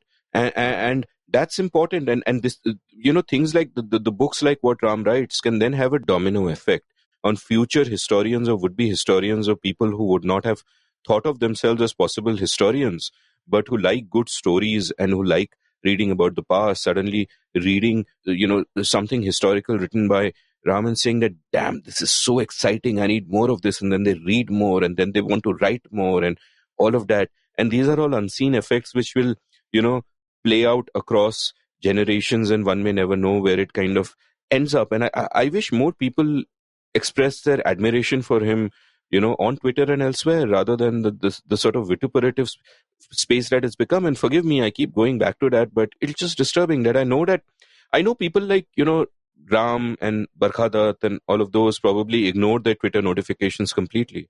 But it just disturbs me to see the amount of sort of abuse and hatred that they get. That what is wrong with us as a society when we cannot, cherish people who do such remarkable work. Yeah, and on this, I think both the left and the right are pretty similar. Maybe the left has slightly better grammar and punctuation in their hate and vitriol on Twitter, but I think they're about the same. I think this is where conversations like yours and people like you and Russ, things like that. I don't know if you've noticed this, but all the people we've talked about, who've asked the question, I mean, one of the first few things we've said about every one of them is how kind and wonderful they are. Right. And we're not just doing this as platitudes. A lot of these people, we know them.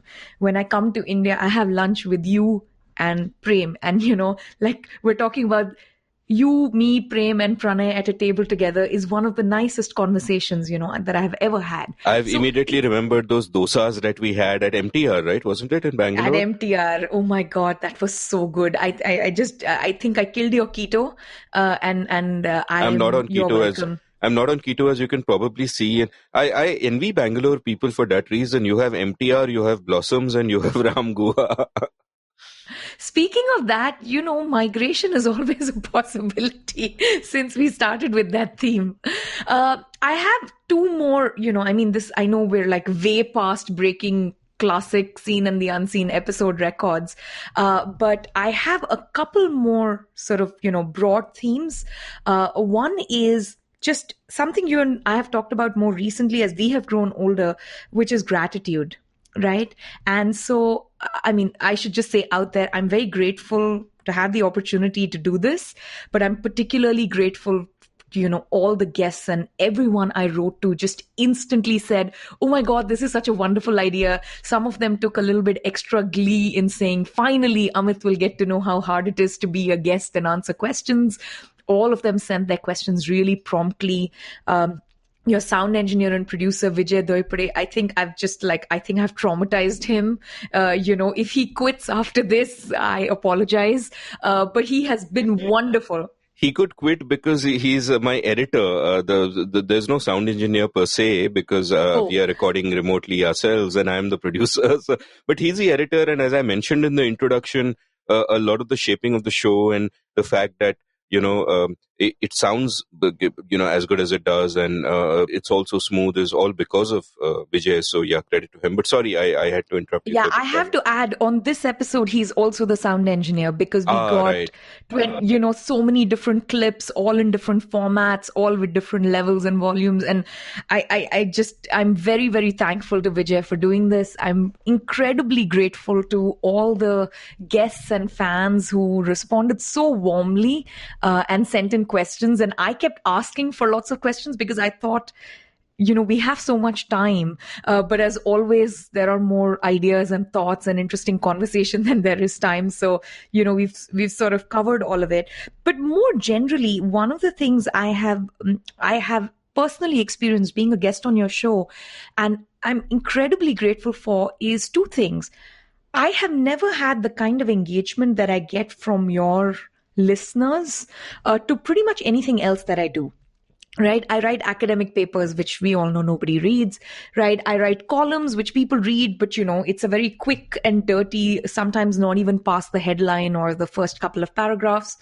I have students who pay money to listen to me and learn from me, but not all of them are quite as engaged. But there is something incredible about your listeners. And obviously there's a selection bias here because only the most engaged reach out. But their questions are so penetrating. They are so, they're critical, but they are so civil. They're really like a model in my mind of how discourse should be conducted. I think the way you conduct your discourse has a lot to do with how your listeners respond. But I have, immense gratitude for the engagement from your listeners. And the second is the love. I mean, they are just ridiculous. I'm both envious and also still quite astounded because when people are that sort of profuse in their praise and warmth, I'm always like, wait a second. I mean, what do they want or what is going on here? Is this normal? This just feels very awkward and uncomfortable. But I wanted to talk to you a little bit about that. How, what are you grateful for now that you do the show? I know how much work it is to put it together, but I also know that you feel so happy and so much gratitude for how it's turned out? Yeah, I mean, two things. I mean, one, of course, to begin with, gratitude towards my guests that they trust me, to come on the show. They are generous with their time and their insights.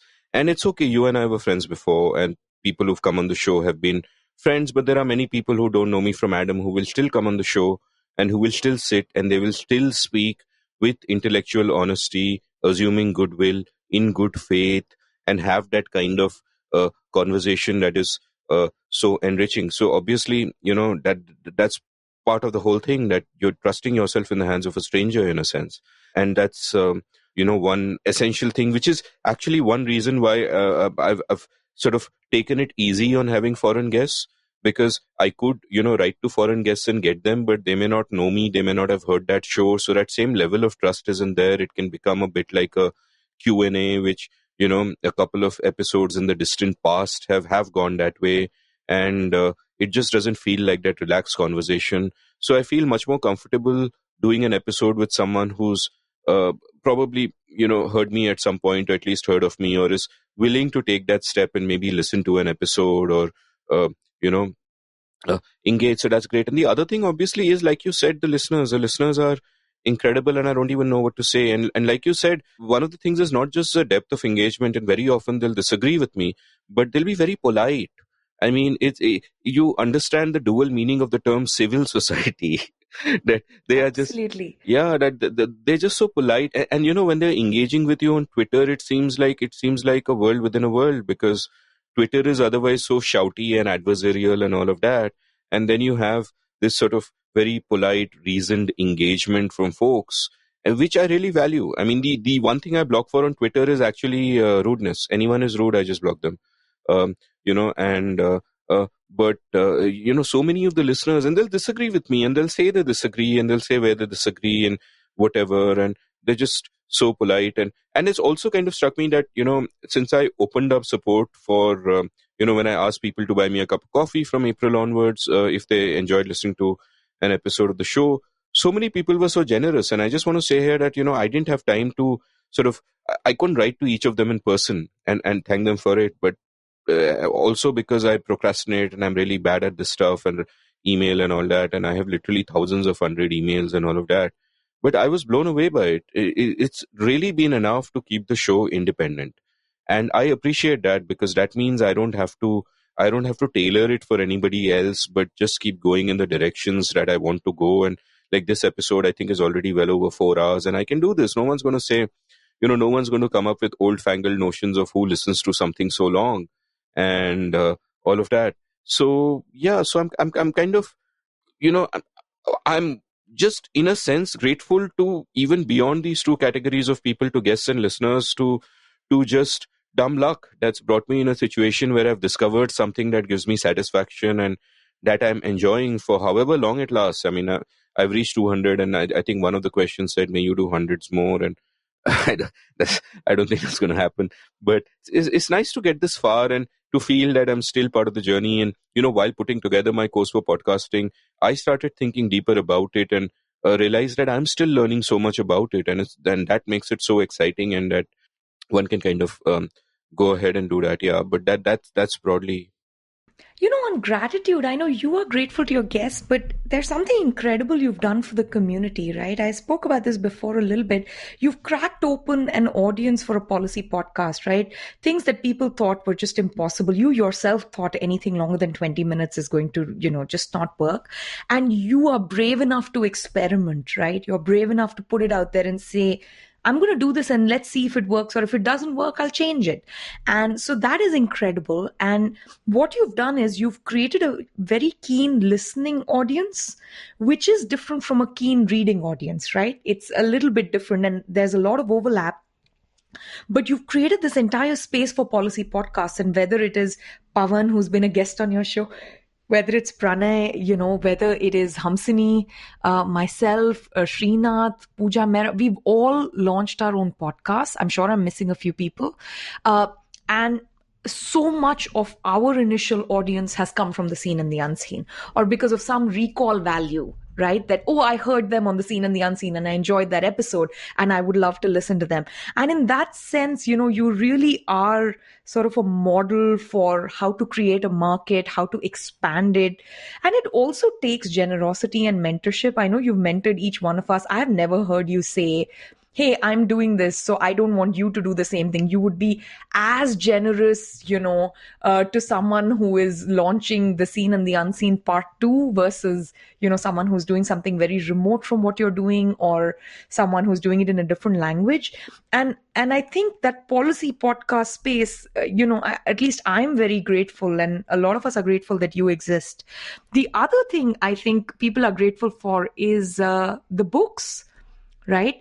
I mean, I watch this on Twitter all the time. There are people who have shelves in their homes, which are the seen and the unseen shelf, right? Which is all the book recommendations that they got from your show. And then they picked up those books and they enjoyed reading it. And that, of course, creates this whole other ecosystem, whether it is, publishers. I know many publishers are vying to get their next book launched on your show and things like that. But even book authors, someone who spent a couple of years writing a book, the kind of very sympathetic and generous profiling you'll give. Like you said, you're not one of those literary festival spiels where you talk to 5 people for 10 minutes and they come with this programmed spiel about their book. This is a very different kind of conversation, whether it's profiling the author. So I think all of these things I am very grateful for. Like, there are so many books I wouldn't have discovered. I never read as much history, before I started listening to the show. It was more policy and economics and things like that. Something like, Chinmay, of course, is an economist, so I would have, read him. But something like Ira Mukhoty's book, right, would have not been anywhere on my radar, for instance, right? Or the book with Haal-Chaal Malhotra on partition, right? I would have just, thought, oh, this is a sentimental, sweet memoir sort of thing. I'll read it later. And the way I have the discovery process is another thing I'm grateful for. It's not getting an annoying mailer. It is not a publisher like bombarding you with things. It's someone really thoughtful who is carefully putting this together, for an entire community, building out other ecosystems. So that's another thing I'm very grateful for as far as your podcast is concerned. I'll just say a couple of things there. One is that, you make me sound like a great sort of philanthropist, doing so much for the world, but actually it's all out of self-interest, right? And it's a great way of how self-interest and altruism are really the same thing. They come together, when you have voluntary interactions. So yeah, and it's not like a grand plan that I'm going to do this, I'm going to do that, I'm going to make people read more, I'm going to do whatever of that has happened, has been an unseen and actually unforeseen organic effect. It has been organic, has been an unforeseen effect of my just following my own intellectual journey and my curiosities and kind of getting there. So I feel I feel blessed. And the other side of it is, as far as helping others is concerned, is that I think there was a time when I was much younger when I might have been competitive about it. What helps me not be competitive at all is the sense that I am making something across time, which is, I think, and broadly, like I said, I'm also making the show for listeners of 30 years later. And that approach is something I come to almost out of necessity, because I think I have realized that as far as the ways I think about the world and my ideas and all of that, it's basically, it's kind of a lonely road. And even in terms of success, I might not achieve any kind of success with anything I do immediately or in the short run. That's the default attitude I've taken after all these years of doing whatever I have done, because I have sort of been on the margins of every community I've been sort of involved with, in a sense, and I'm used to people not taking me seriously. So I figured that, okay, I'm not going to bother about all that and think about present day validation and riches and all of that. I'm just going to do something I love, and maybe, 30 years later, people can look back and say, okay, these were great conversations. And I know that sounds very vain and arrogant for anyone to imagine that he can create something of value even for the present moment is an act of arrogance. But to say that 30 years later, people will be listening to this or reading me is even more so. But, what do you do? That's what you do, right? So... No, I don't completely agree. And this is probably because I've known you a long time. Even when there were real space constraints, like, say, columnists, and things like that, whether you were a blogger, which was a little bit less constrained, I have seen this quality in you across all the things that you have done or engaged in. You immediately build a community. You reach out to other people doing the same thing. You encourage them. You have honest discussions about how to do it better, right? You don't compete on those margins. You may compete on quality or, making a better argument or writing a better post, but you've never really competed on those margins. I think so many of us got our first break. You're the first person who ever told me to write. You're the person who introduced me to Niranjan Rajadyaksh, who was my first editor who told me to write in a newspaper, and so on and so forth. And I know I'm not the only one who has benefited either from that generosity or that mentorship. So I think this is something a little bit more inherent in your personality. This is the last nice thing I'm going to say. So, take it. I remember, Hamsini once said something nice about me at one point in time. And I told her that she was committing the Salman Khan fallacy. Have I told you about the Salman Khan fallacy? No, but I must suffer through it. So go for it. Yeah, you must suffer through it. The Salman Khan fallacy is that just because someone is nice to you, you imagine they're nice people. I didn't say you're a nice person. Yeah, but I mean, yeah. No. Good. Okay, we are back on normal territory. Yeah, no. For our listeners, Amit is very grumpy. Amit can be really annoying, grumpy. He can be very, very irritable about so many things. He lacks patience. He doesn't travel well. He will complain about traffic and New York City restaurants. So, yes, so the long list of things about how annoying Amit is and how he's not a very nice person exists. Now we are talking. Having said that, no, but there is something very generous about you, and there is a great mentorship model that you have created. And this is not because you've been personally kind to me. It's because I know lots of people like me who benefited from it. It's a matter of creating an ecosystem. It's about creating a community. I think this community creation is underrated. Whether it is talking about the mailing lists you create, the WhatsApp groups that you've created, all of this, you've always brought people who I normally wouldn't have encountered and put us in a space together.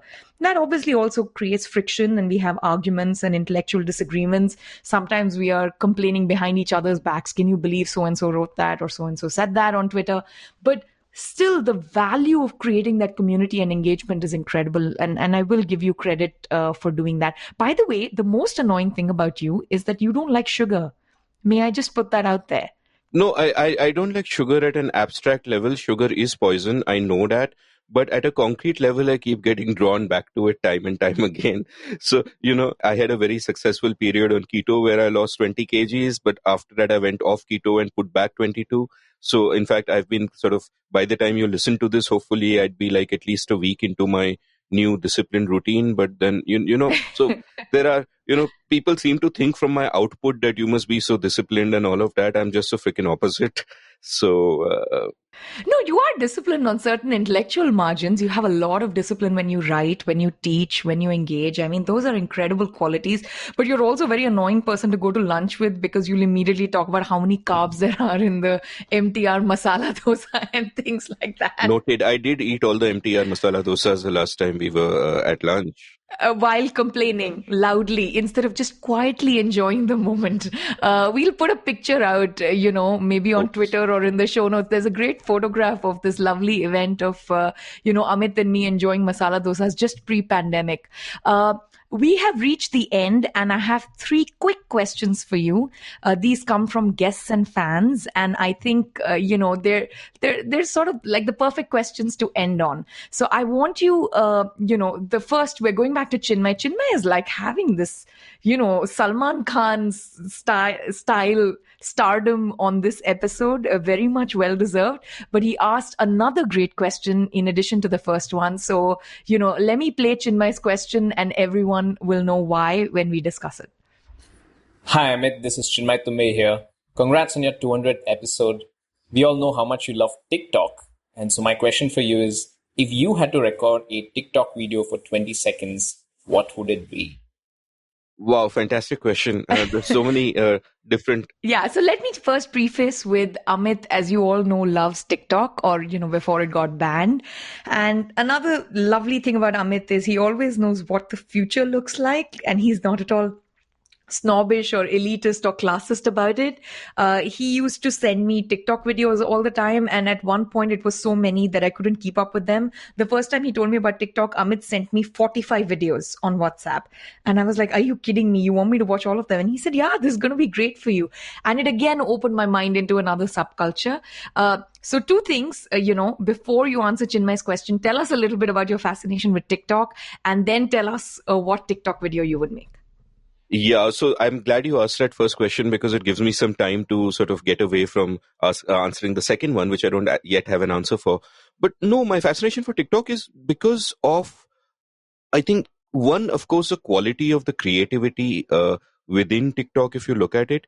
And two, I think I put together a course called TikTok and Indian Society. I taught only one batch of it because TikTok was banned by then. So there was no way I had all the videos downloaded and I taught it on WhatsApp because that's the only way to send people hundreds of vertical format videos. And then I decided no point doing it again because people can't actually see TikTok. But the reason I was blown away for it is that I think it gave a voice to people who did not otherwise have a voice before that. Like, I think a couple of things happened in India simultaneously. One is that broadband on smartphones became much more widespread. I won't say ubiquitous, became much more widespread at a certain point in time, partly because of what Jio was doing. And forget Jio's means of getting there and the cronyism that might or might not be involved. But the bottom line was that broadband became much more accessible to many more people. And then along came an app which actually empowered them by, allowing them to showcase their own creativity. Now, here's the thing. If you think of popular culture in India, popular culture in India has gatekeepers and is run by elites. For example, just take Bollywood. I know there are film industries across the country. Let's take one of them. Let's take Bollywood, where if you look at there are two different kinds of elites which dominate Bollywood today, though is gradually changing. And one is that old school elite who have their old school regressive attitudes, which they bring into everything. And the other is perhaps their kids who have gone abroad and studied and come back, and they're like the woke elites, and they've got a different conception of what entertainment is and what they should do with it. But they're both out of touch with the real India, which is not a judgment on either of them, but they're in cities and they've lived different lives and they're out of touch with the real India. And what TikTok did was that it changed this at two levels. One is that it allowed anyone to create anything without a gatekeeper being there and put it up. Two, as consumers, it made them realize that there is a world of entertainment out there on TikTok which has not come through these gatekeepers and which reflects their lives and their values and their struggles. And you see this in various little niches. For example, the LGBTQI community, where you have an outpouring of incredible creativity and self-assertion, confident self-assertion from them on TikTok, because suddenly so many people realize that they are not alone, that there are so many others like themselves. And it's one thing to be an English-speaking marginalized person in a city and to be able to go on the internet and see people like yourself and connect with people like yourself. But if you don't know English, if you're in a village somewhere or whatever, and you might feel that you are a freak. It'll affect your self-image and the way you live your life and all of that, which I think was, true for marginalized people over decades. And suddenly along comes this app, and on this app you see that, that you are not alone, in a sense, that there are people in identical social conditions to yours and identical orientations to yours who are expressing themselves powerfully. And the kind of sort of and obviously a lot of the creativity is the lowest form of humor. There'll be puns and there'll be memes getting played out, but there's also a lot of sophisticated humor. There's also a lot of heartbreaking stuff and some insane creative talent on TikTok. Like, my God, so good, and then it got banned, and it's such a tragedy. I feel like it's personal, that it's I just feel so sad about it. It's horrible. And it also tells you the happenstance that if that particular app which worked like that didn't come across at that particular time, this would not have happened. And now you've left them high and dry again. But the question here for entrepreneurs and for people who, feel the way I do is that think of the unknowns of the future. What are the ways in which you can sort of fill some of these gaps that even people may not know exist, people in those gaps may not know exist? And and there's so much scope for doing something there, and that moment is lost to us. And it's weird to think of it in terms of gaps, right? Like, I mean, a gap exists if you know that there is a world that fits in a particular way. And there are things like Twitter or, initially when people said 140 characters, well, you're going to tell them I got, a macchiato today morning or something like that, right? And then Twitter became this point of reference for everyone. It became something that can change elections. It became something where that can lead to revolutions because people know where to congregate in the middle of the city or something like that. And it's just become this extraordinary platform, right? And I think TikTok did something similar, and it goes to show how powerful it was. If the biggest threat you can be to the Chinese is to take away a massive audience or consumer base from TikTok, then you know how much it penetrated and how powerful it was. And I don't think the ban was even well thought out in political terms, because this base was not a threat to Modi ji. This was kind of part of his base.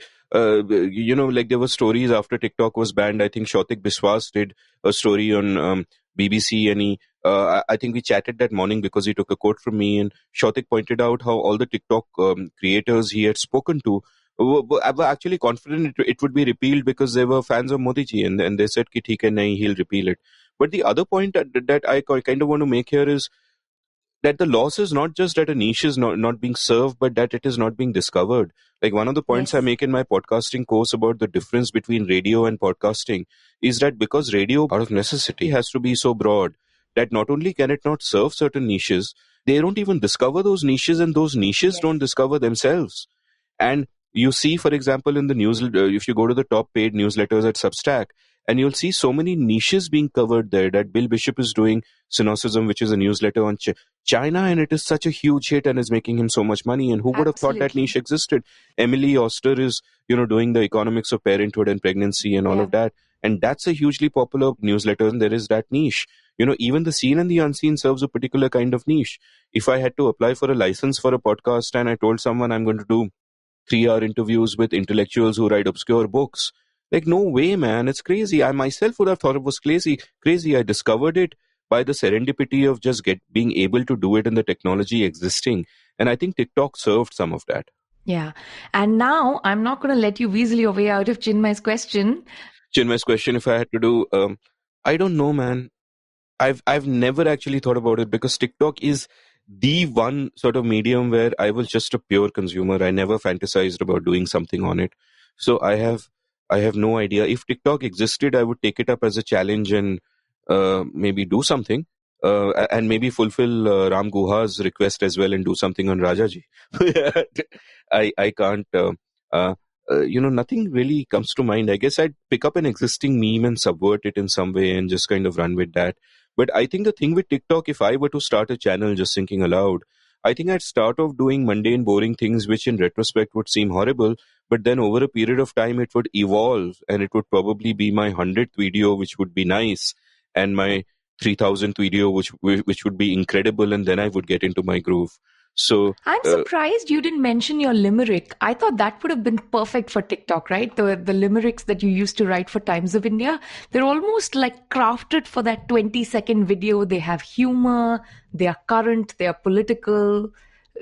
You don't think that's a good fit? That's just completely different? That's kind of you, but they're English, and I don't think that's a good fit. I think I'd find, with my creativity, I'd figure out things to do.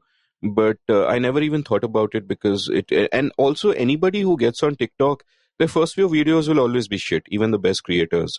It's after a period of time that you begin to find moments of magic. And I say moments of magic because TikTok has just given me so many moments of transcendent magic, and just watching something over and over again and saying like, WTF. Like, I have not seen anything like this anywhere else. Yeah. For me, the dancing, the humor and the dancing were the two things which I was astounded by. One, that people could actually move like that. And that, Indian humor is very specific, right? It's not like your typical American stand-up comedy humor. Some of it, as you mentioned, is quite misogynistic. It can be quite regressive. But a lot of the humor there, like, some of the satire was just really high quality.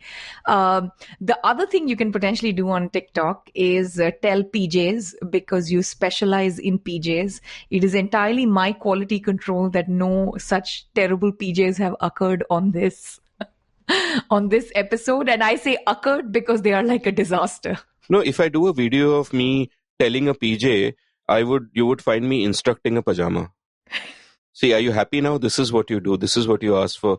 let's move on to the next question. And apologies to Chinmay. If TikTok is ever back in India, I promise that just for Chinmay, I'll make a video of some sort and show him.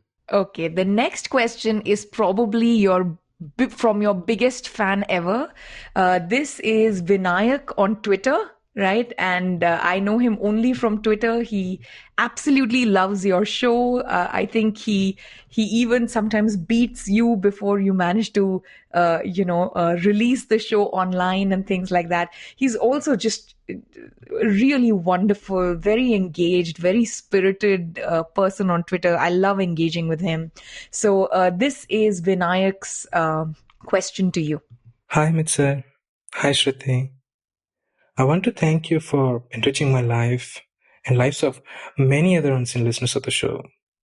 So many of my great moments in recent times have been from engaging with you and learning from you. So I'd like to know what is the best moment of your life. Also, I have a request.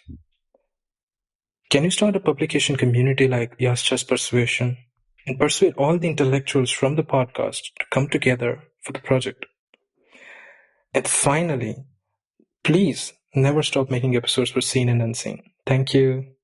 Yeah, that's a really nice question and a nice sentiment. And Vinayak is a pseudonym. I do happen to know his real name, but he's got reasons for why he calls himself Vinayak. So we shall respect that and call him Vinayak as well. And often I have found that he has retweeted a tweet of mine before I have even tweeted it. It almost feels like that. He is so incredibly prompt. Best moment of my life, I don't really know. I have sort of now... One, our memory is sort of tainted by who we become at any particular point in time. So we look at memories differently. And two, I have come to the point where I have learned to consciously think about taking joy from small things. So the best moment in my life might have been a little thing that happened today, for example. So it's really hard to say.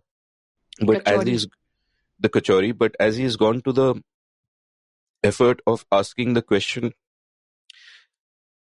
I mean, I won't go into the personal happy moments because I like to keep the personal out of the podcast and all of that.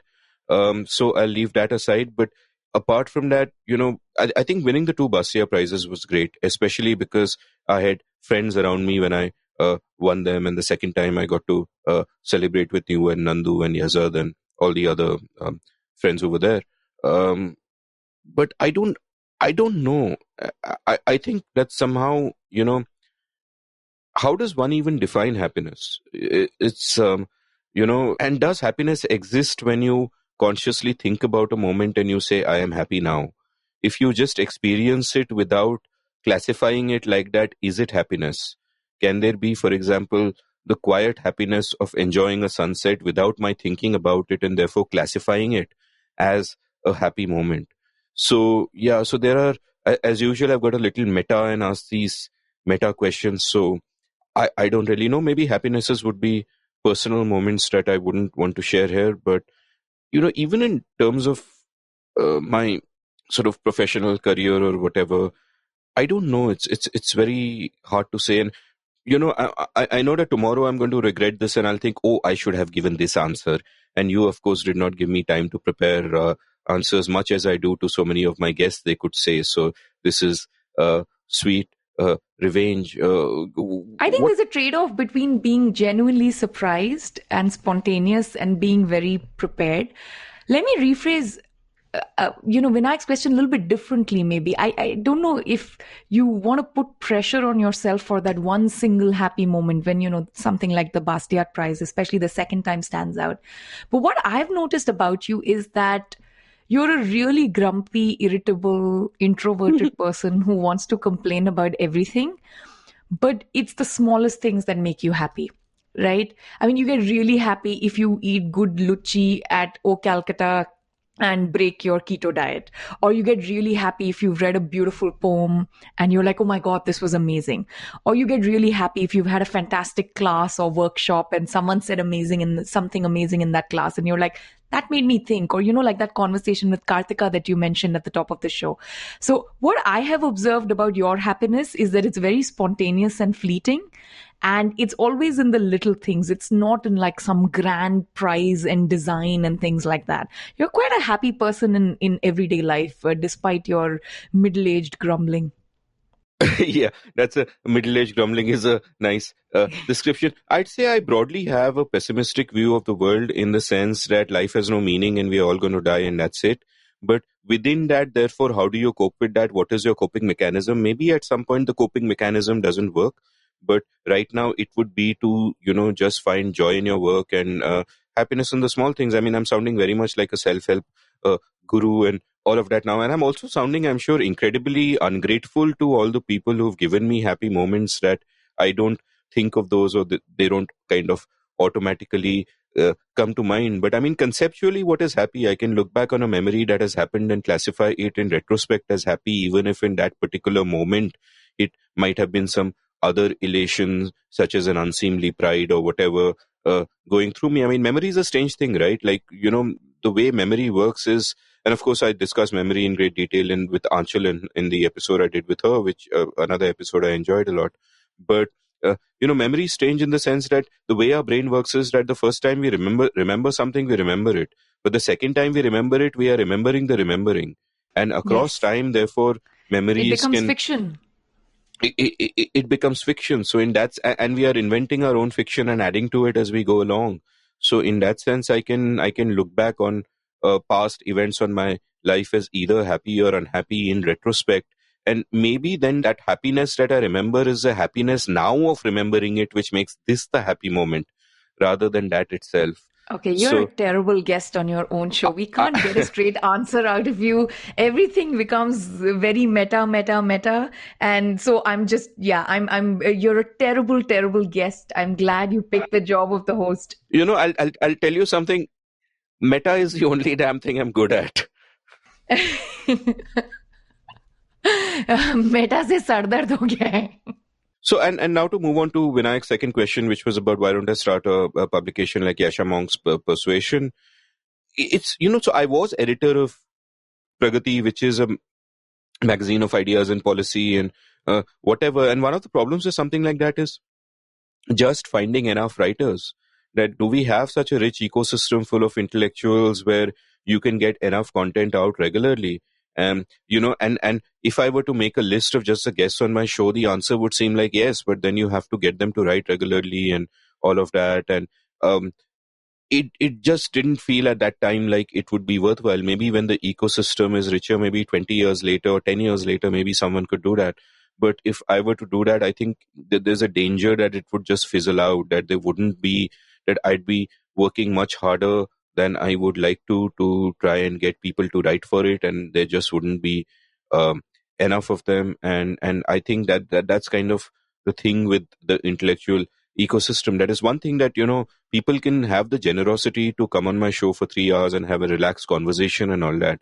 But actually writing and then writing regularly is a whole different ball game. So just speaking from my own experience of trying to do a version of it, it's difficult. I have had various ideas at times for media startups, in the sense that I think that the way people consume and discover content in India has changed radically over the last 10 years, and no publication, mainstream or otherwise, gets it. So I've often thought that why don't I try to fill the gap and do interesting things? But I just don't have the appetite to be an entrepreneur. And the thing is, everything has an opportunity cost. The seen and the unseen takes some time, and I want to get down to writing books, which is what I'm trying to do now. And which is the one thing I've always wanted to do. And if I don't do more of that, that's the one thing I'll regret. So that's what I'm trying to get down to. So I'm not sure I really have the time, and that, so that's kind of a short answer. And as to the third thing, Vinayak said that he hopes I keep doing it forever. Look, I love doing it, so I'll keep doing it for as long as I can. But, one doesn't even live forever. So who is to say? Now we are finally, I promised the listeners, at the very end. And here is the last question, and it's quite fitting. It's from one of our mutual friends, Mohit Satyanand. We talked about, that voice, or a great voice, is not important for podcast the way it is for radio. But Mohit is one of those people. I mean, he's an incredible person, an entrepreneur, just such a kind, wonderful person and mentor, but has the most remarkable voice, which is completely wasted in his day job and his regular life. And I feel like, he could read, I don't know, the yellow pages and it would still be amazing to listen to him. So here's Mohit's question, and you are going to complain I didn't give you more time, but for what it's worth, here it is. Amit, how would you like your epitaph to read? yeah. Mohit is, of course, a dear friend. I almost think of him as family in a sense. Like when I go to Delhi, I stay over at Mohit and Premi's place, and I have great love for him. He asked me this question on WhatsApp a few days ago, by the way. And it's not such a difficult question to answer because, and the answer will seem like a cop-out, but it's a genuine answer that I don't care. I mean, I'll be gone. So what difference does it make what my epitaph reads? I mean, I don't have the vanities of leaving a legacy and all, and this might seem at odds with what I said earlier about creating a show for 30 years later and all of that, but it gives me pleasure to think that I'm sort of, I might be able to create that kind of content, but once you're gone, you're gone. So it doesn't really matter. The thing is, I don't anymore have the vanities that I did as a much younger person, that I will imagine that I can change the world in some way, or that my ideas have great meaning or resonance or whatever. So I don't know. I'm kind of pessimistic about, any epitaph. It's just, one does what one does. But I think you're thinking of it too literally, right? An epitaph has two purposes. One, of course, it's you're leaving something behind in the world to be remembered by and things like that. The other is it's also a very pithy way of summing up a very rich, large, fulfilled life. So I will ask you Mohit's question from the second point of view, not from a point of view of vanity, but like what would you want to be known for? What would you like the life to add up to? Okay, tough question. Like you said, no preparation. There are different aspects to it. I mean, one can break it down and say that what would you, like the way you phrased it, what would you like to be remembered for? Or the other way of looking at it is like, what would you have liked to have achieved in your own life? Like if I am on my deathbed and I look back, what is my epitaph to myself? And the thing is, the answers would be completely different. And in the first case, at some level, when people look back, it's fleeting, yeah. Maybe as someone who, engaged with the world with intellectual honesty, or made people think about the world a little differently, that would be nice. The things I want to be remembered for are things that I want to go ahead and do, such as in the books I write, and not anything that I have done yet. So if you're expecting me to say that in someone who had great conversations on a podcast, that's not my answer. I'm very happy to have done this, but I don't think it's that memorable that people will remember. It's not the iconic status of Econ Talk, for example, 750 episodes or whatever. But even otherwise, what one would like to do in an ideal world is that you want to sort of let your ideas reach far and wide, the way Bastia's ideas reached me. But it is such vanity to expect to have that kind of an impact on people. And also, I grow less and less hopeful of that happening. But I want to sort of increase the probability of that happening by at least doing everything I can to that end, which involves writing the books and continuing this podcast so that Vinayak and others can enjoy listening to it. So I guess that's it. I mean, this is just, I don't know. What's your answer, dude? To my epitaph? Yeah. Or your epitaph? No, to your epitaph. It's a good question. See? And I did have lead time. See? I think my epitaph is going to say something like, tell your dog I said hi. It's going to be something very simple, something that brings me joy. This is the perfect spot for your dog to pee. That's probably what the tombstone and the epitaph is worth, if I was being facetious. But it would be something really simple. I certainly don't think of myself as like a public intellectual of your caliber or anything like that. But I think, the bigness and the richness of my life is always in the personal. That, you know enough about me and my life and my private life and my family to know that. So it would probably be something very, very personal, like here lies coal and trains, human mom, Coal and Train, by the way, for the benefit of the listeners, are her dogs. And she is, of course, a big fan of John Coltrane. Maybe you should get a cat called John. Yeah. I think we are enough of a zoo right now. I think that there's enough people in this apartment of multiple species. I think we're done for a while. Once we are done housebreaking the new puppy, maybe we'll think about other animals. I think my epitaph could easily be, finally we are done with the bad jokes. No, I think the amount you have griped about not writing your novel, it should say something like, herein lies many manuscripts. Yeah, I hope not, because I hope to get some of them out.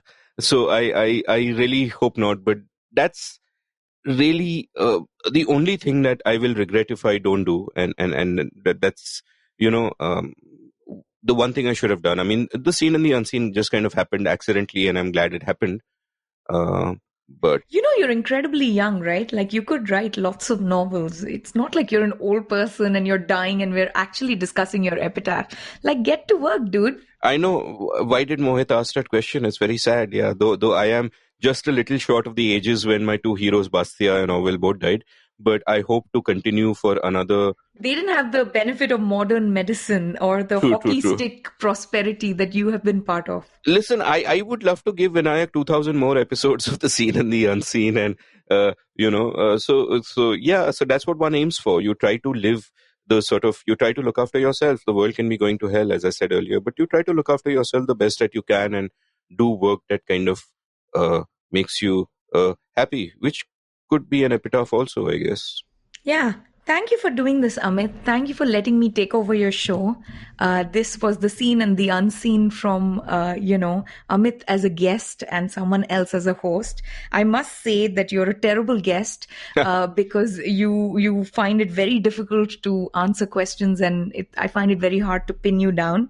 But on the other hand, you're a fantastic host. So you chose the profession correctly. And thank you for doing this. And thank you for giving us 199 episodes. No, I promise I'll get back to my core competence now and something I'm much better at. If you give me 200 episodes of practice as a guest, I'm sure I'll be much better, but there will be no audiences by then.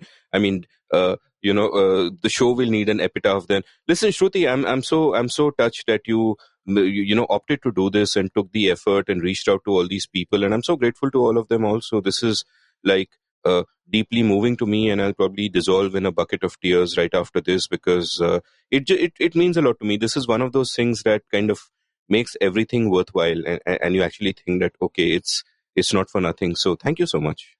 I have to tell you, it was very spontaneous, and everyone responded with great spontaneity and warmth.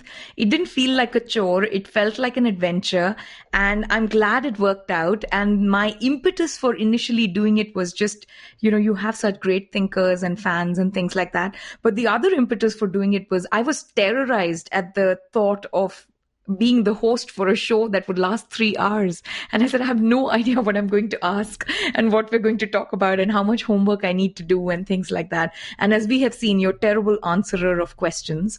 So I thought I will get help from the smartest thinkers and minds that both of us know. And I'm really, really thrilled that they obliged. Yeah, and we've crossed 5 hours. So at least in the recording. So congratulations. You as a host have managed what I never could. So we'll get back to regular programming next week and miniature episodes that are only 3 hours long. Thank you for listening. If you've gotten this far into this episode and indeed this far into the show, well, thank you for listening. I'm so grateful to Shruti for doing this, and if you enjoy listening to her as much as I do, check out her podcast, Ideas of India. It's linked from the show notes. You can follow her on Twitter at @Rajagopalan. You can follow me at Amit Varma, AMITVARMA. And remember, you can now buy merchandise for the Seen and the Unseen at seenunseen.in/stuff.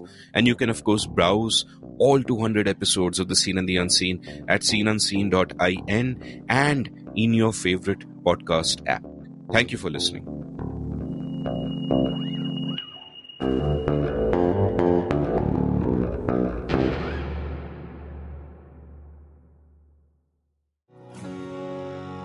Did you enjoy this episode of The Seen and the Unseen?